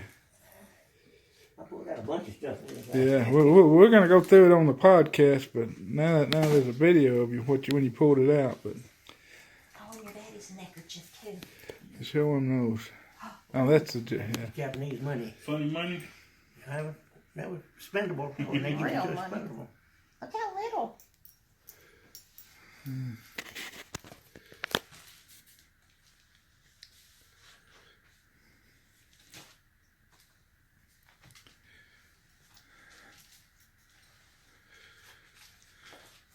Even the one with the hole in it is government issue. Yeah. Yeah, They still make some of these in Europe with holes in them. they do. Mhm. I thought they were like tokens now. Mom and Daddy brought some home that had holes in them.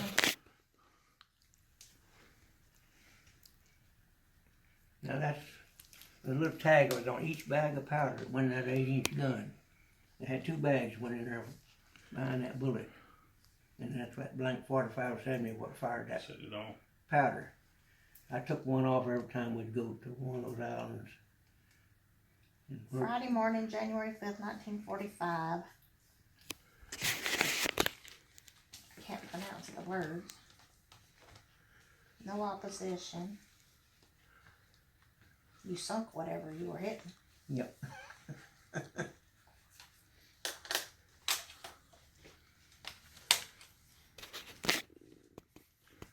Remember sure. Wow. Guam, Iwo Jima. Iwo Jima, Wake Island. Up there. Wow. I didn't get one all the places we went. I just started saving them somewhere along in there. You probably didn't have time to pick stuff up. Yeah, I say still say get my to it name, also. Michele. Oh, I know these kind of pictures. Like my granddaddy's pictures. Yeah. That was my, when I come home from boot camp, they took that. Lean, Look how fighting young. for How old were you? I was 18, 18. Pearl Harbor. Hello, folks from Bobby.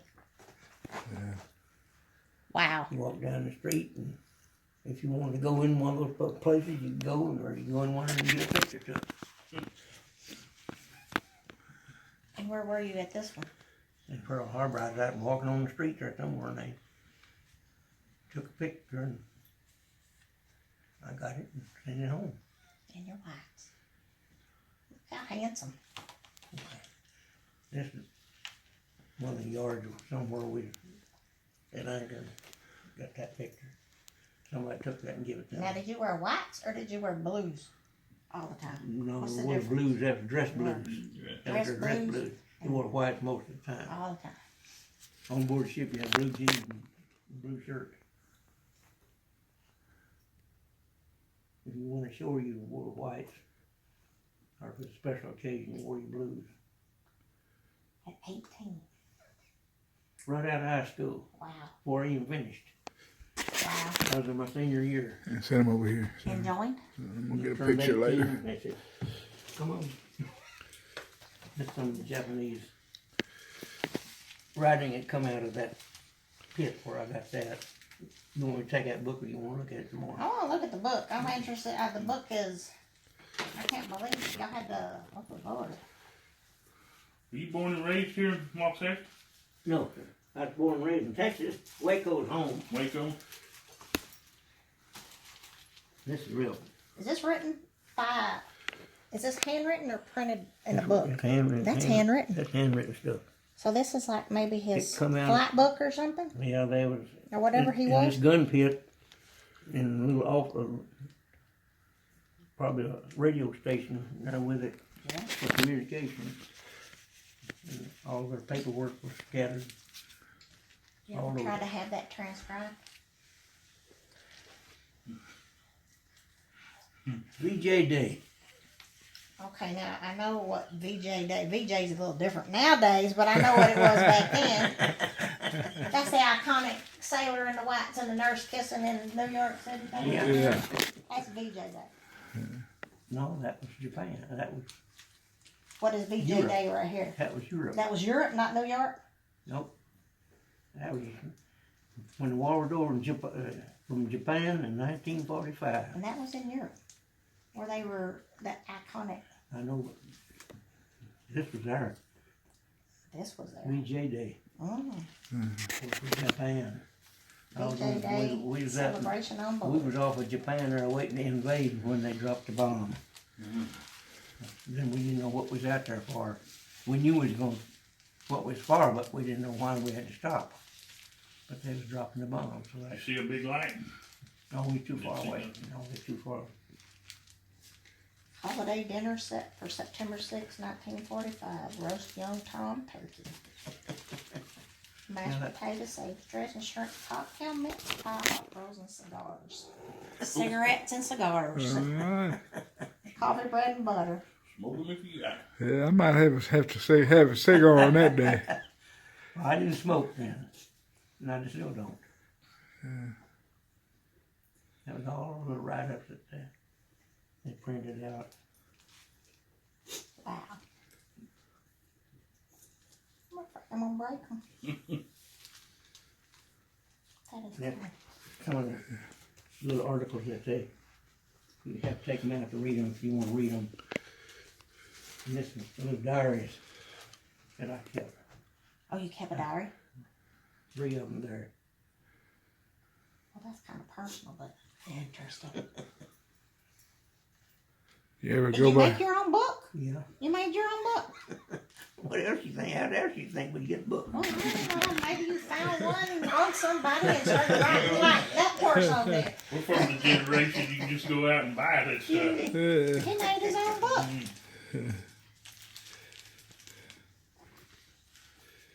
Where we see that sail needle? I don't.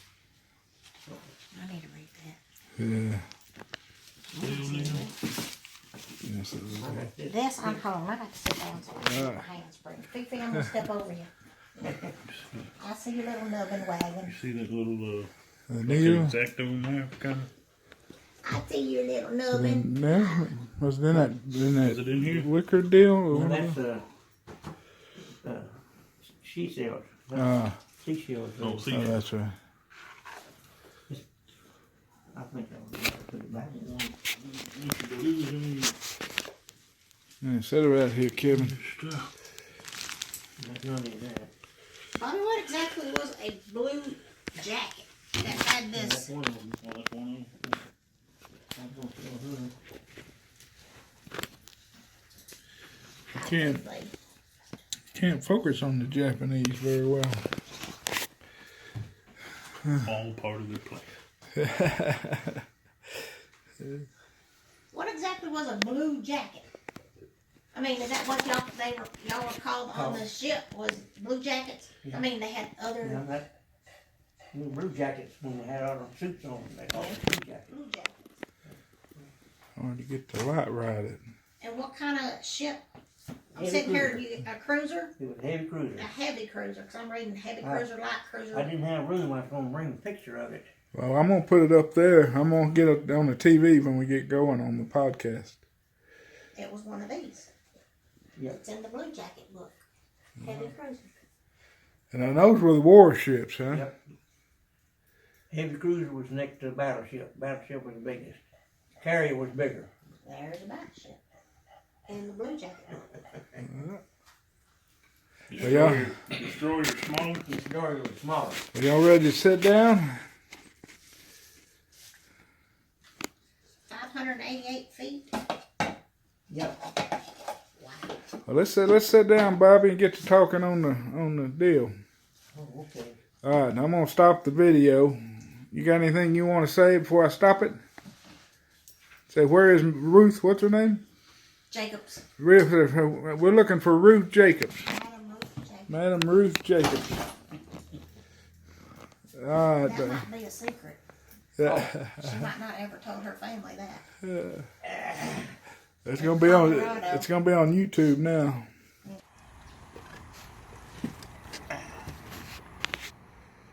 Put my gloves on.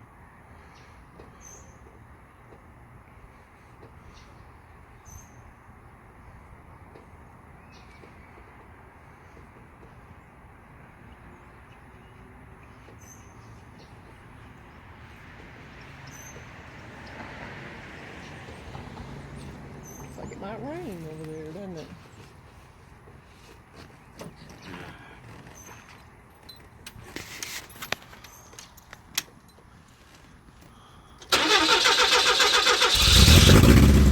Oh man, first try.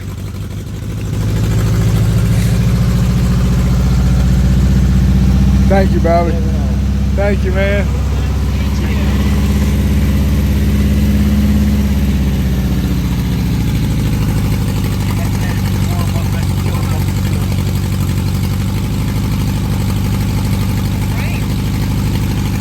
Yeah.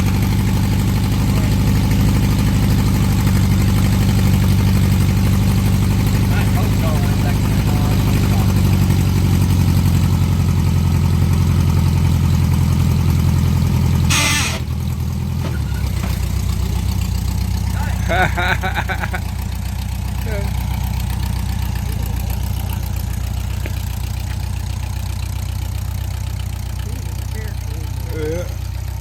He's a true character.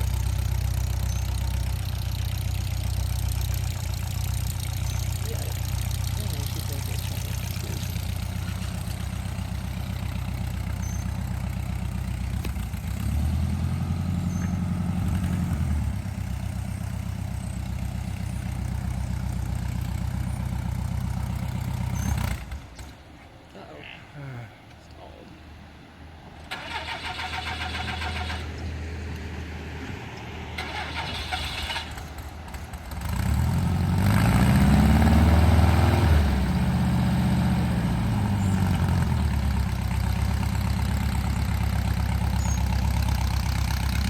Where's he live?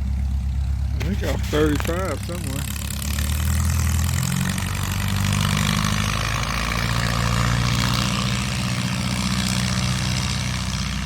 Built that himself. Yeah.